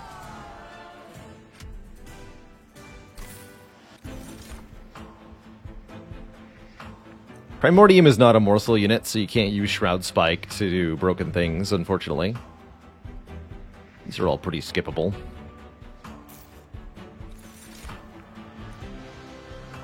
And we should take more card draw, I'm feeling. Don't need capacity, don't need more energy. We want more cards.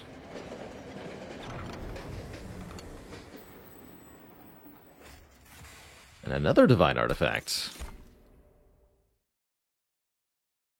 Divine Trader's Quill. No, let's take 25 more bucks. Free money sounds good. Got a lot of free money this run, and with the guild marker multiplying our monetary value, it's been pretty dang good.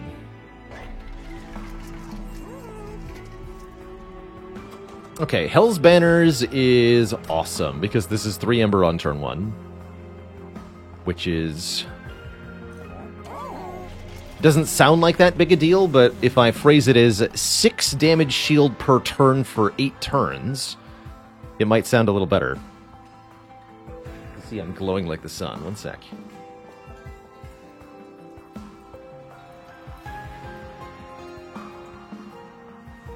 There we go. That's a bit more reasonable, light-wise. Yeah, our turn 1, our turn 1 damage shield is double stack. Yes, so 6 damage shield per turn for 8 turns.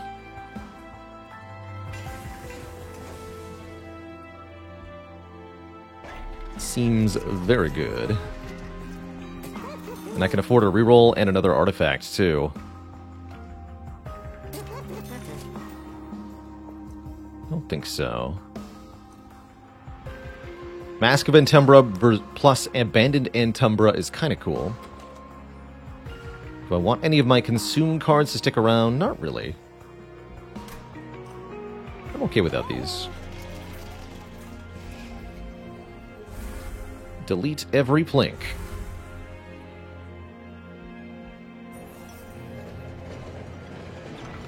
And then build a card. Buff. Don't. Card draw. Can attack power, draw 1 more next turn. I mean, it's objectively better than a Root Seeds, right? Yeah. It's a Super Root Seeds. Seems fine to me. Super duper Root Seeds. Probably go for the dupe, huh? Curious what I'll want to dupe. Let's see.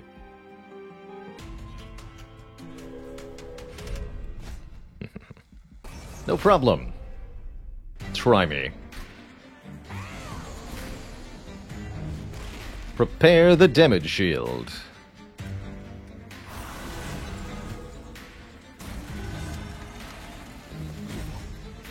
Apply 10 damage shield per turn.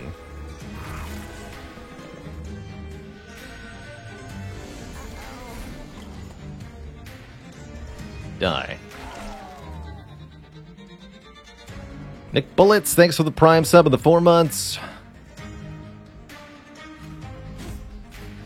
Always good to have you around. Thank you. Thank you, thank you. Is this fool alive? No, okay. Didn't think so.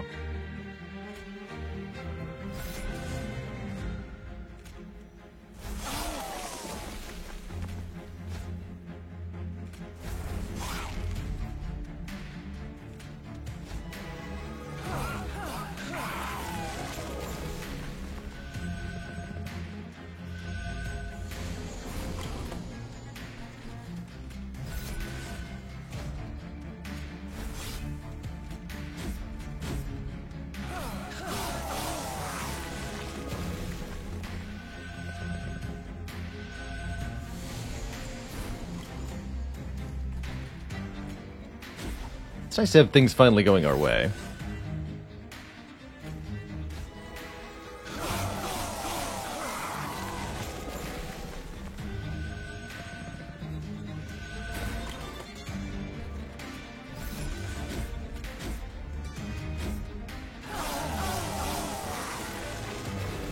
$78 damage shields. Wait, we can do better. 100 damage shield.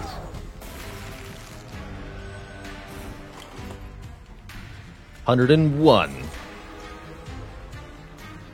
damage shield.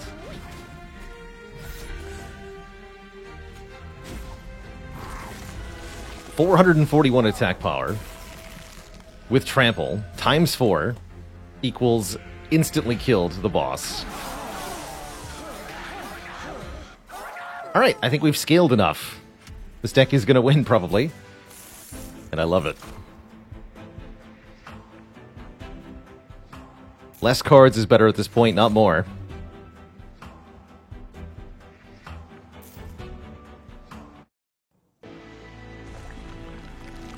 To the Merchant of Magic.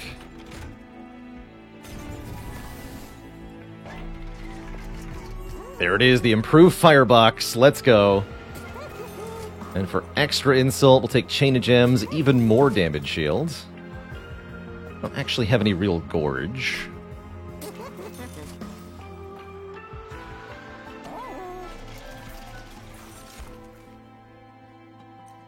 Primordium is not a morsel.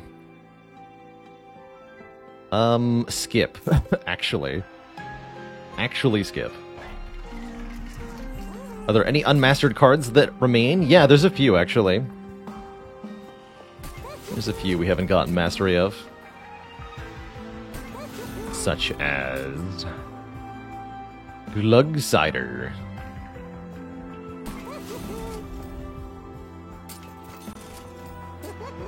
Still remains at large.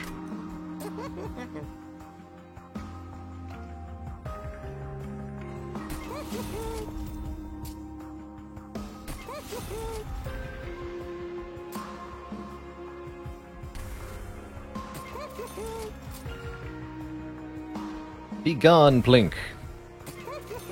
Alright, good talk. And then dupe what? The holdover...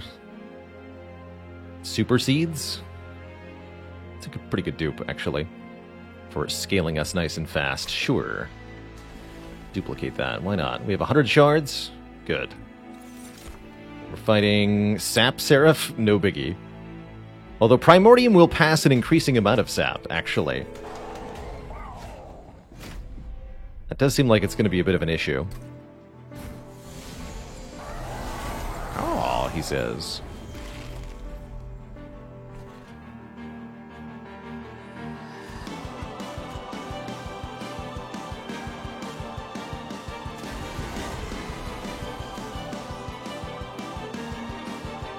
You have 0 attack, although you add the base. Pretty sure.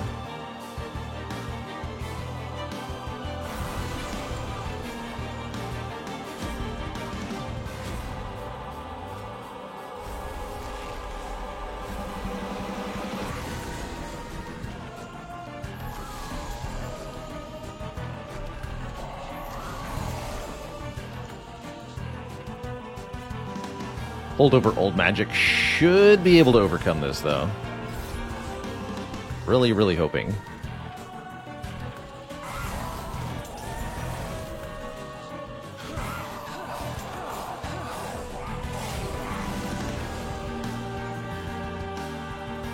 Each turn, Seraph will apply 3 sap to both units, and then each turn, Primordium passes the sap value to Animus of Will. Kind of questionable. That means we need to prioritize Root Seeds pretty much at all opportunities here.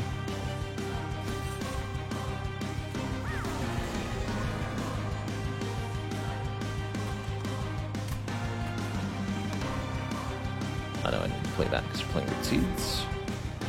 This went the wrong place.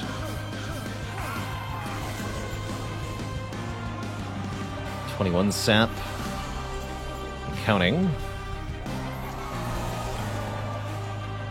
Still able to kill them all for now.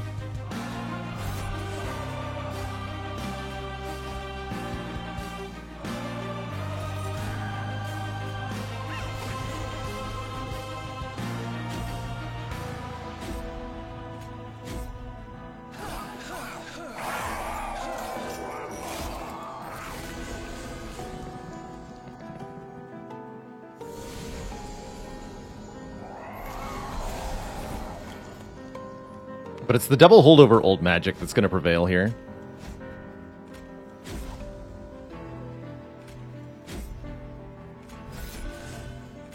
We're outscaling the sap. Good for us.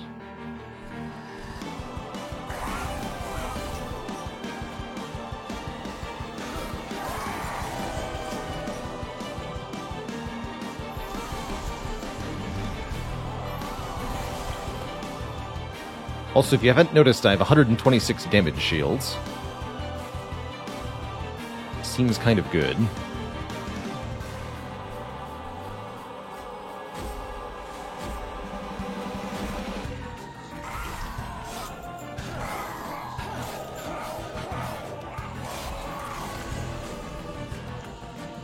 We have enough damage shield to wait for the sap to wear off, basically.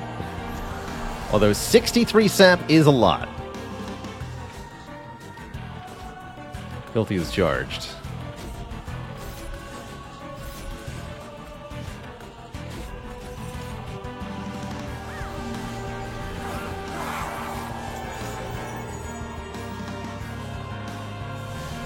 And now he's done sapping us, so it's all over for Seraph here.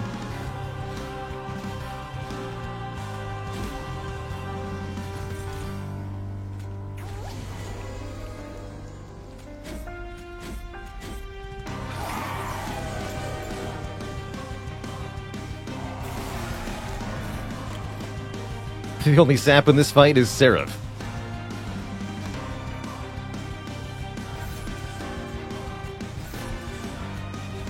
$200 damage shield.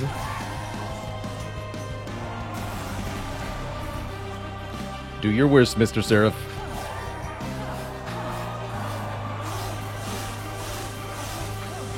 Boop.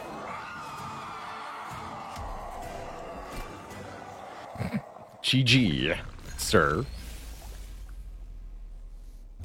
And now for the big man himself, the last divinity. Mr. Big Pants.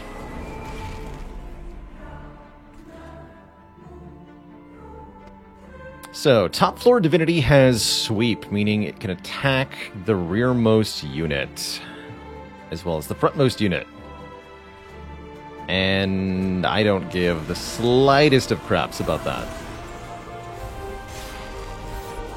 As our backmost unit also has 26 damage shields.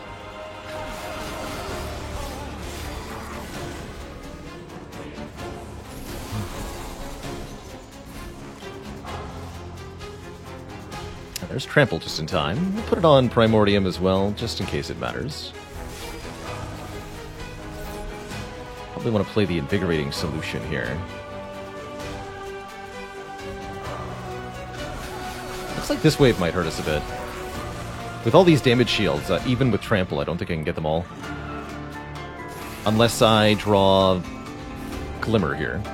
Oh, I do. Okay. Well, screw your damage shields then.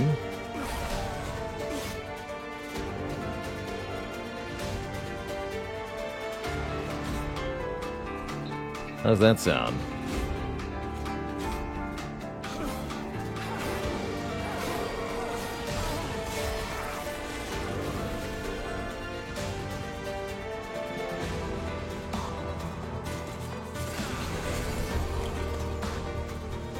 Trample plus the spikes is going to eat through a lot of our damage shield.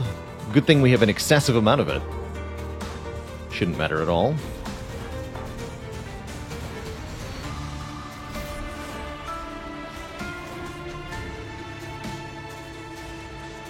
Morsel Miner won't get killed.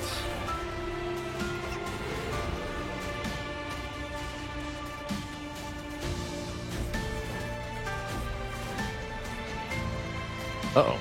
Guy actually lives in the back there. Too much armor. I repeat, I gave them too much armor.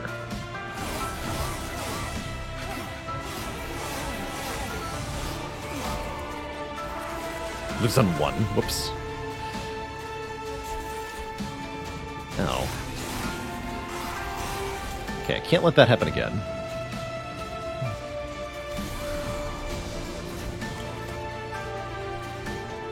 Good. Nobody has Incant or anything here.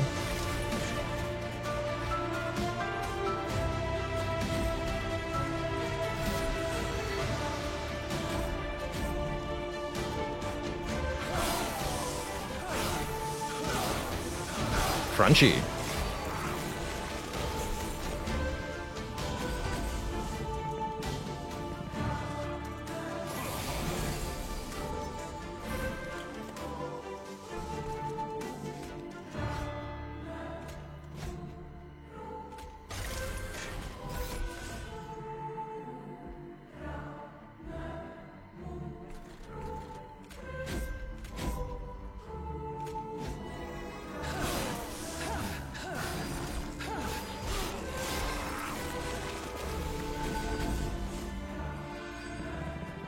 Turns of buffs left.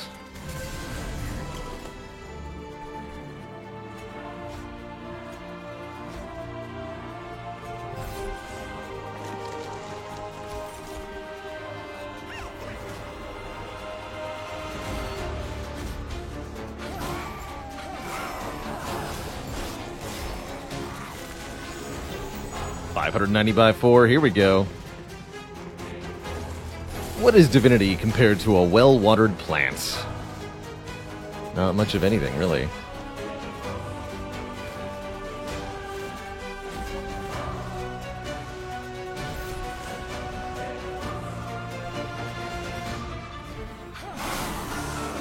Dang.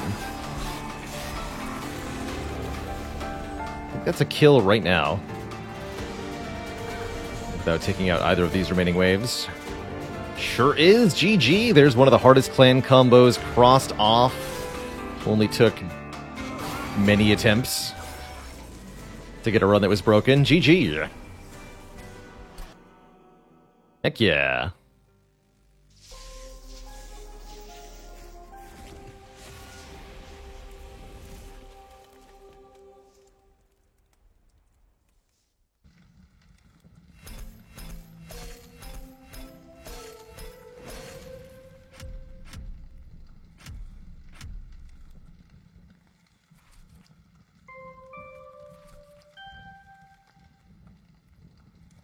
GG. Alright, I'm down for some self-torture. I am going to try the inverse clan combination next. That is Awoken Umbra. And we have to make the Sentient the main portion of this. Ninja Oriel, thanks for the tier 2 sub in the 8 months. Greetings to ya.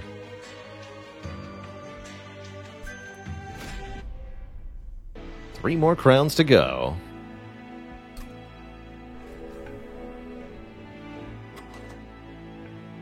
Cool to get a focused growth.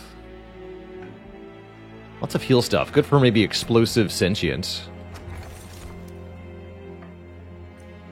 yikes to these two as the starting options. At least initial jackstrips is helpful, especially for this clan combination. Don't get offered explosive, though. It's either spikes or the cultivate thing. And I have not found a lot of success with the cultivate thing.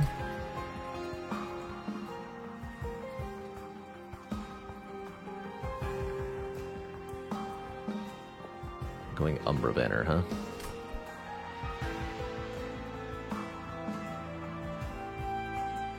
Alright, I'll take spikes.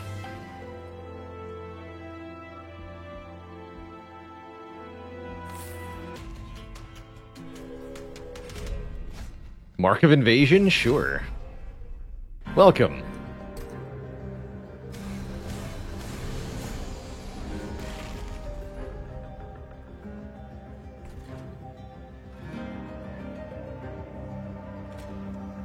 Let's put you on top.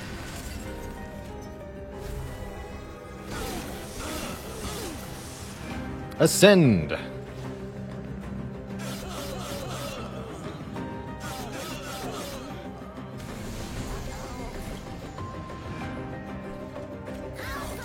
Mine.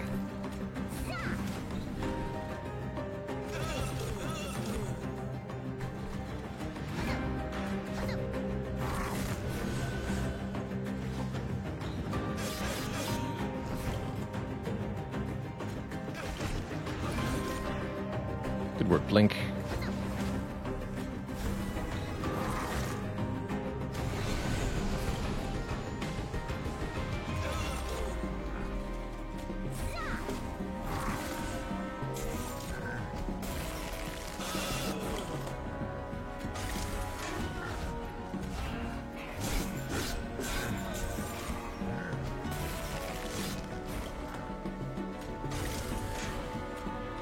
No longer traps.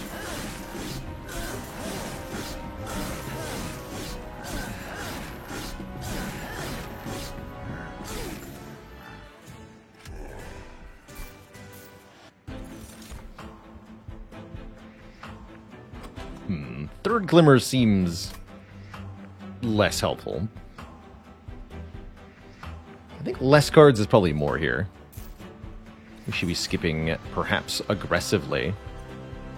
Space Prism again appears. Pretty hard to go wrong with that. Get in here. Heralds of Protection could also be a thing, maybe.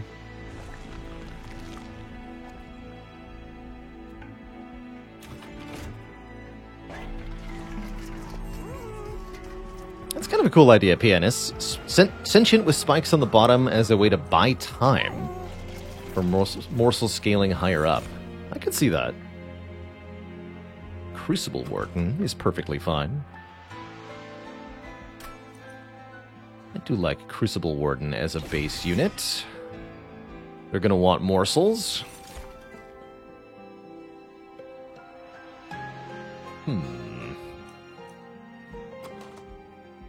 5 attack power or 1 sting per turn. Let's try the 1 sting per turn, see how much I regret that. Have I beaten Armored Core 6? Yes, I got all the endings for AC6 and I had a really good time with it. Great game.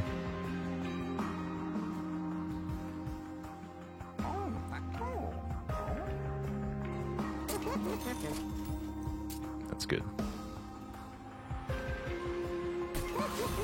Maybe just 25 base. Battlestone is not the most inspiring, but it does the job. Spikes could also be a thing.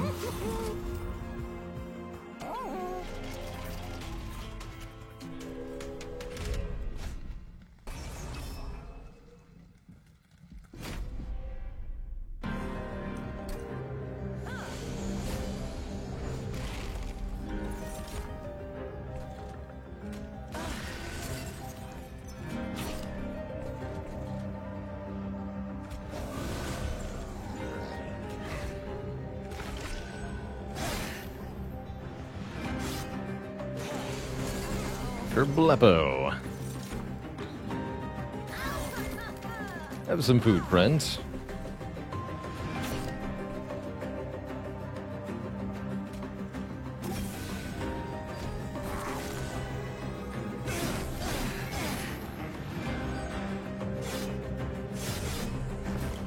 How's it going, Keanu Reeves? Welcome, welcome. Always happy to see folks coming in from the YouTube.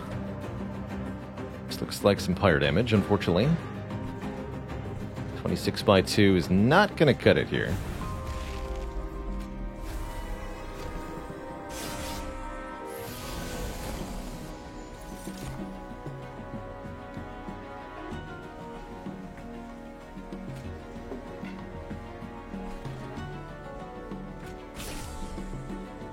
Take 12 fire damage.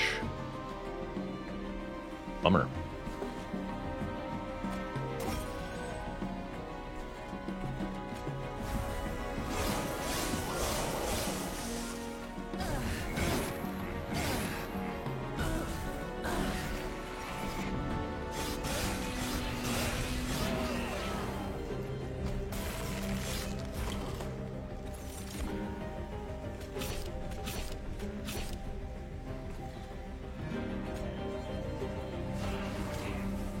Alright, can't block the sweeper.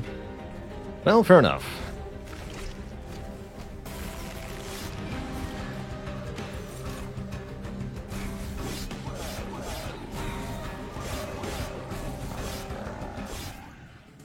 Get jumped. Do I have any advice for pushing into the upper Slay the Spire Ascension levels? Stuck at A16 with Silent and lower with everybody else. My usual advice for the A17 to A19 jump is that you need to build decks that play one turn faster. So you need to end every combat, whether it be normal, elite, or boss, one turn earlier than you were previously. And that means usually being more aggressive. And pieces of advice that can help with that is taking and upgrading attacks early, getting energy upgrades where possible, discounting powers, discounting multiple time use cards that get a discount. Anything that lets you play more cards per turn. And picking up cards that can give you burst of energy, like Turbo or Bloodletting or Adrenaline or things like that. Already got one Space Prism, right? Let's get some morsels. Need some morsels up top. Steel Singer is back, and I have lots of healing. Interesting. Very expensive unit. But this can be huge. Literally. Or I can fuse the Awoken Hollow with the Crucible Warden and give Cultivate to Crucible Warden, which is bad with morsels. Kind of.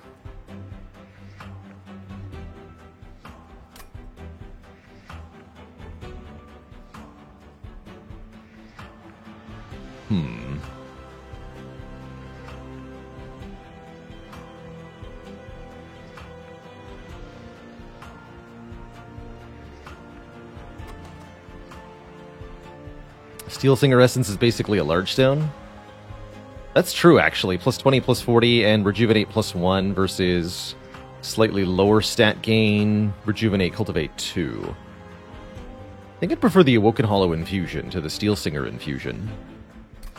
If Infusion we are indeed doing.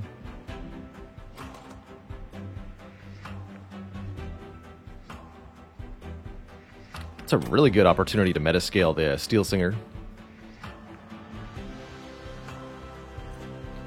Just need to give it quick and trample. No problem, right? Now let's do the Awoken Hollow thing.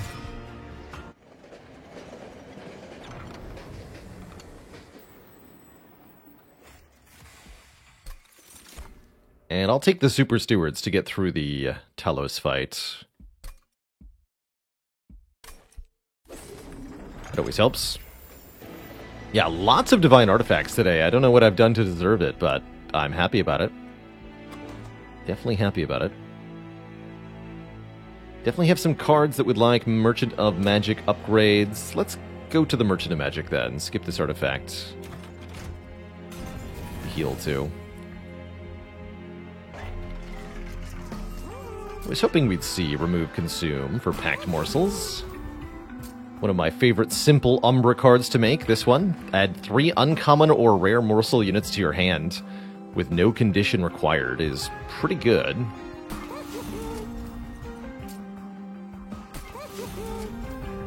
Can reroll and afford an energy discount. That's about it, though. It's very expensive. I don't think I'll do that.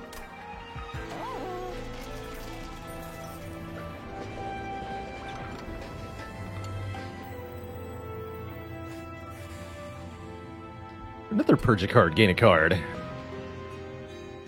Don't need all of these super stewards, do I? Give it the Umbra card again? No, I think I want the Awoken card this time. That one's not very good. This is just way too expensive for what it does. Although max health, reusable max health increase is potentially powerful. It needs so much support to be really good.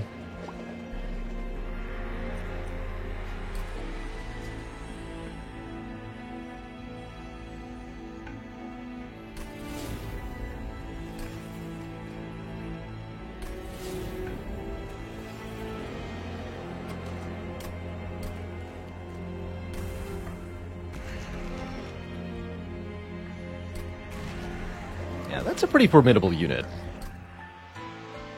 I think we could scale that unit quite well.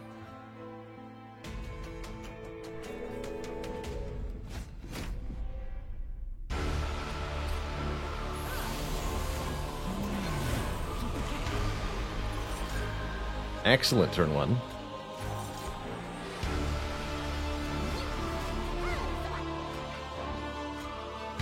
Get in there, big guy.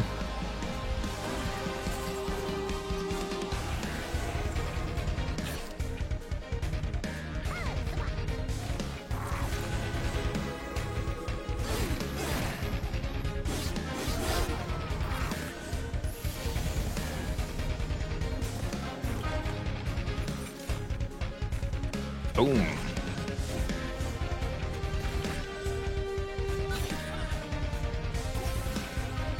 I should be using those heals up top. That's right. Get stats for that. Have some heals.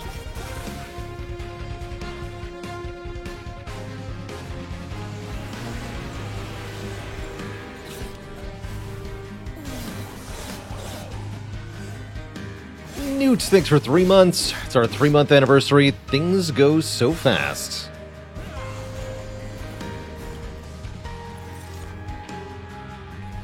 Time flies like an arrow. Fruit flies like a banana.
Oh yeah, so we don't really want to do that, although the regen still helps. We wanted to play those before we played the morsels, is what we wanted to do. Noted. Just remember to play the heals first.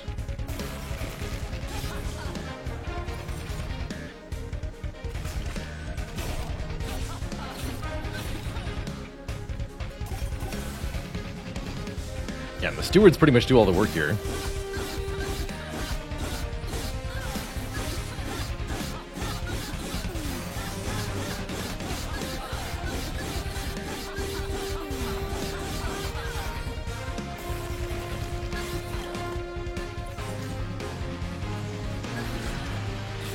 Stung.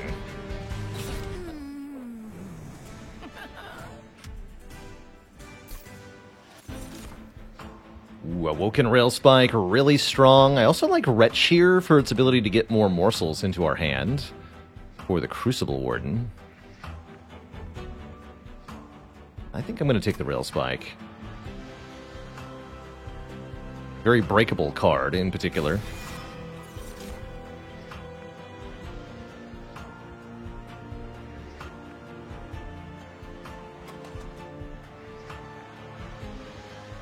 Do I want any additional units? I don't think so. Not these, certainly.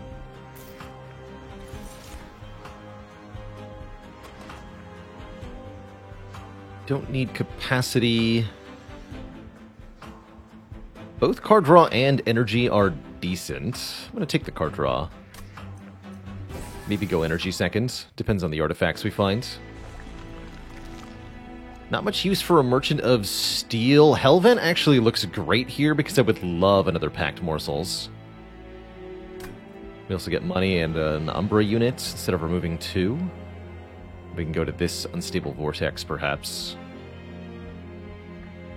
And all the good stuff is by the Merchant of Steels. Dang. Oh well.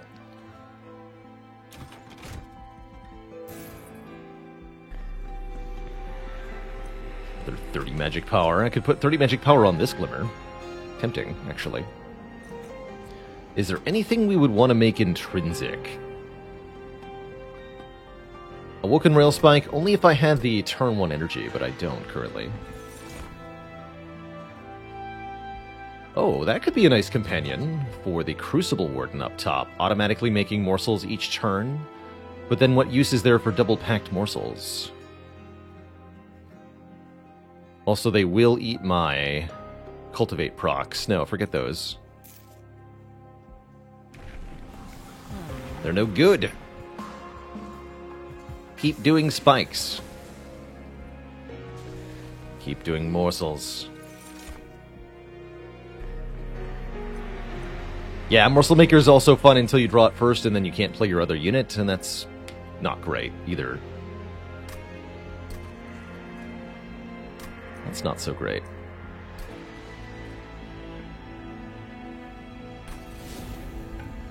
Heck it.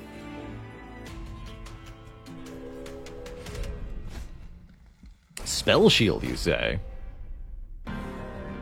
Sure would be a shame if somebody had Piercing then on their most powerful spells. Got him.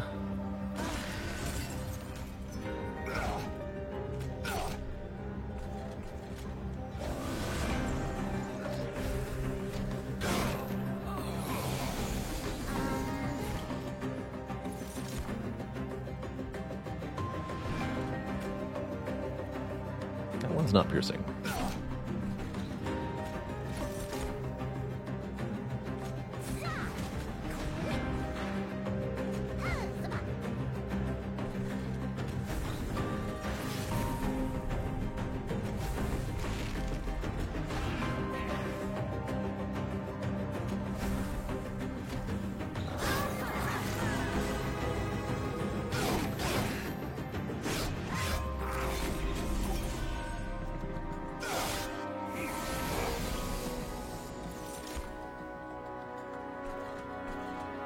That presents a slight issue. We're going to need the Glimmer back shortly.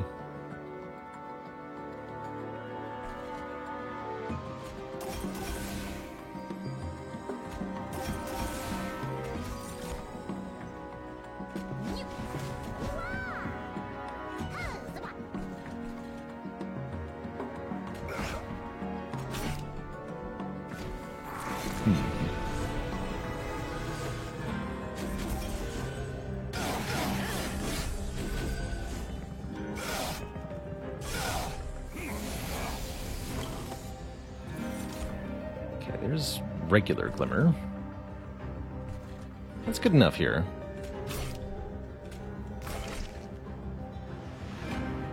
Sort of.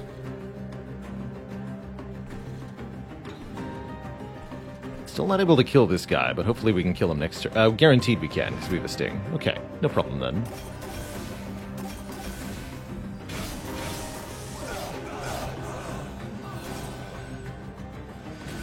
Need to make sure both of these big guys die. Same with the floor below them.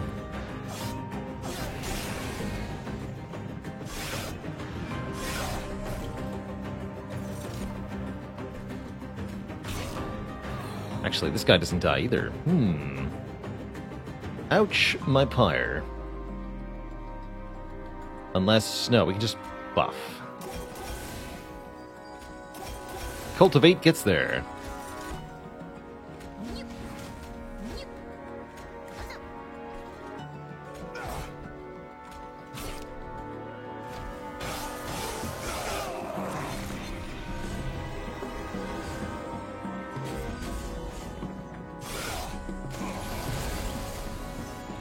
Yeah, making sure we can draw Piercing Glimmer more often would definitely be a big game changer here.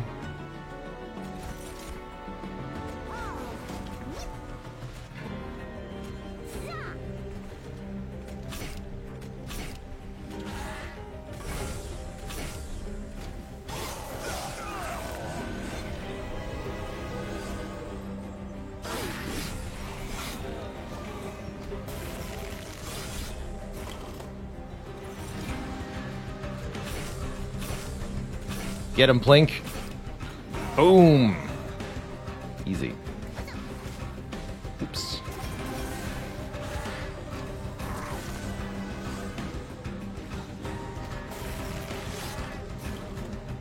Big guy versus big guy.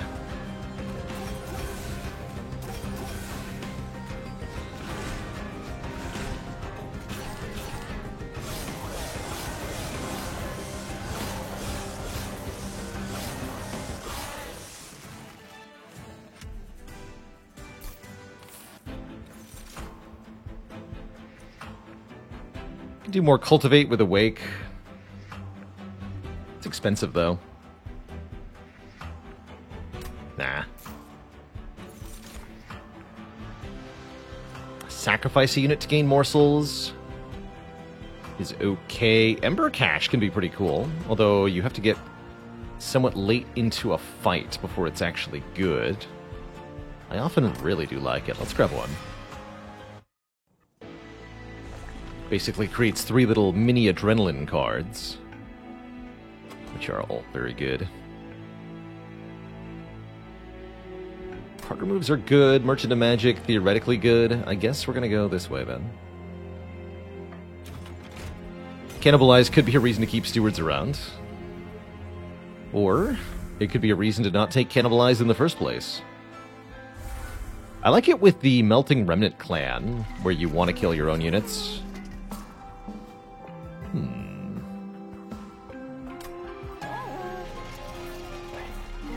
I would consider removing Consume from Awoken Rail Spike here. That can be a fun option. Although it really wants a -2 cost upgrade to go with.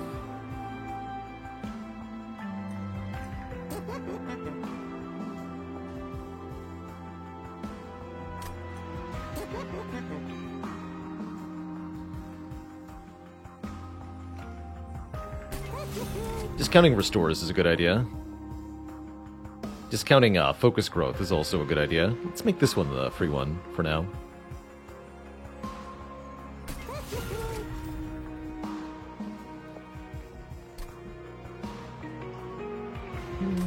Never mind.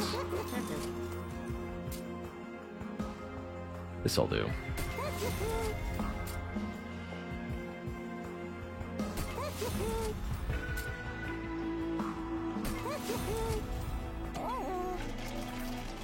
We should probably remove 1 or 2 here.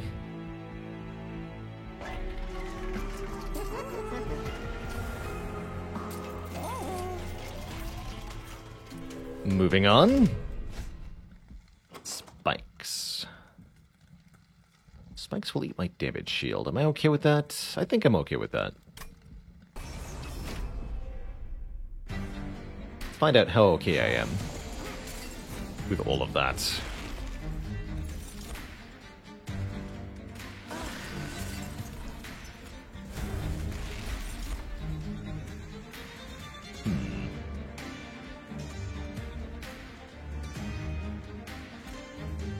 Gotta do the Warden first. We get Ember Drain, but otherwise the Cultivate doesn't work.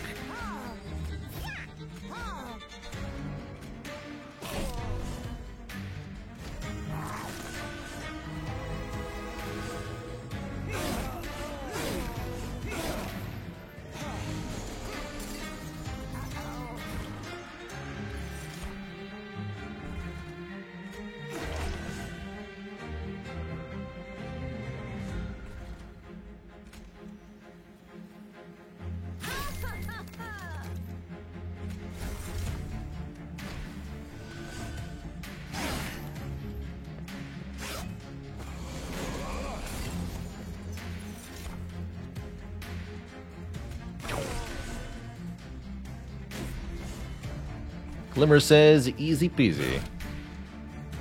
Not my problem.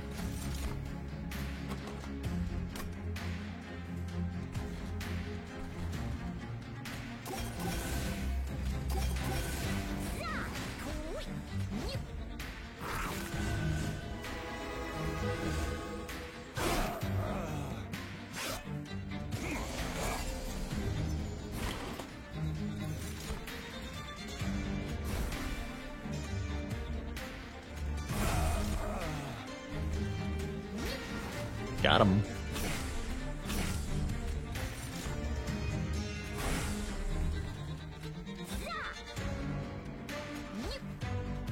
Oops.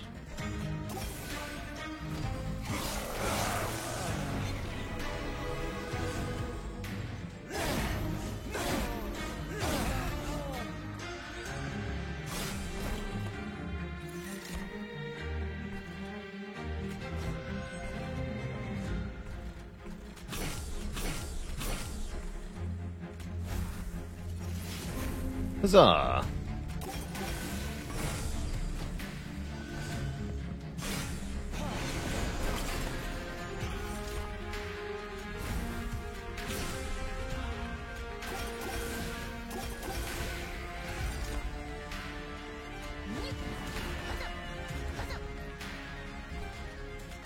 Incorrect order. Fine. We win.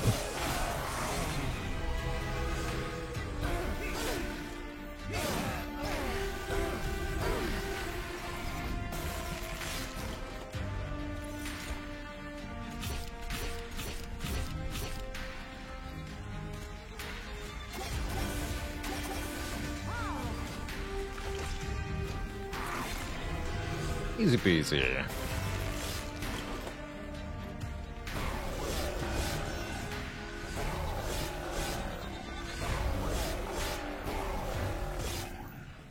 Trying to win with specific clan combinations, Timeter. So the clan combination we need to win with currently is Awoken Primary with Sentient as the champion and Umbra helping. Magic Power's good. Spreading Spores. Kind of like that, actually. As a way to scale our Crucible Warden. Let's try it.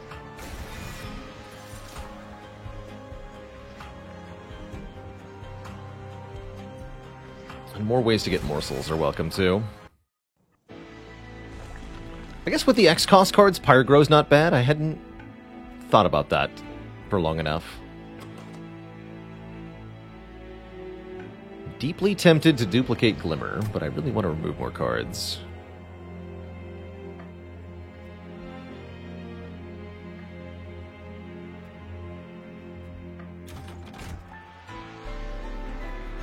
Yes.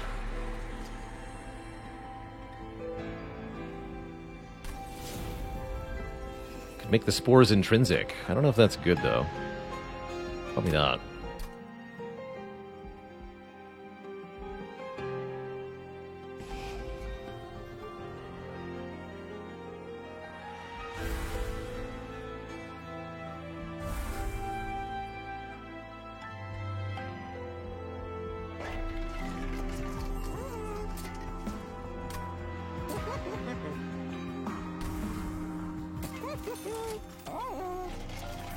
Yeah, exactly. Who says we need to set up top floor against Divinity?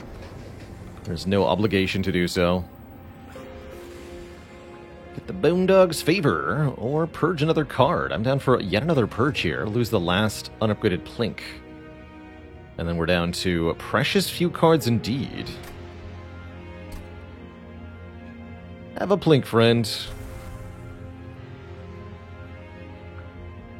Didn't ease much, alas. Poor doggo, we knew ye well.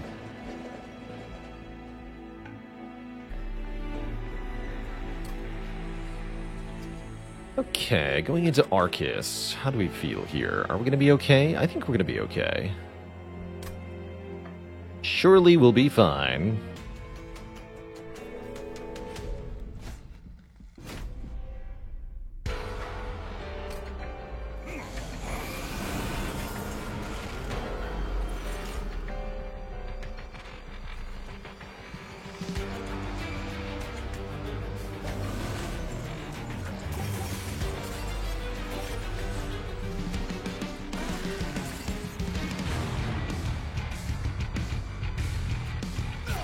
Five cost.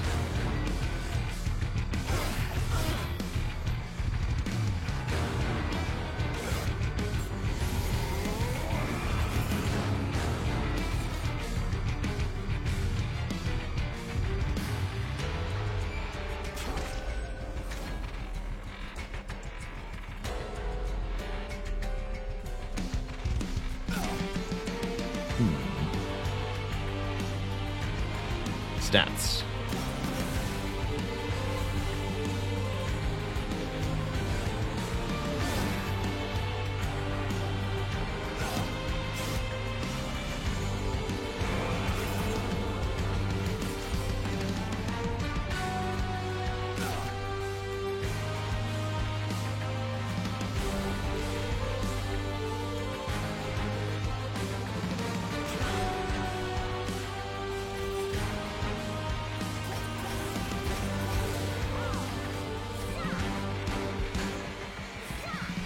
And I guess feed these to Sentient? We got Sweep, don't do that. Just play them.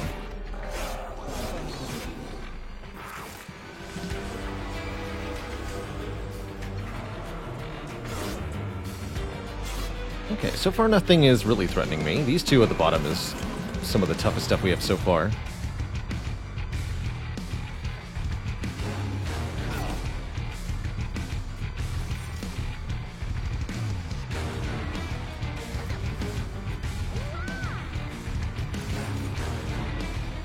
The attack power ones up top would be great.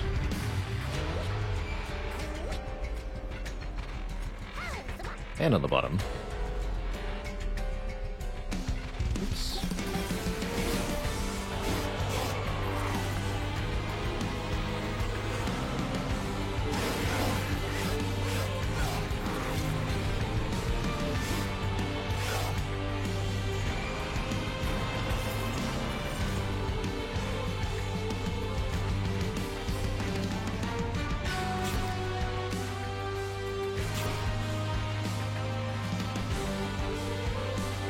This is fine.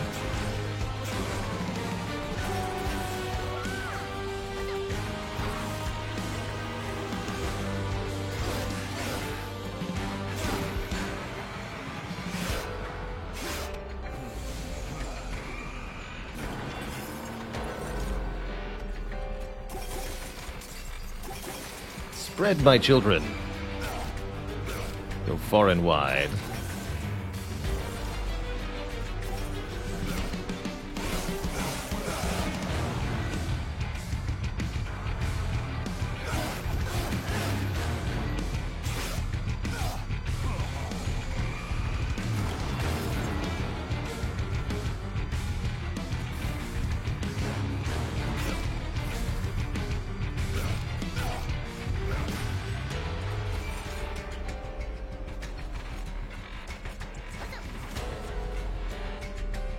Only health ones, as we're sweeping for 4 here.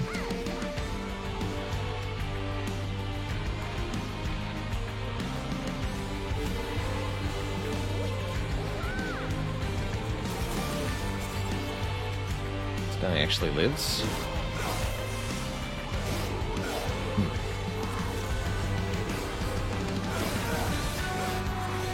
It's worrying.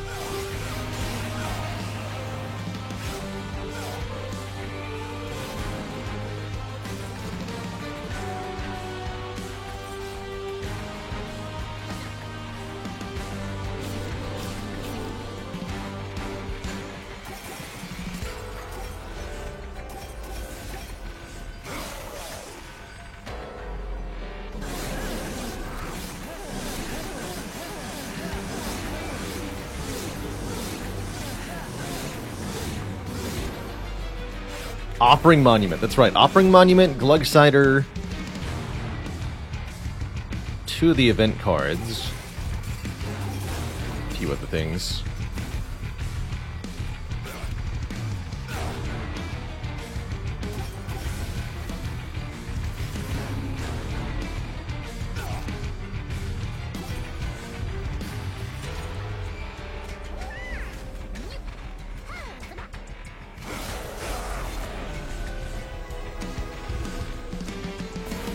Lots of damage shield for Arcus.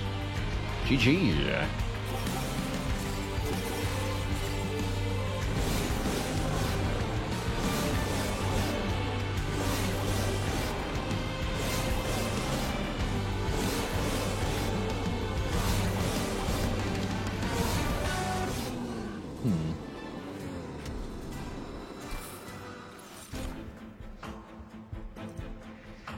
Another Woken Rail Spike or a Furnace Tap.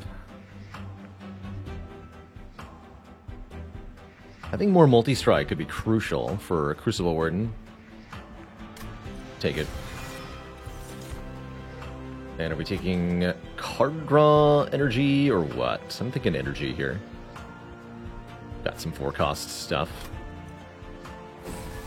Let's see how this goes. Yeah, we're quite unlikely to see Trample, that's correct. Do we Merchant of Magic? Or do we Merchant of Trinkets? I'm feeling the Trinket Merchant, especially with the bonus money and the bonus artifact here. So let's see what happens. Cards that would consume might not be. That's quite strong with the Rail Spike, for sure.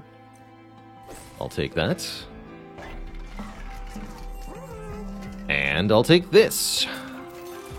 X-cost cards get +3 to their value when played. Neat. Very neat. Very powerful.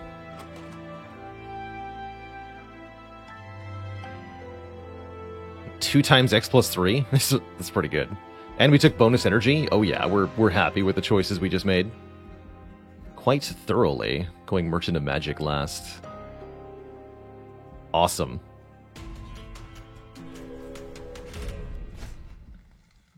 Who cares if they do damage? And so shall I.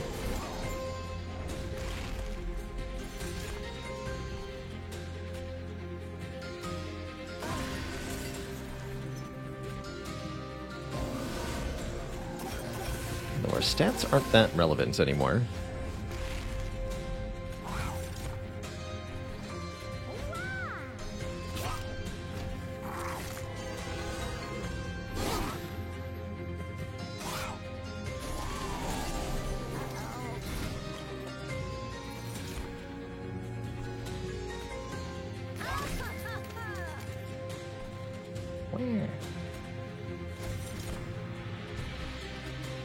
Nope. Incorrect order.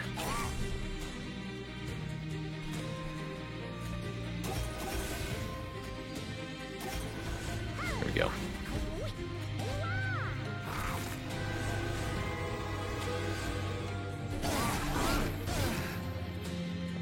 Making sure we kill these curse-adding enemies. It's one of our top priorities here.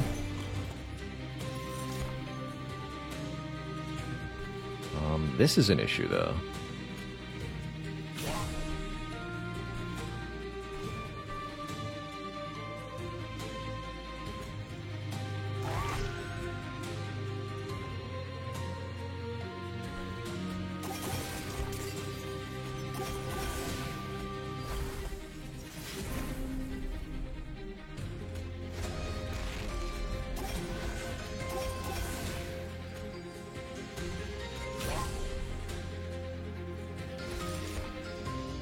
Lifesteal.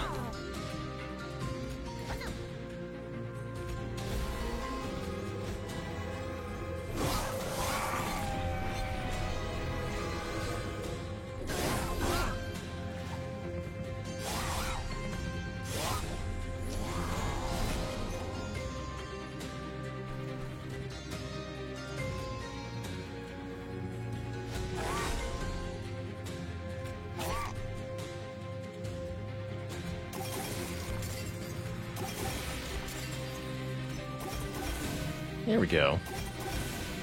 Just enough damage.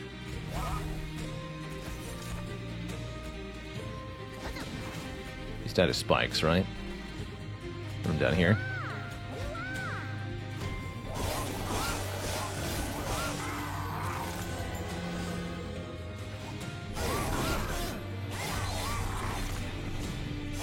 Another wave we can't quite handle.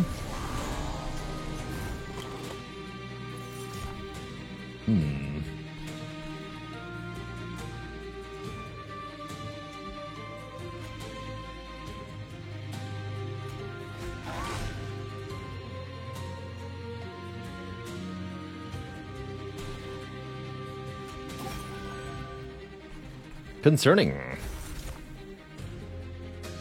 This guy's gonna hit the pyre for 18 by 2. Get rid of this guy.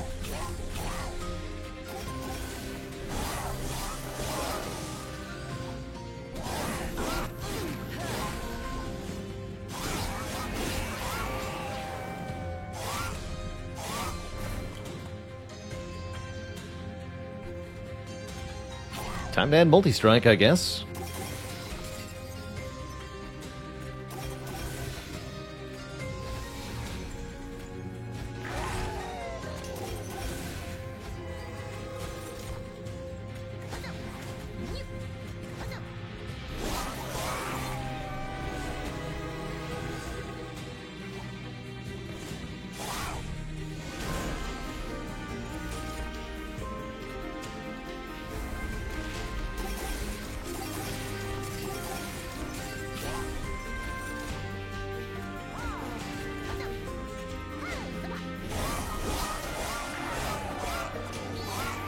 Wow, without the morsel.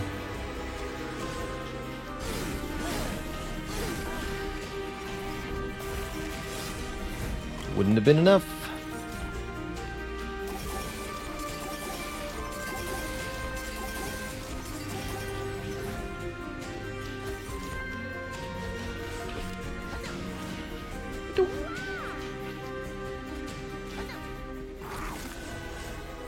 Okay, this boss is at least easily defeated here. More multi-strike.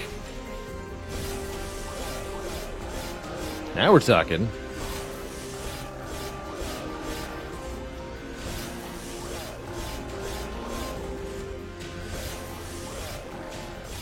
Revenge!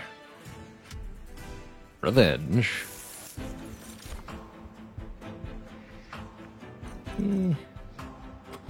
Doesn't feel like I need an invigorating solution.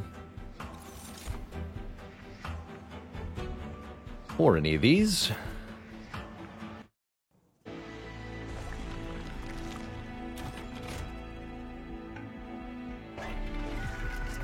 Double stack. Multi-strike 2, Ember Drain 8. Pretty impossible to play cards with a base energy cost after that, but some pretty silly things we can do.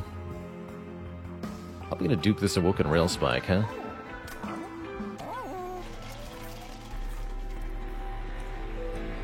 Oh. Yeah, let's do that. And you? Extra upgrade slot to units? Too late. Don't need a Vine Grasp every turn when I've got a Sting every turn. Sap Tap is draw 1 per turn. That does sound good, actually. I was Ring of Pain? Pretty cool. Don't think I quite found it to my liking, but I really enjoyed the alternate take on doing combat in a roguelite. and the way that you can build stats in that game. Kind of neat.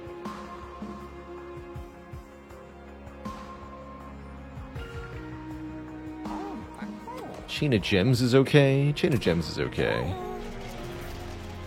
Let's take our upgrades first.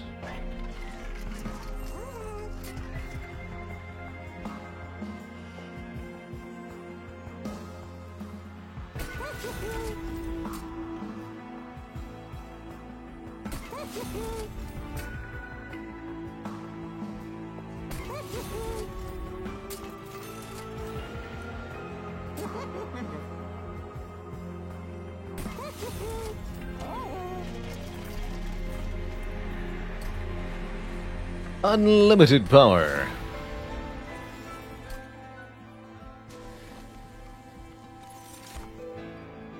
Excellent. These are broken cards. Just broken.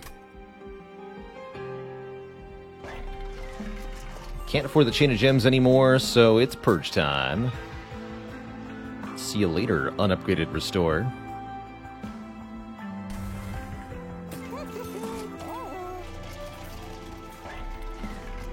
Yeah, if we can make all of our cards 0 cost, then the Ember Drain will barely matter, right? It's kind of a big deal. Let's see how this goes. I'm not entirely sure this will work, but we're gonna find out.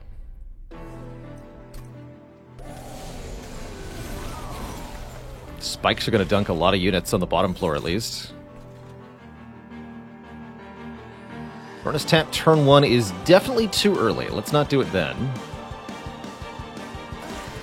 Let's not do it yet, rather. Hello, patient man.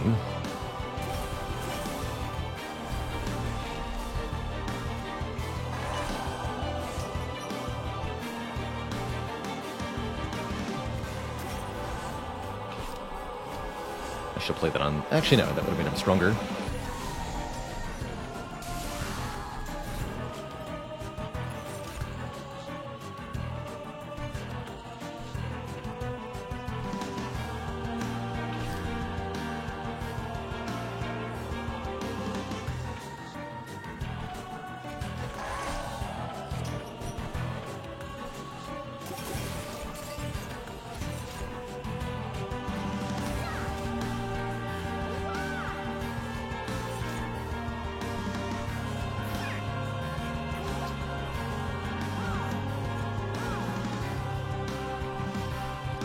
Draw 6.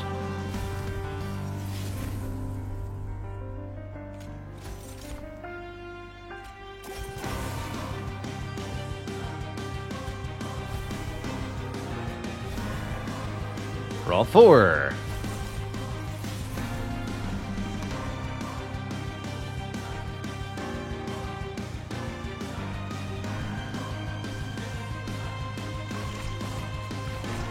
Fine. Draw 3. Seems dumb.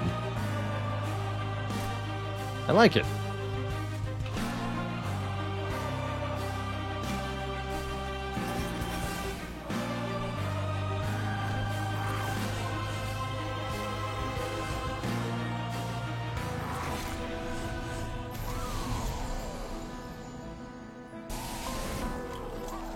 Hit me, I dare you.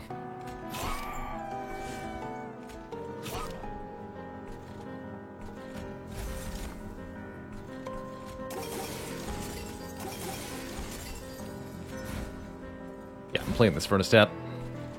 You can't stop me.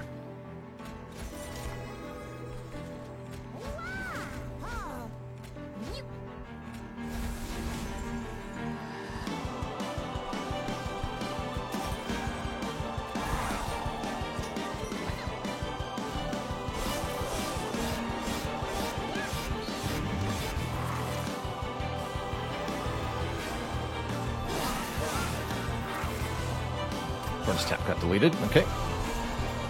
Seems fine.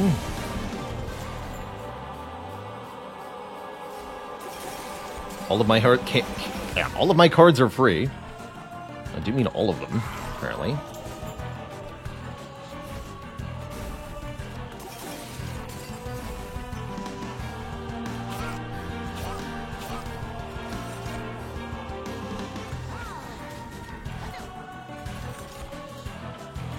Attack power only, please.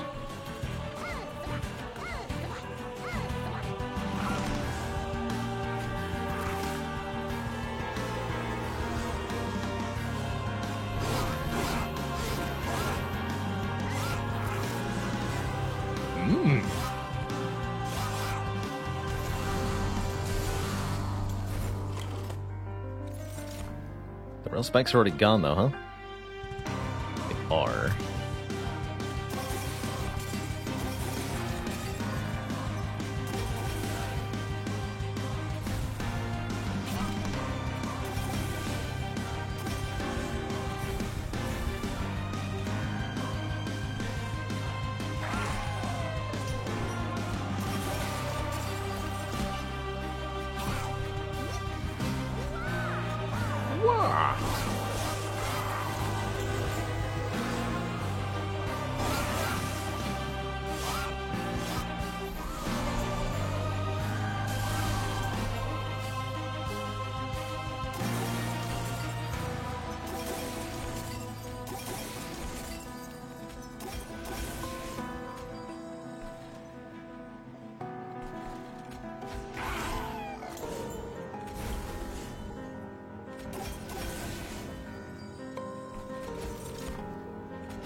Chomp.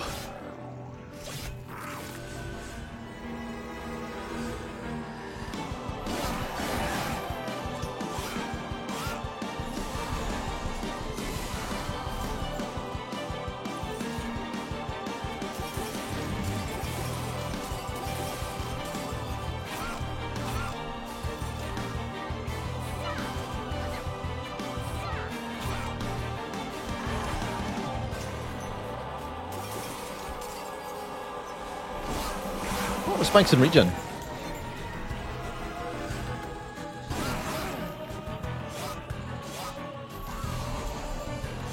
That's not bad.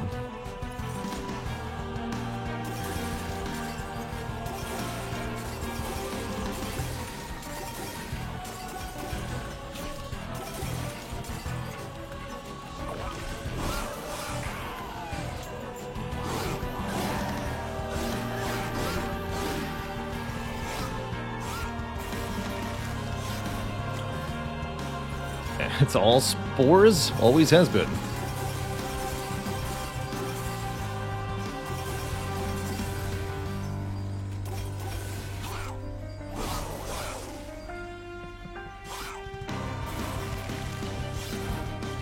GG, Seraph. Gotcha nice and easy here. With my 60 regeneration. Also, 20 damage shield.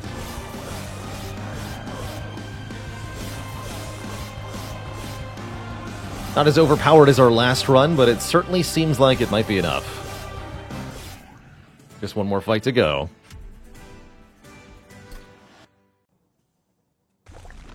What kind of place is this? It's a little bit of everything build. It's, if you play 15 cards per turn, then you don't really care what kind of build you have. Deck, I guess.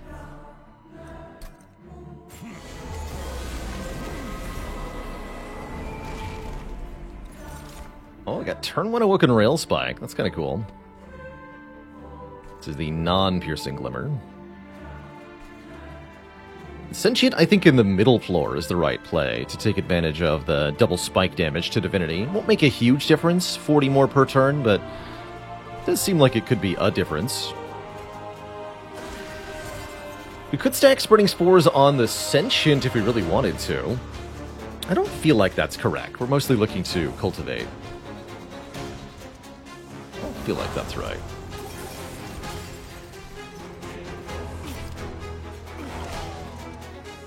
This will draw 6 and create a new thing. Which is ludicrous.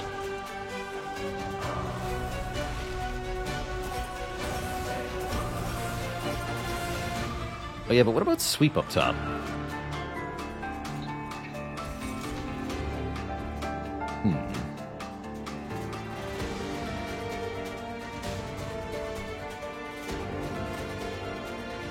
that gonna do us in? Maybe. Only one way to find out.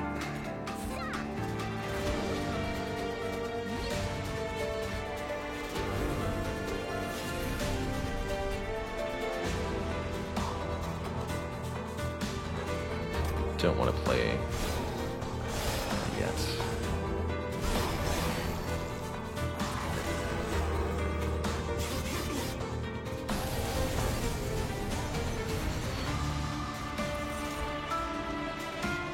But yes, being unable to play morsels up top is definitely a questionable choice.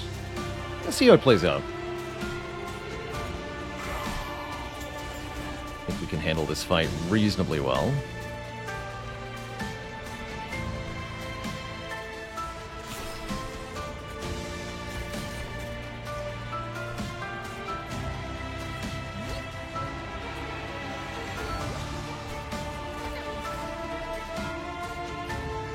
I do it like that, though.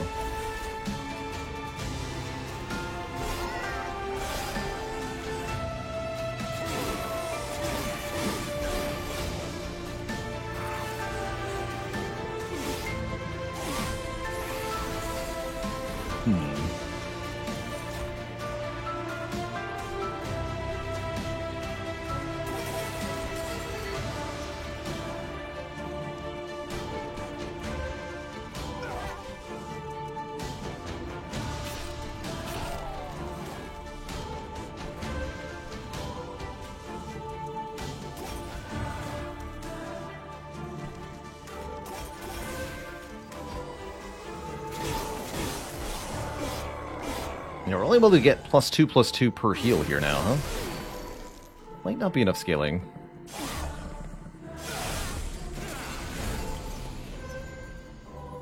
However, there's more than one way to damage an enemy. There's something.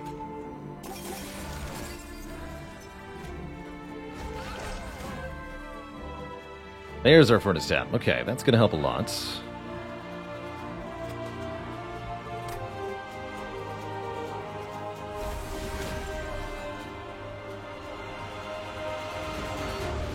Gonna put in some work.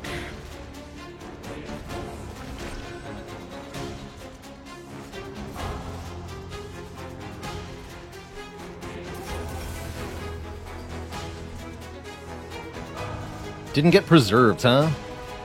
Dang. Having that play multiple times would have been one of the easiest ways to proceed from here. Definitely.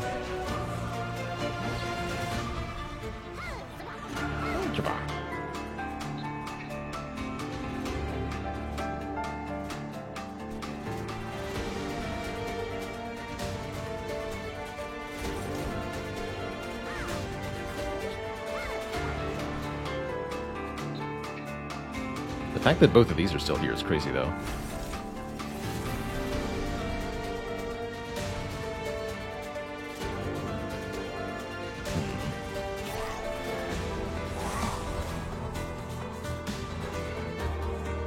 How to play that nerd?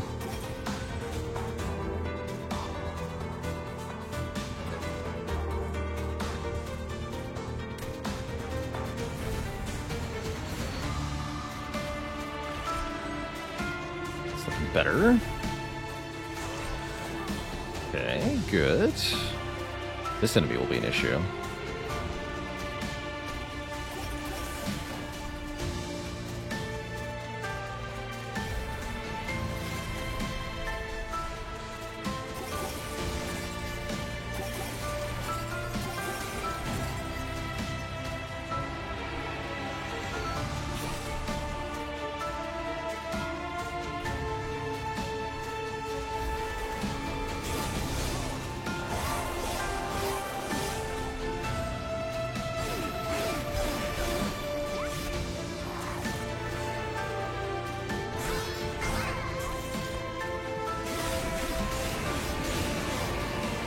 Okay.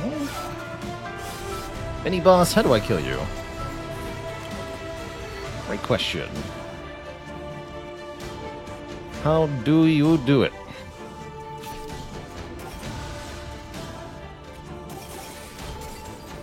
It sure looks like I don't. Without extra multi-strike scaling. That's a bit unfortunate. And I have no way to gain energy either, huh? I think we're actually gonna die. Dang.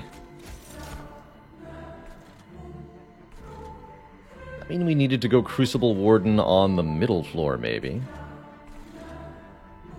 I don't know if morsel feeding would have been enough. We could try it, though. With a save and quit here.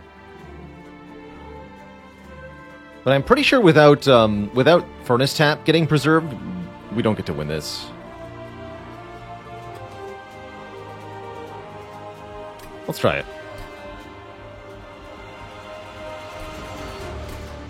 Make a tiny adjustment here. You'll save and quit, only to be reserved for the most annoying of Monster Train challenges.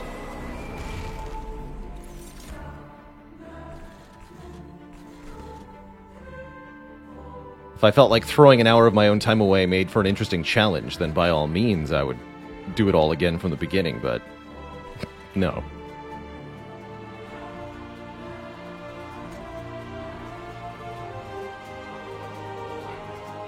No.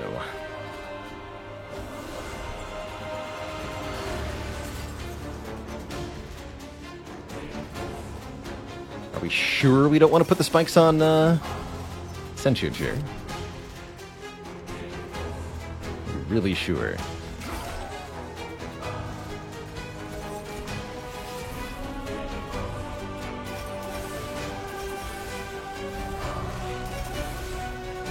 Okay, all the damage ones go here. Yeah, we'll draw 3 more.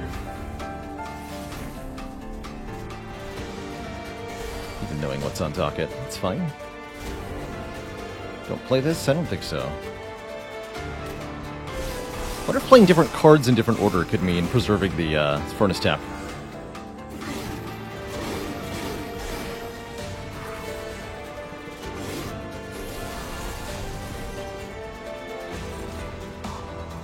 Didn't get the Space Prism either? No, we did not.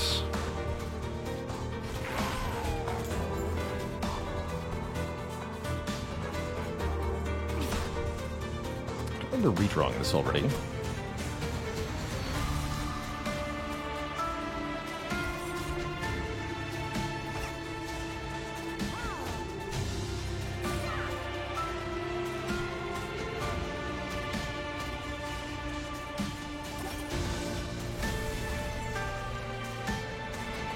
Did get consumed.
Both rail spikes are gone. We have the first mini-boss coming up soon, though, so we need to sort of accelerate, but I also need these morsels to be eaten. Yeah. Let's do this. Okay.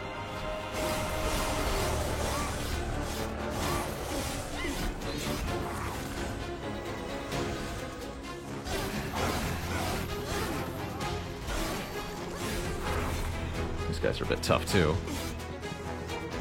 We have most of the damage we need. Here's our mini-boss already. That's the problematic part.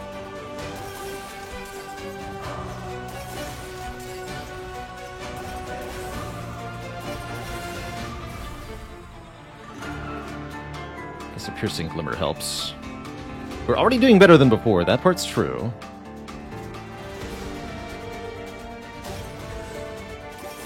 Doing better at scaling our unit here.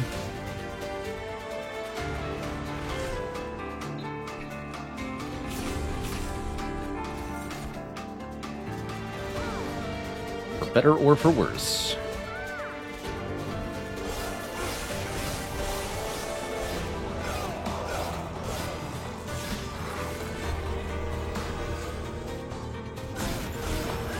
Not entirely convinced it'll be enough, though.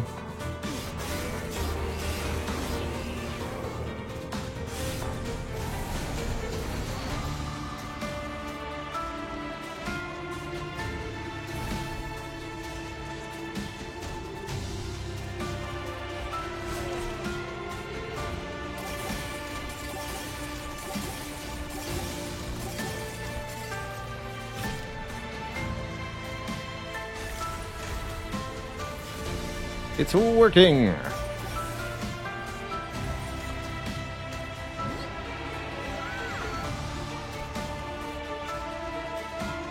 You need help down here.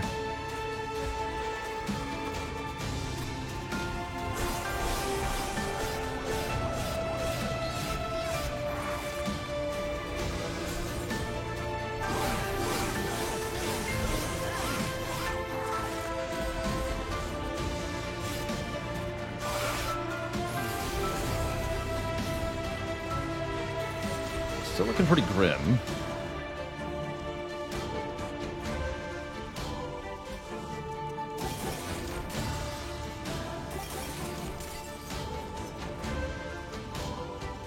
Okay, even with a lifesteal, you're fine.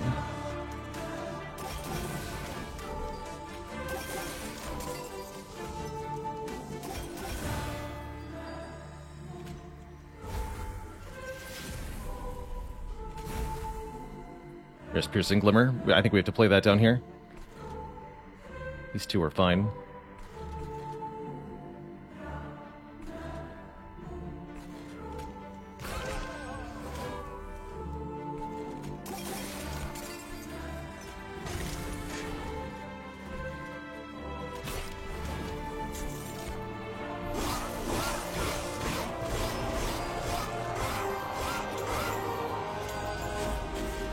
Good, they have 13 health. That means Sting will kill them.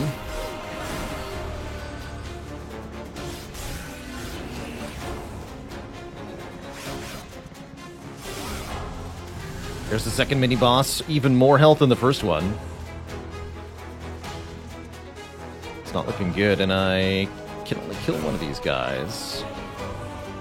This guy doesn't die either.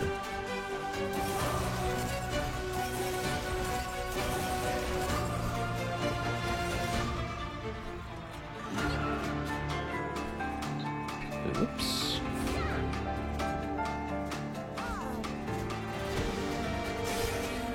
Seems bad.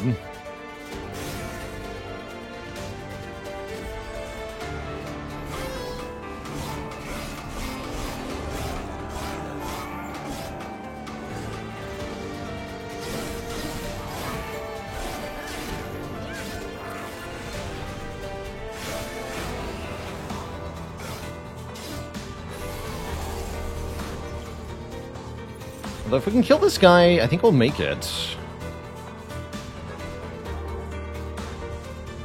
Being unable to play any of this stuff is quite bad, though.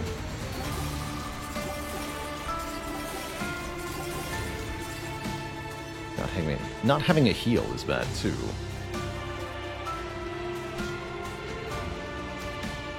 This guy absolutely cannot reach the top. He's just gonna kill me, right? We're just short enough here that it's not going to make a difference. That's what I feel like is about to happen.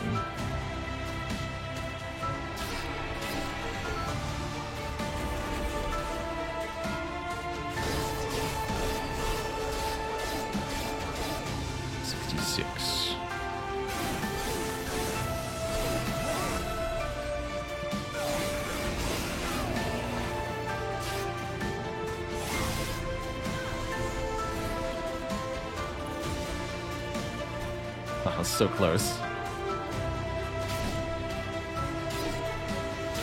25 health on him, and he kills me. Bummer. Big bummer. I think even with spikes on a morsel, we cannot survive here. Right, the most damage we can do... No, we can't even attack because of sweep. GG then.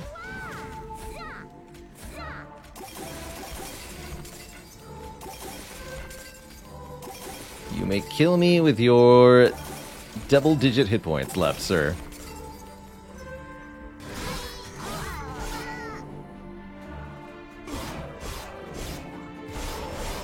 Didn't think this was quite good enough.